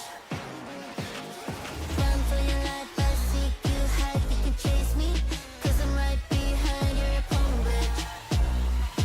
Just a punk bitch. Run for your life, run for your life, run for your life, run for your life. You're a punk bitch. Just a punk bitch.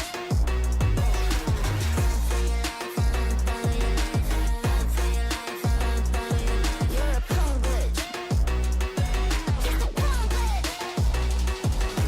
Shoot me, you can't afford it. I am the pilot, you're just a tourist. I threw a decoy in our valley, and if we stand here a while, so don't panic. Know what better than dancing was said. Better be safe to get into heaven.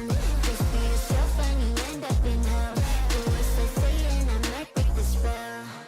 Run for your life, I hunt your heart. You can chase me, but I make you starve. You're a punk bitch. Just a punk bitch. Run for your life, I seek you hide. You can chase me, 'cause I'm right behind. You're a punk bitch. Just a punk bitch. Run for your life, run for your life, run for your life, run for your life. You're a punk bitch. Just a punk bitch. Run for your life, run for your life, run for your life, run for your life. You're a punk bitch. Just a punk bitch.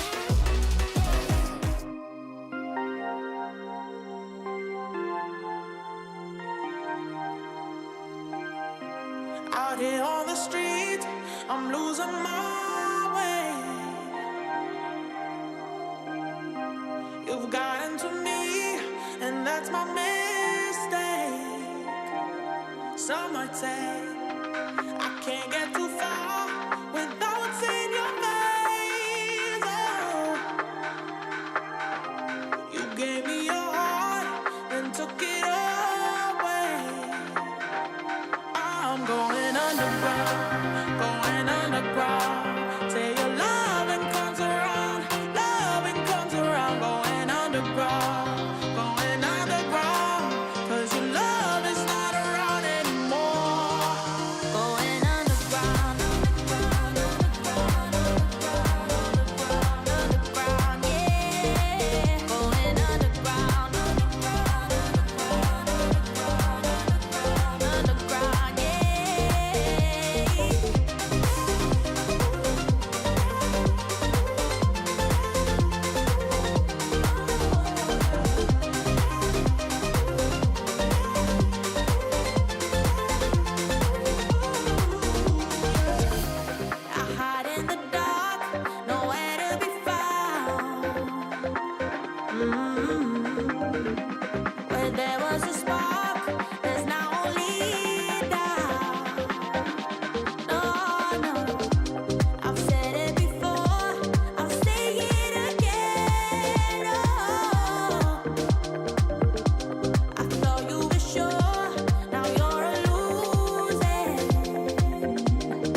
been on it.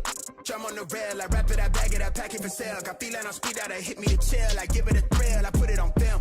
Facade get applaud, that ain't real. Come to my section and flex, we can tell. I got a show where she dipping them nails. I'm flipping my L's, I know they can tell. I did it too major, they hit me for favors. Been him since the cable was cut in the cradle. What's up, only right that I do it. Colossal until I'm a fall, so they want me to fail. Look, we prevail. Jump on your tail. Know that they talking, they telling them tales. Just know how to tell, they for the sale. Hey, they talk like they got it, but they need to stop it. I'm leading with logic, my heartbeat is frosted. I seen it, got optics I needed from Shawty. She mean with the top and it's obvious. They need him a target, I'm dodging they darts, make 'em reach for the stars. I'm dumping, I'm forcing the pun off the runs. I'm moving with caution, I'm saucing my nigga is nothing. From nothing to something they'll never be. Tycooning, I'm Dre with the thizzle face. I'm nothing my section has ever seen. Run the ice so I'm clutch, I don't need a screen. I'm Curry, I spit you from 30 deep. Do the pin in the pad like a surgery. She been curving you just to flirt with me. Totally tucked off, but the jewels out. I just in a home with a full mouth. I'm a rare breed when the moon out. I'ma stop playing by the rules now. I been ran plays, need a new route. Queen said she needs space in a new house. Mom told me that she pray for the kid every day. No wonder I'm getting paid for the tunes now. If they ain't ass, bitch, I'm on the rail. I wrap it, I bag it, I pack it for sale. Got feeling on speed out, I hit me to chill. I give it a thrill, I put it on film. This facade get applaud, that ain't real. Come to my section and flex, we can tell.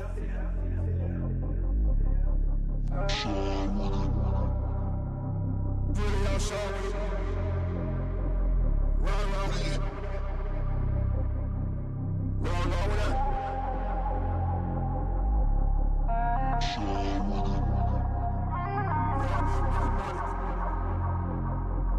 Run with it.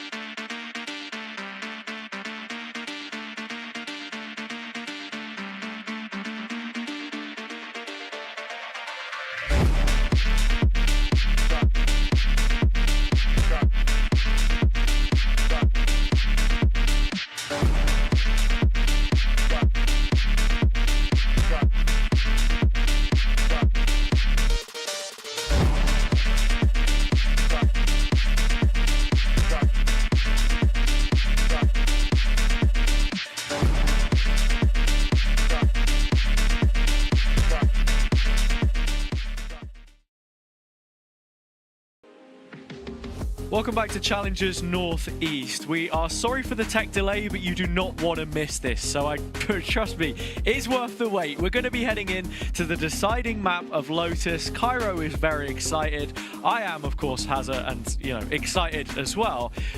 But yeah, look, let's get to it, man. We're heading into a map now where either team can look to reach a goal, which for one was the expectation, and for the other, You're so annoying, man. For the other, feels like a fever dream.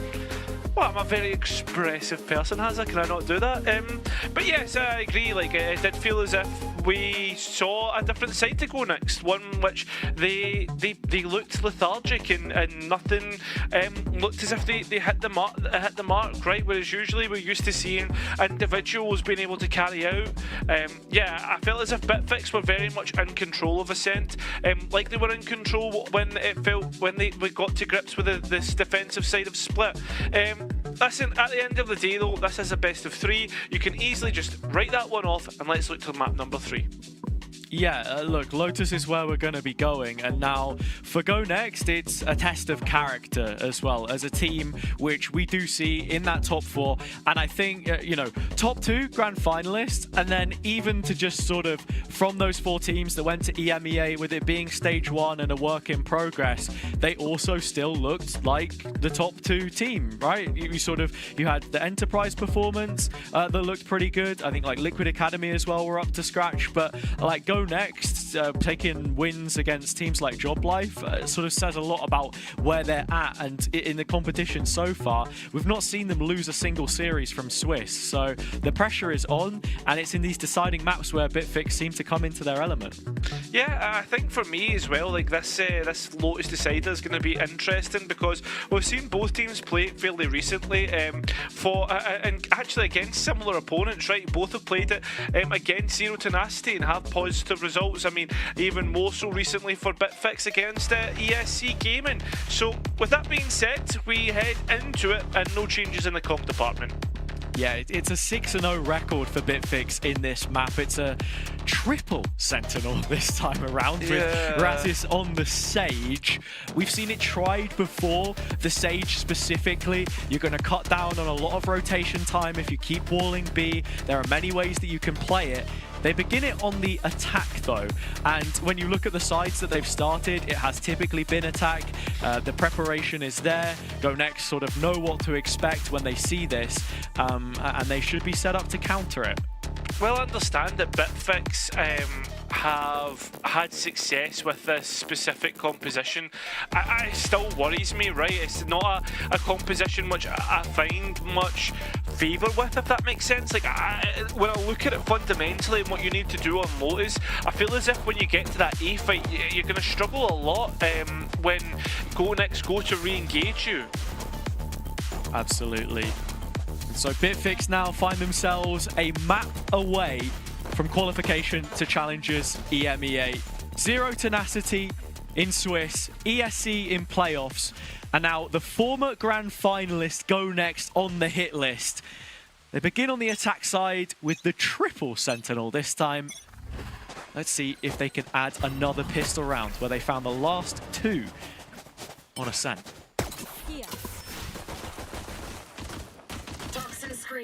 Again, though, like just as we were talking about earlier, this initial A fight that we're going to see, Bitfix aren't really interacting with it in the pistol round at all, and Go Next have got some deposits there. Bitfix also don't have any dive with this composition either, no gap close, except for Lameli's TPs. But when you actually look at the tools they've got to take a site, you're kind of relying on him having the paranoia to set you up, and that's exactly what is going to be joining the pack here as the smoke is replenished and they're ready to hit C. That they are. They come in. The initiation looks pretty decent for the time being. And they have this site, or so you would think. Nefiro has found himself a little spot. Bitfix need to be careful. The shots aren't quite hitting. There is a position in which we can see Go Next work this. Still, though, the player's a little bit slow in getting into this position. Remember, we still have a deadlock wall to try and get through. And the Sage wall as well makes things really awkward fighting from main. It does. Kozuk, though, gets rid of Martox. That's the deadlock gone, and the Arc Rose tries to be used, but it isn't going to get the chance to. Quicks, so good on the trigger, and so have Bitfix in a 1 versus 3. Chris has to try and clutch, and he's been good for it before, but he won't be good for it now. 3 successive pistol rounds for Bitfix. You talk about giving yourself micro advantages, and the way they played that round just fits them perfectly, right? You know, the shoe fits. Because you look at the way they set it up, you create that initial pressure towards C, see if there's any kind of a reaction. They had question marks on B main as well. And then they group up and go for the hit together, using all the utility that they have. You're never going to see this side, you know, off rip, off barrier, dive straight into the unknown against, you know, the Omen, the Viper, the Vice. And I think the same kind of thing will be said about Go Next in the next half. Like, it's a disciplined approach, and it's an effective one. Yeah, I think that's the thing, though. They will be forced into these slow takes. But again, like, I feel as if because they are going to be playing slow and they have to wait out utility, there's delay in which Go Next can really play into it, right? Like, I think maybe setting up this Viper and Vice together to stop players getting onto C. I mean, you look at it right now, that's exactly what Go Next are going to go for. And yeah, making sure to show presence on the A side and really make Bitfix struggle to get out onto that A rubble fight. Yeah, and with the Sage as well, just the amount of zoning utility, you already saw the slow there, stopping a player from taking an early peek, getting the orb control. The trap is set for the C site itself, and Bitfix are going to walk straight into it. Seems to be Razzi's looking to try and clear the corner close, but it is a crossfire set up. The player's trying to swing out, but the orb isn't set up for players to be allowed to get out. And I mean, the fact that there was no setup may be what costs Go Next from getting a definitive entry. It's the smoke from Lamelli actually, again, which kind of breaks up the crossfire. You don't have the contact of the arc rose on the wall either. That's completely vision blocked. And so things are made a little bit awkward. Demek still posted up on A. I would like to see Neffy just fully gamble with this last 30 seconds towards C, but he's not going to until the push comes in, and the wall's actually really awkward. It's awkward in which to play around, and it found a positioning for Krez to try and work with. It doesn't work out in his favour, and well, I don't think GoNext will have much in which to work for here.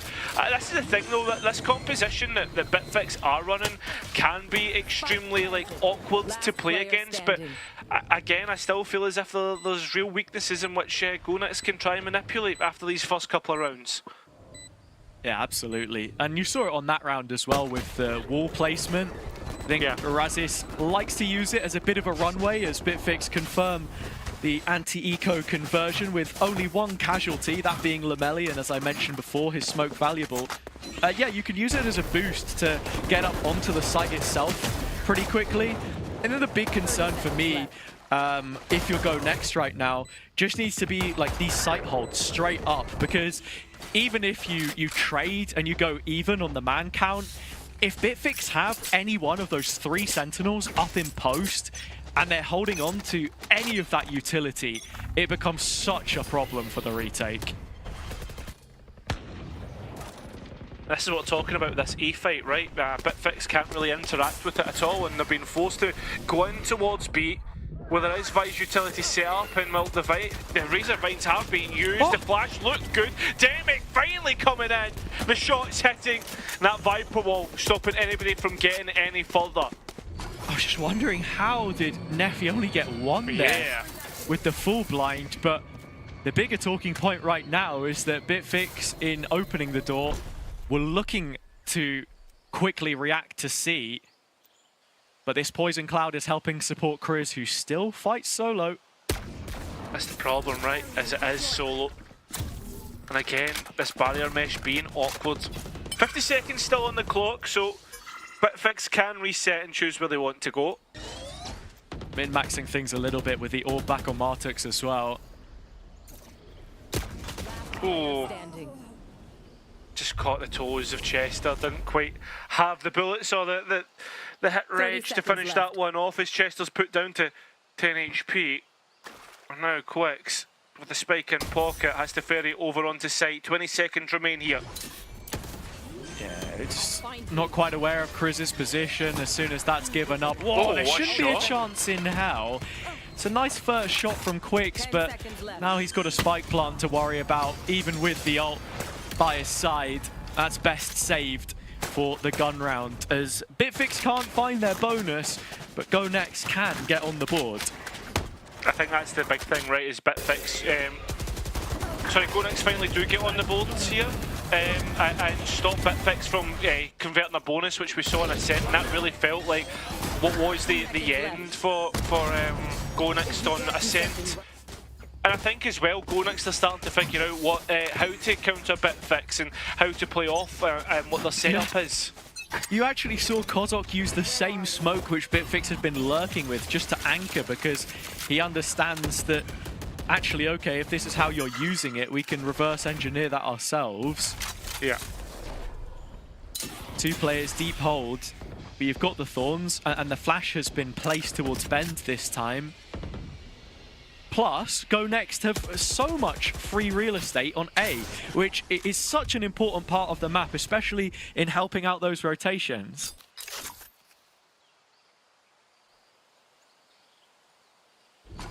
Cut a noise, a tap at the door, see if that baits anything out, but no, instead they're going to try and lurk out on towards C once again.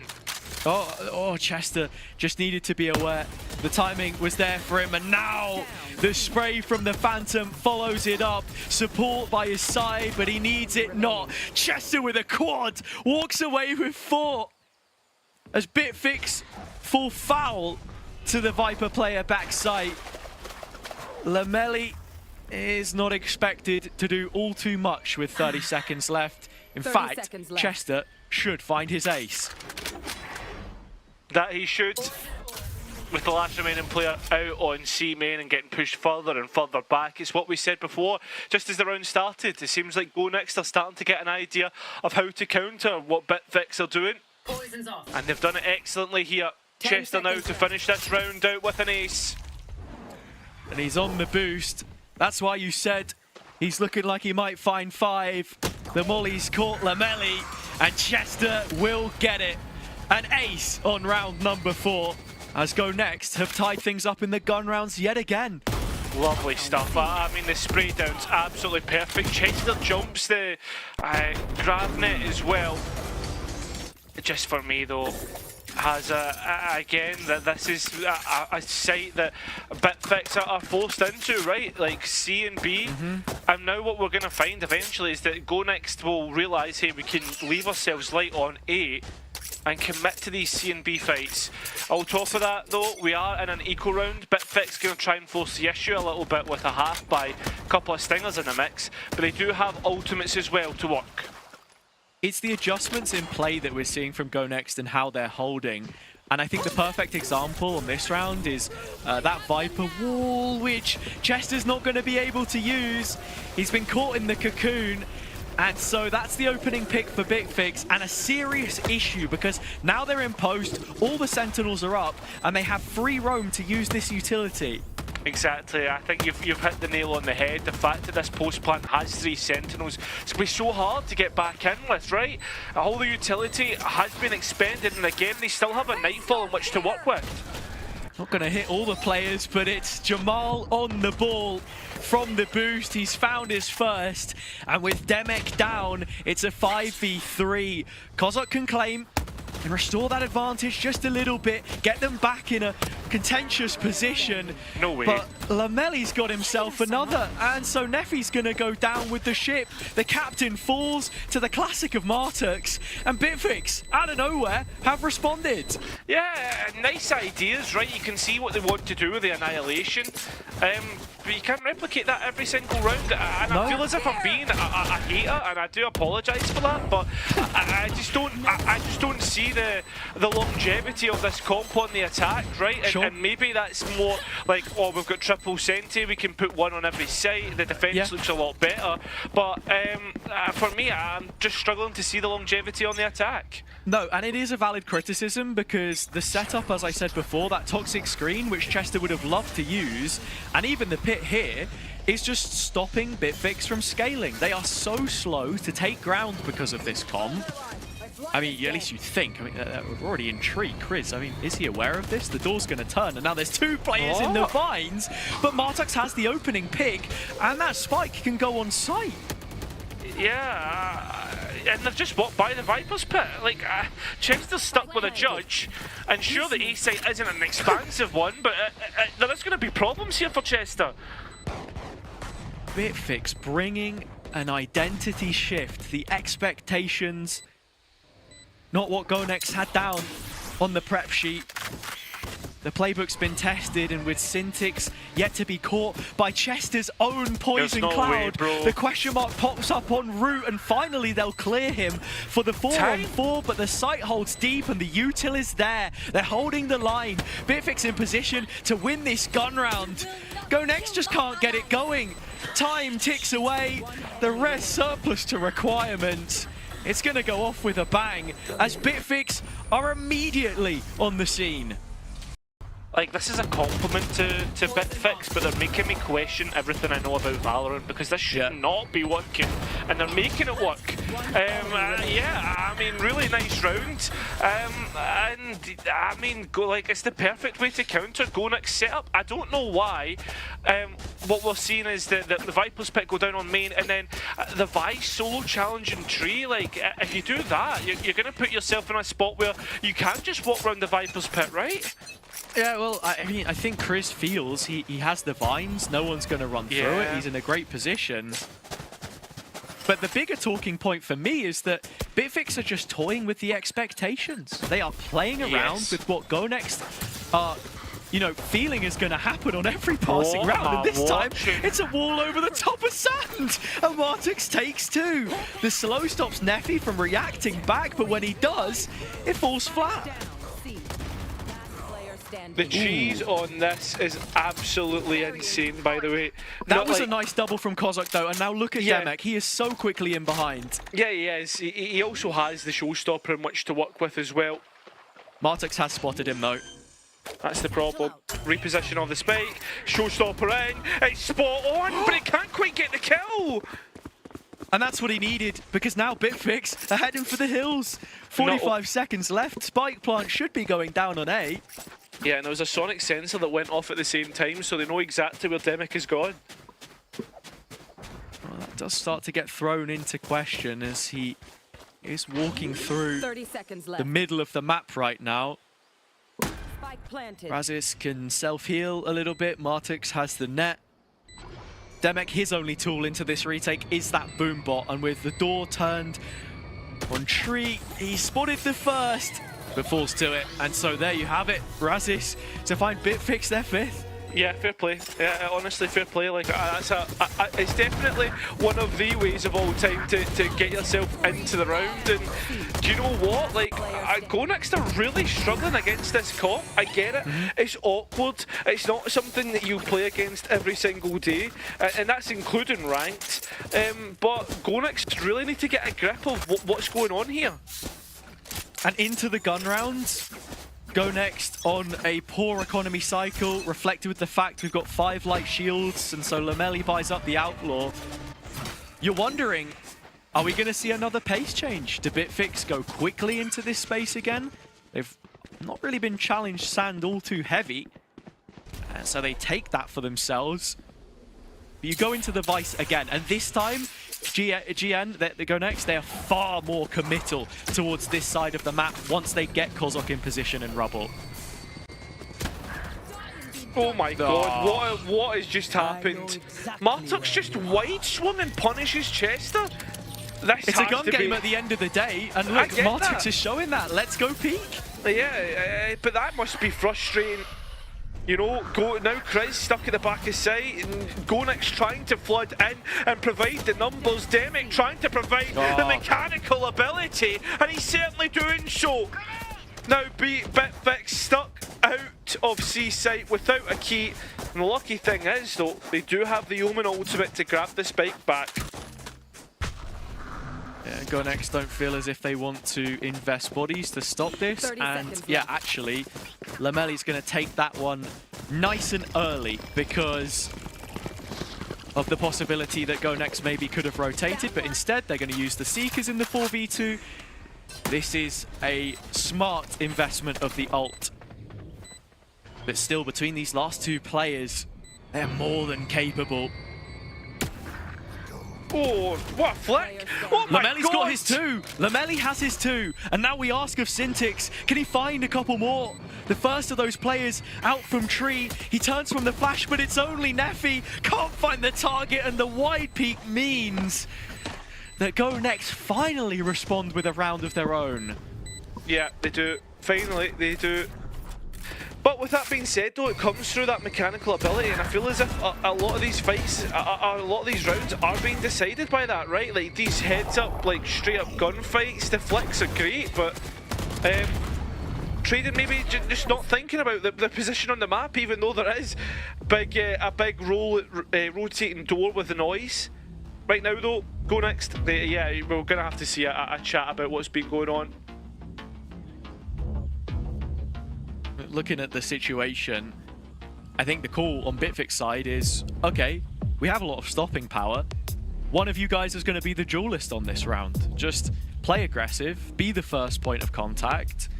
And it was Martux on the previous, where, you know, we have seen this before in challenges. Think back to how CGN played a lot of their attack rounds last year on Lotus, a map which they were undefeated on, coming into the top 3, the lower final.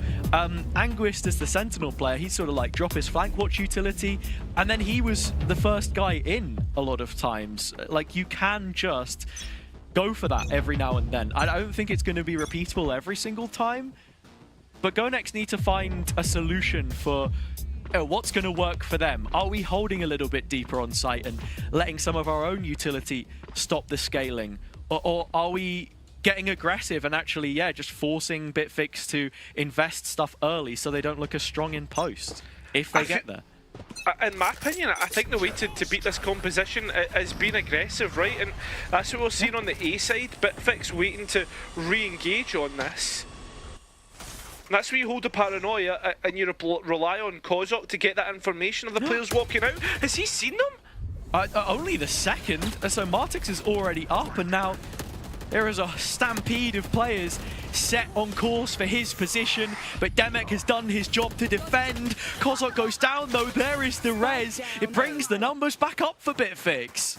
It does, it's a massive ultimate, and now the last two, well, the two remaining players who were over towards that C side of the map have to try and come back in. Remember though, has a steel garden to put GoNext in an advantage if it can hit all three players, which it won't considering Razi's position.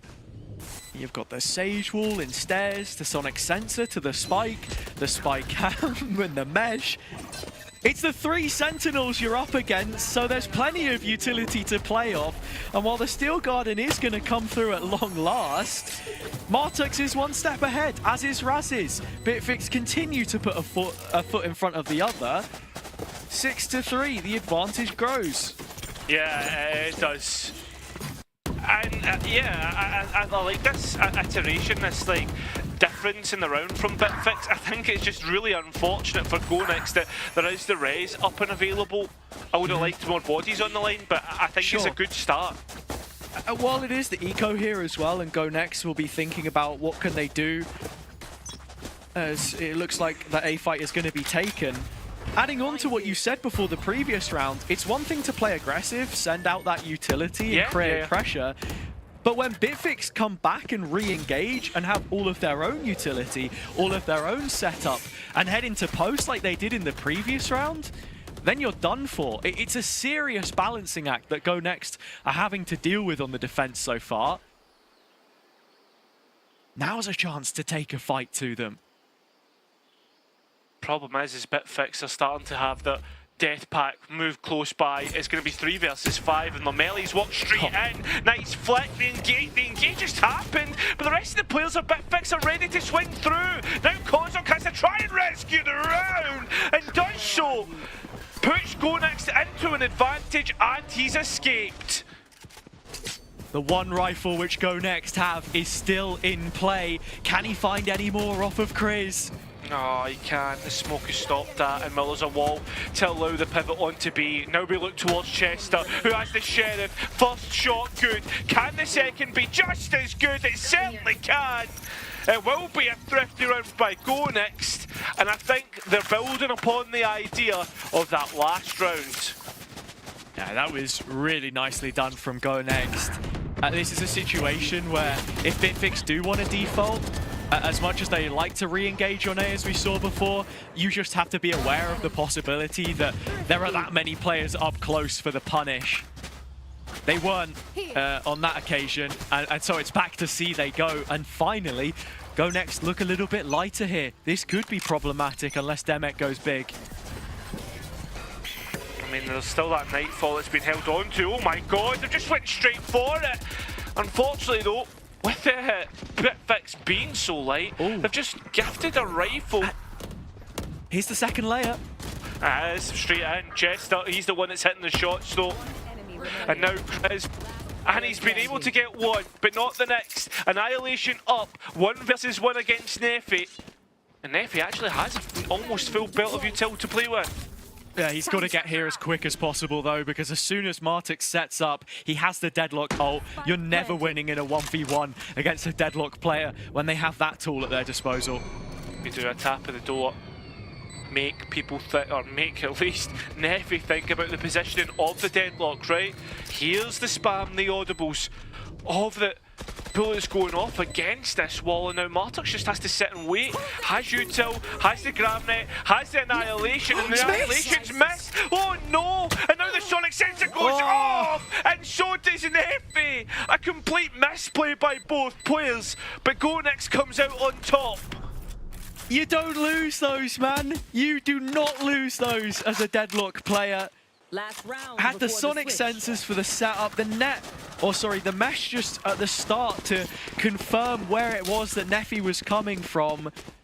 But I mean, on 30 points of health, it's not like you were going to be jump spotting that. You did just need to rely on it landing, but he whiffs it.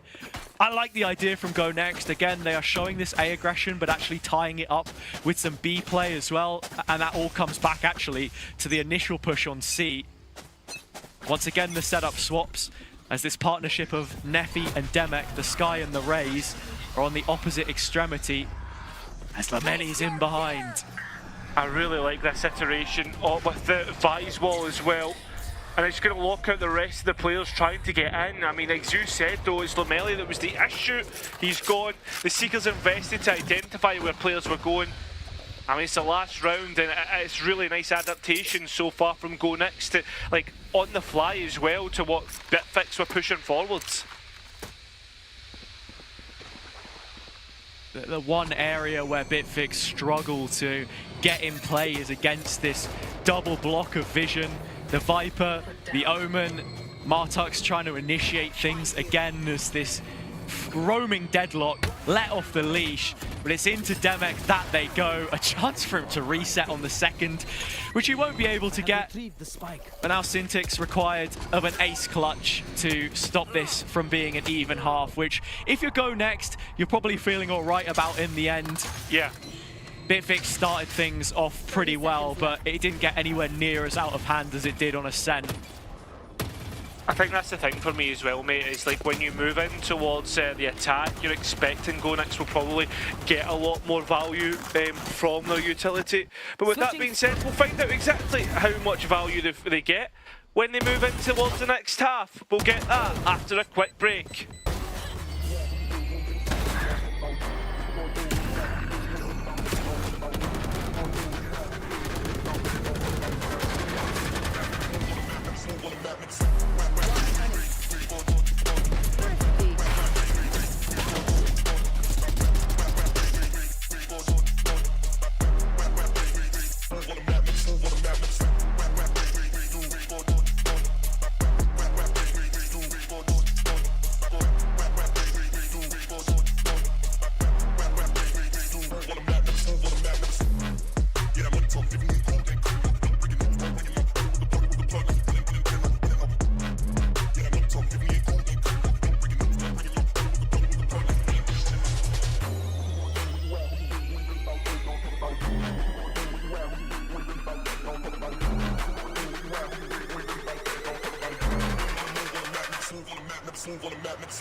Welcome back to what is the final half of the night and the final opportunity to lock in the first half of that top 4.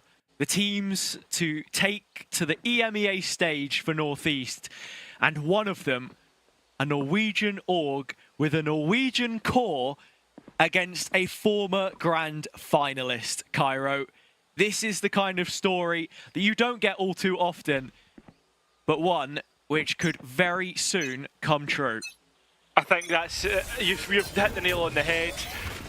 This is an upward trajectory Bitfix have been on. It's a tough task, and well, you look at Raz's right now on the A site having to hold everything down by himself. Has the slow orb and the wall. It's just buying time for a rotation so we can see a backside flood from BFG as this triple sentinel composition wants to remain light on its feet. You don't want to be giving up space to go next because retaking it is that much more difficult, and you'll see why here. Demek and Chris with a 1-2 punch. BFG getting back into it as Bitfix burst onto the scene. It's only Syntix left. And while Chester is isolated on default, it's a difficult clear for him to try and make. Syntix coming up with the goods. And now Neffy, the captain, to try and close this pistol round, which Go Next so desperately need. Kept to the corner of tree from the first tap. Syntix still none the wiser. Finally, he walks into that position, and he will take it home convincingly. Syntix with 3, and Bitfix move on. I can't believe what I'm watching. I feel as if a lot of these pistol rounds that I've seen always end up falling into a deathmatch on the retake. Like, it's just carnage. There's no sort of peace whatsoever, no coherent micro being played amongst the teams, and especially when it gets to that 2 versus 1. Neffy burns his player on the spike and then loses the 1 versus 1 as well. Yeah. Bitfix gaming on the defense with a triple sentinel comp around prime position to now start to get the momentum rolling. Rule 1 of the A site, you never take your eyes off the silent drop. It's a silent killer after all. Coming back onto the site, Bitfix doing a brilliant job. Some information that I picked up in the time that we had between the halves. Apparently we have seen this comp in challenges before. Not North, but North America, played by M80. And I think, you know, if it's a happy cook, you kind of see the reason why Na'Vi ended up picking that one up. Yeah. A blend of visions between him and Angel, obviously not going the best of ways, but here where it's committed to, it can be choking at times to try and get through. I mean, all of was being heard on the A side, sorry, but C is where Bitfix are still being brought back to. And I think while we have a bit of a mid-round here as well, and Go Next starting to hit in towards C, you've always got to be thinking about the middle of the map and just how quick those rotations can be when you have extra Sentinel utility to use, and make sure that no players are, you know, going to be in that position, lurking. And you see that here, case in point. The spike hasn't arrived at the site just yet, but Bitfix already have 4 players here and they can cut it off. Yeah, they can. The spike is the most important here, and right now Neffy has no way out. And you're looking at the Vice, who was all the way up in E-Heaven, almost in a position where it was all ready done, right? The Arc Rose not getting what was looked for. Now Bitfix find themselves at 8. It's exactly what I'm talking about, cutting down on rotation time. I think a lot of teams will just place the Sage Wall in the middle of the map on B main and kind of give it up, whereas Bitfix here, you've seen the Cypher Trap and then the Sound Sensor, so as soon as someone goes to break it, you get the stun off the back of it. They can't walk into a danger area, and yeah, your rotations are just so swift, and with the same kind of setup here, they actually afford a 4-player stack on A, so as soon as the barrier goes down, they're ready to brawl go next. That safe fight, it's not going as well as what you thought. That wall is going to stop any further aggression. Go next, trying to get out, they're trying to retreat, and they cannot get anything from this. That's such a nice setup. The Sage Wall puts Quicks on an elevated angle. He can spam over the top of Root onto the players as they're literally walking out. And while C is the concession and Bitfix are going to be queuing up for a retake here, they are a player to the good. And Kozok's out of play. There is no vision block. Players go next though, they're trying to push this issue, they're trying to send it in further, and I don't know if that's a good idea, considering Bitfix concrete that idea with an advantage out of that fight, and now there's guns in the hands of players you don't want it to be in. Demic, who has been a source of satisfaction, a source of a witness. I mean, I don't know, Neffy seems to be that right now, and Demic as well. Finally, Go Next have something in which to work with, and Lomeli on a pistol. The regrowth working out onto Demic will put him that shot away from being killed. Neffy though will be within 2 shots of a rifle. Onto the spike he goes, but Neffy's there to finish it out, and Go Next get the round. That is so chaotic, so chaotic. And Bitfix missed the $1 million opportunity there. The opportunity to convert the bonus, put themselves in such a strong position, and with you're talking micro issues, the spacing was terrible coming back into that retake. I mean, there was no utility on either side, so it comes down to the gunfights, and the trading was just not there for them. Back to this 4-player A-Lean again. It worked well for them last time, but you've got to convert your advantages. That's it. I think as well, but Go Next have learned a lesson from trying to fight that A-side heavy. And well, it's basically the exact same round, except this time, Go Next haven't lost a player. And the cam does get shot out, so it's just a trap to deny a player moving in backside. Broken by the dog. Go Next given room to set up. How does the post plan look? Not a lot of utility expended either for Go Next. Oh, I mean, Neffy's down to 5 HP. You've got the deadlock ult to come back through. Demic finding one from the corner of the wall. Martux does arrive on the scene though. His ult wasn't able to pick anything up, but the net does. Tethered down to the back of the site. Kozok in for the triple, and Lomeli to finish it off. Bitfix, that was much better. Yeah, much more convincing as well, right? I am on the retake, and I think as well, I like Demic going to push the issue, but I don't understand how Go Next forget about the push out of CT. You can sort of tell that Bitfix had catered the setup for it. The trap was there deep, just anticipating that kind of a push. Syntix again is going to swap it up as that trap on B has been consistent, but all the rest is variable. The defense finally peeling away from the A pressure after Chester has just been investing his wall to stop anyone going there and, you know, taking the hit for the decay. This an eco, but he has the Vandal away from the pack. Yeah. I mean, I like this scaling though at the same time by Chester. Well, this is all going on, and this has been the round that has played out quite a few times now for Go Next. Chester and that 1 versus 1 versus Razzies could open this round up entirely. Well, that's if he goes for it, because while this wall is up, he's actually in a unique position where you can start to pressure Hobbit and not get countered by any kind of A aggression, because the wall is there. So actually, this is a nice spot for Go Next to pinch B. They've moved the spike over towards this side as well. But while that's happening, I mean, this fake on C is not really selling anything at all.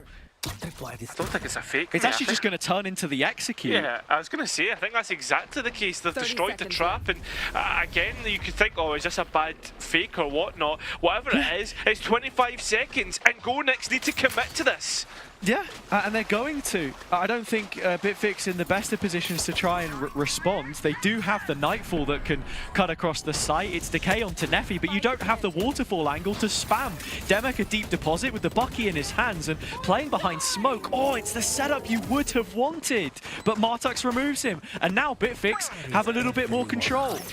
They do. Remember though, Hazza, it's only pistols up against rifles at the minute, and there's not a lot of utility in which Go Next can actually work with. Oh! It's the rifles that are falling onto the floor. The pistols come up trump. After fake on fake, the real action is a hook, line and sinker. I mean, top draw sheriff shots from Go Next. Say what you want about the mid-rounding.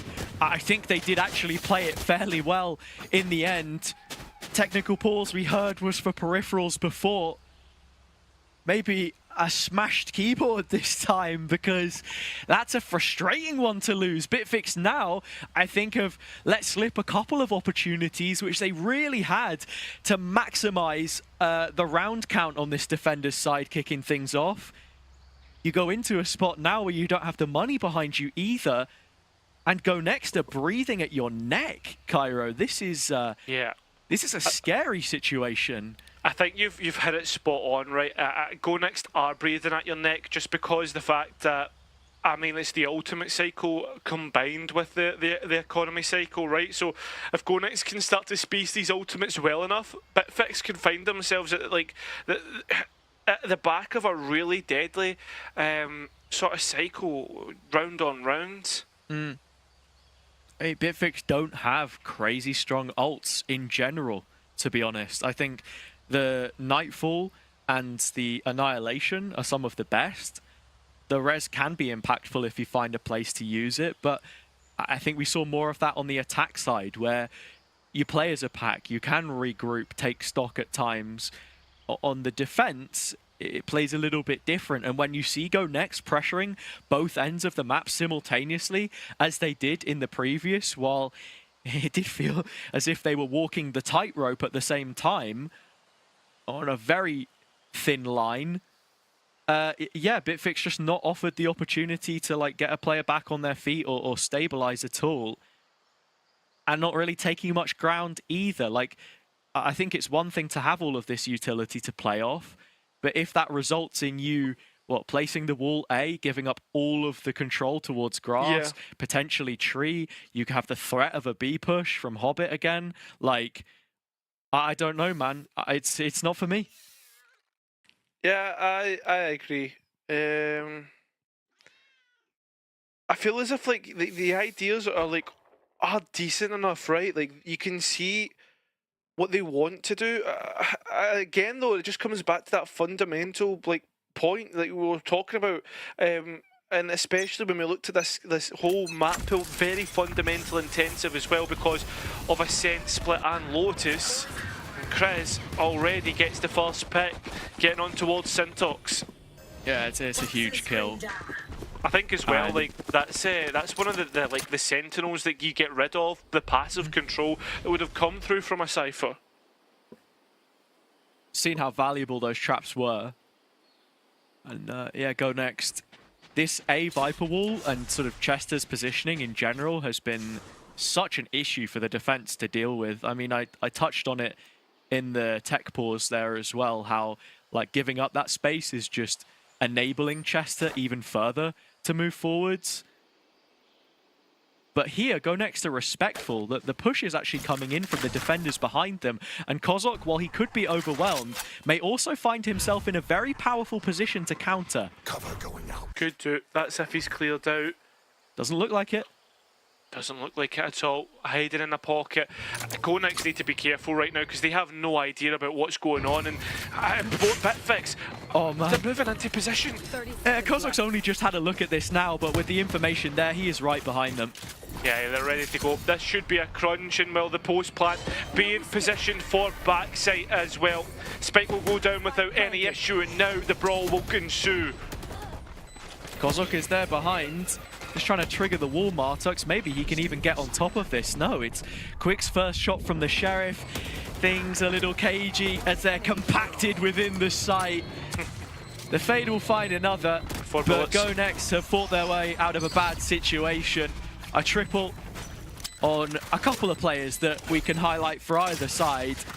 And it's the Chester show again, and he has his pit now, so it's even more ults to think about. Yeah, we've had many a pause in this series, but this time we'll get a Bitfix pause. They get to sit down and talk about how things are going. There is, in total, I believe, let me just count on the top of my head, like, what, 6 rounds left in this series? Maybe a little bit more, 8 rounds? Yeah. So that's if regulation is to be played out. There could be a lot less, and Bitfix need to fix issues, plug some of those holes before they can even consider getting towards overtime or winning this map out. Yeah, and I think at this point in time as well, there's no point thinking about overtime. There's still regulation to potentially win here, and in terms of what your win conditions are as the defense, 1 gun round from 4 played out of those opening couple. Got to be looking at just finding some stronger map control, I think, with the tools that you have. I mentioned it a couple of times already, but why are we not just seeing Quicks throw a C's and a slow with Razes, right? I think one of the issues is you don't have any damaging utility, but if you want to force some space control, you can always put a player behind it and be ready to go off that, and I think it's what we might just be seeing here towards A this time.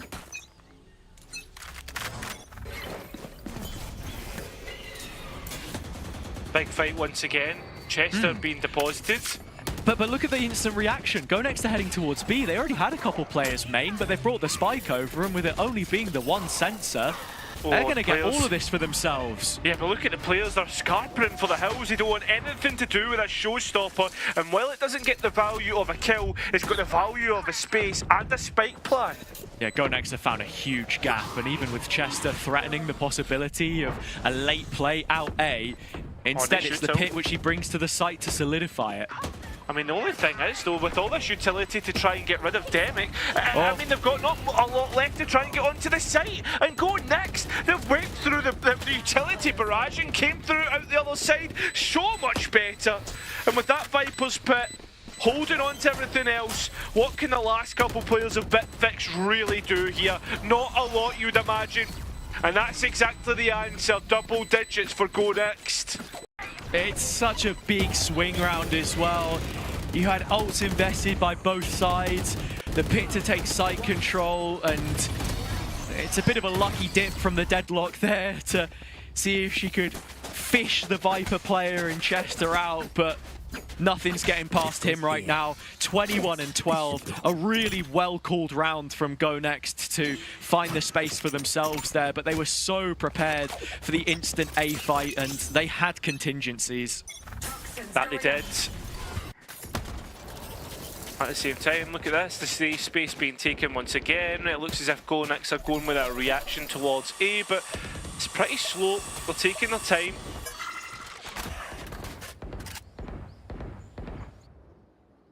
Once more, Bitfix trying to rotate through the middle of the map. This is then blended with proactivity, and Chester, his tendencies now noted, defaulting A. They're going to try and pressure him, and they know where he is with this reload too. Ah, that's tough. The timing though is very good, and this could force Go Next hands into sending it on towards C. Those traps to hold on towards backside are completely gone after a blast pack and a head taking clean off. Now it's the next fight's coming through, and Bitfix are the ones that fire back. Nefi needs to be careful as he's looking to get cleared out. A CT fight so important, and Bitfix are the ones that are winning it out. Up to Kozok now. In the clutch, the hot seat's where he thrives. Kozok's only got TPs, but it's the gun in his hands that you're looking at. It is, and he's got to hit these fights cleanly, can't lose. Or else it'll go Bitfix's way, and it certainly has. I believe this is another thrifty round. It will go the Norwegians' way, and it certainly is. They've done excellently in this round to win the fights that they did. Yeah, and look, when you have Chester finding so much success as the A lurk, constantly creating a question mark, threatening A, and you've not seen go next, go B on most rounds, that's where you've got to be looking to try and put 2 and 2 together. So singling him out there was a huge win for the defense.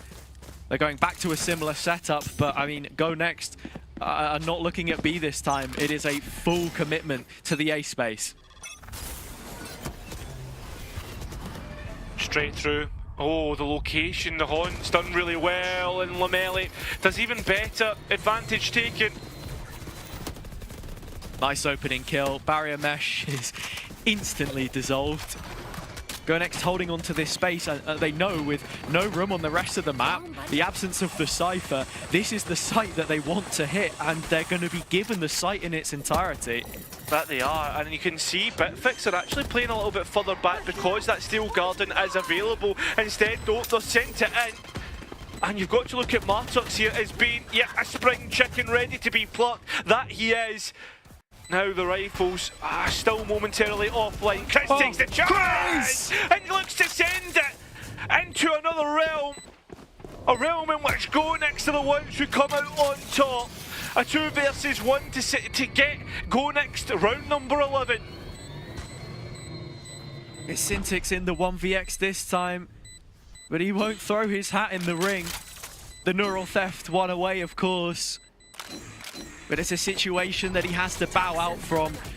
Brilliant from Go next. They just committed to the A play. I think in some of these rounds, if you have a game plan of an execute and you go a couple of trades deep, you've just got to follow it through. You got to see it through, my boy, you know? Like, you can't give up on it, because if you do, then given the chance to mid-round, you will get punished by Bitfix, and this is just Chris at his very best. Yeah. I think that's the thing for me as well. Like, if you're going to burn a player, like, you've got to make sure that you are going to come out at least with a trade even, right? And that's the thing that for Bitfix, they burn Martux and end up burning themselves in the meantime. What is going on?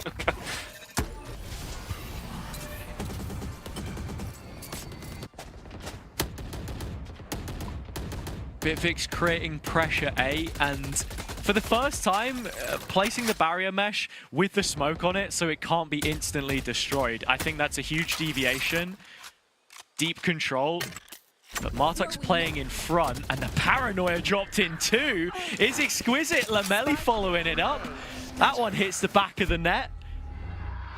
As Jamal Ball himself is again involved. Kozuk's got balls on himself, and he's the one that brings it to 3 versus 3. And that sets up a really weird spot right now, where you're seeing, right, Bitfix are trying to clear out and the question mark that Kozuk's created, but he's not looking the right way. Finally he does. A 1 versus 1, Omen versus Omen, and Lamelli is the one who comes out on top. Swish from Lamelli, and with the wall placed a little bit deeper, not only did Bitfix get the res up, but it's much stronger control than what they previously enjoyed. And while there is a slight gap that they're still concerned of here, Go next, got to search elsewhere, and with it being a B plant, Demek is forced to look for something a little more forward thinking, needs a pick to give them a chance. 4 versus 2, and one of the players has an operator. This is not what you want, and well, that fight is certainly not what you want either. Bitfix, they send this one into 11-11, maximum regulation needed, and potential overtime on the cards. I mean, this is huge stuff from Bitfix. We go to the full extent of regulation. A team gunning for the top 4. Outside of their wildest dreams. It's one thing to make your way to the league. It's another to send a statement like this against Go Next, a Stage 1 Grand Finalist, a team which you're expecting to have made improvements with a roof over their heads, an organization in support. And the question we always had for a free agent roster would have been that second stage syndrome. We saw it a lot in East. Rapid Ninjas, Chippy Chappers, both falling foul to it. But now with the support that they have, a defeat here is far behind where you expect to find them. I think that's the thing, right? I feel as if like we should get a Disney partnership with the amount of Cinderella runs that we keep finding year on year. But that's what it's all about. All right, the challenges cycle, new players coming in, and now Bitfix given time to find their place in everything. Setting up on A for another retake. They've got Martuk's ult coming back into this. This to take 12. It is such a huge round. No money for either team. Everything on round 23, and it's a 5v5. Exactly, everything on the line, but look at this, the reposition. Go Next are actually trying to force the issue, and Annihilation being brought out doesn't quite find what it's looking at. And now Go Next look to force the issue once more, but Bitfix respond. They're 2 to the good. Time is being burned, and so are players in a 2 versus 3. Make it 3 versus 0. Bitfix will have the advantage moving into the last round to win this mapping series out. Yeah, the final round of regulation beckons Bitfix to go beyond what anyone assumed that they could possibly do. And when you ask for what those win conditions were, it's into the retakes where they've seemed most successful. I felt like this missed ult from Martux was a huge opportunity lost as Go Next held onto that control stairs, but the paranoia from Lamelli was perfect back in. And Rassis with the op in his hands, taking a bit more of a backseat on this defense with the Sage, has found his place amongst all of the rest. I mean, just look at the scoreboard right now in terms of kills. Everyone on Bitfix is delivering. That's it, right? Maybe there's it's a little bit a bit far on Go Next sides. I think for this next round though, there is ultimates to come online. You could fight for C-Mound and maybe get a showstopper or the Seekers, whatever you want to push things over. Bitfix, as we've already established, their ultimates don't necessarily have the most value, but one that certainly does is the Nightfall, and Quicks has that online. And it's just another tool that they can respond to these site takes with. Double stacked Sentinel utility on A. A bigger focus on B for the defense. And look, Bitfix are heading straight into this, or Go Next I should say, into that util. So you've got a really strong setup for a flood back site. And with Lamelli already out on Mound, the rotations are starting to get called, and we're only 20 seconds into the round. Bitfix may have just called an absolute blinder in the most important round of their careers so far. Could be, but at the same time, calls don't win you games. Gunfights do. And with this Nightfall being invested, Go Next need to be careful. Martux comes in with the triple. Bitfix Gaming are on the precipice of history.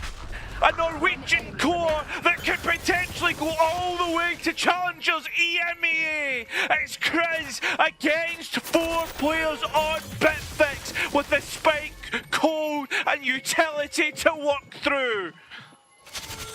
We've seen 2 Norwegian orgs go deep in inter-regional competitions, make their place on that stage, but never before did we see the core, and it's Bitfix of all teams to go ahead and do it. This has been a long-term project by every sense. Those players which Metasport didn't want, probably now thinking that 2 years down the line, there was a mistake made in there somewhere, because the team which didn't qualify to playoffs has now been bested by the one which they let go. That's it, Hazza. And I hate to be like really bring a negative narrative into this, but like Bitfix as an organisation, we're always looked down negatively, right? Beacons, they were kind of felt like this team that were always on the kind of skirts, you know what I mean, like the outside of how everything was going on. Like they never felt as if they were ever going to challenge for moving into Polaris. But this new system, the Swiss, the Mountain, is providing new heroes for the region, and it's nice to see Bitfix, who have a really clear and defined identity in playing double Sentinel quite a lot and making it work, right? Especially when you see Vise in deadlock and the position they're in. It feels as if everything has settled at the right time for Bitfix Gaming, and you know what? we said it, me and you said it when we were in Berlin. I'm really happy to see Bitfix Gaming doing so well. And you know what? The Cinderella run continues. Yeah, look, soft side of the bracket or not, it was Go Next's opportunity to take their place in another upper bracket final, one which Bitfix have removed from right underneath them. 23 kills for Martux. Chris and Chester, the top performers on the Polish side, as you always expect them to be, with playoffs form as always. But now you look to lowers, and I think as much as we wanted them back in playoffs and that they sort of have earned that right off merit and look to have even improved on previous showings that we'd seen from them, now the concern is really there. If you miss out on top 4 with the games that we've got coming up, when we take a look at what the draw is in the bracket in just a bit, it's really, really worrying. But again, it's another Bitfix 2-1 victory. I don't know if they're going to get that much wiggle room in their best of 3 against Enterprise. Yeah, I 100% agree, right? Like, that's definitely going to be the real test to see exactly where Bitfix Gaming are in terms of, like, power scaling. But I feel as if GoNext will have learned from this experience, and I feel as if that's exactly where we're at, right? It will be, like, learning experiences, and I feel as if, like, we're also in a position where we could be only one team returning to Challengers EMA that has before, and that would be Enterprise. Yeah, and to be honest, I said it at the top of show, but for me right now, I think Enterprise look like the top contender for Northeast. If we were to have any team that go ahead and represent us at that top level, later down the line, by the time Ascension comes, 10% chance or not, they'd be the ones to do it, because I see more longevity there. Whereas if Go Next are going to miss out on top 4, it's between them and Zero Tenacity, which is a crazy game to have to go into, then yeah, it's cutthroat. And what that means on the flip side is that between Sweet and Sour and Pixel Lumina, we will have yet another new face in our top 4. Yeah, and that's something that I'm excited for. With that being said though, commiserations to Go Next in this one. They still have a second chance, and I feel as if, like, while maybe individuals didn't turn up, I feel as if they really get caught off guard by how Bitfix wanted to come at them, right? Like, I feel as if this is not a bad meta read. I think, like, we've seen a few teams try and bring forward double central, maybe not triple. That's one that's a bit more niche, but I think, like, Go Next really need to watch their position in terms of how they play their compositions. Sky is not an initiator that you see often, and yet we've seen it twice today. Yeah, I think comfort is always a conversation we have in challenges. That's an agent which fits Neffy nicely in the Go Next side of things.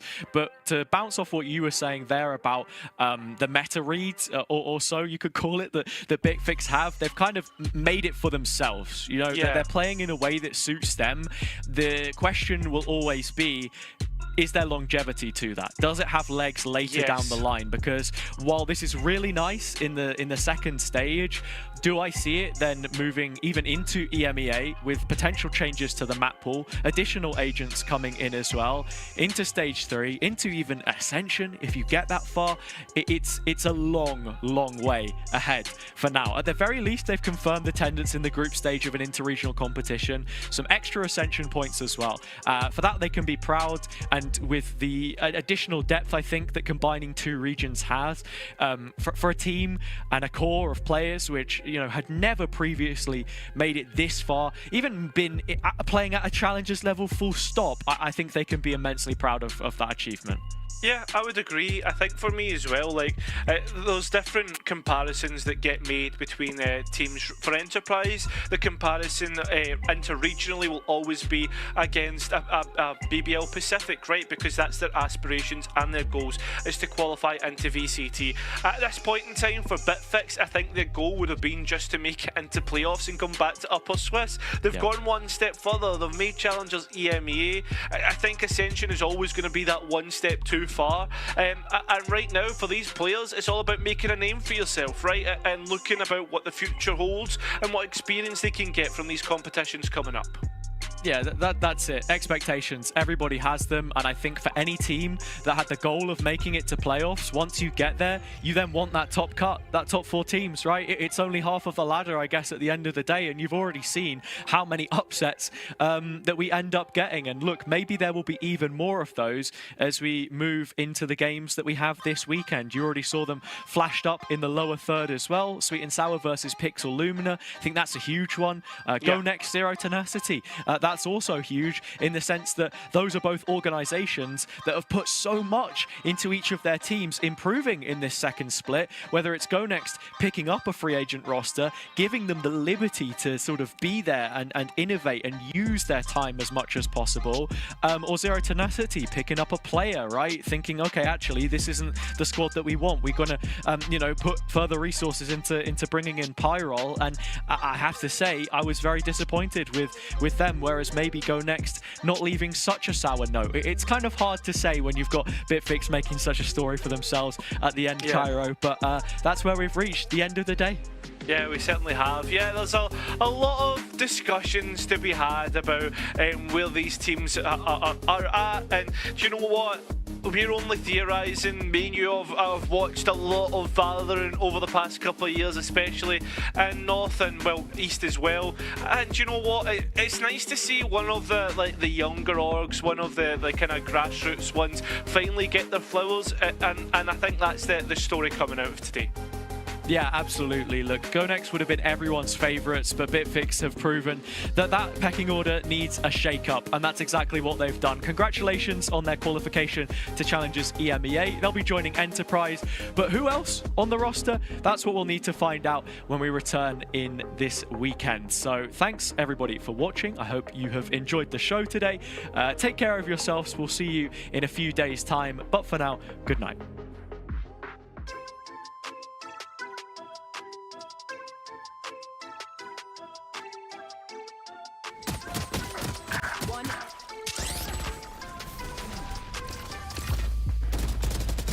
Spike planted. One enemy.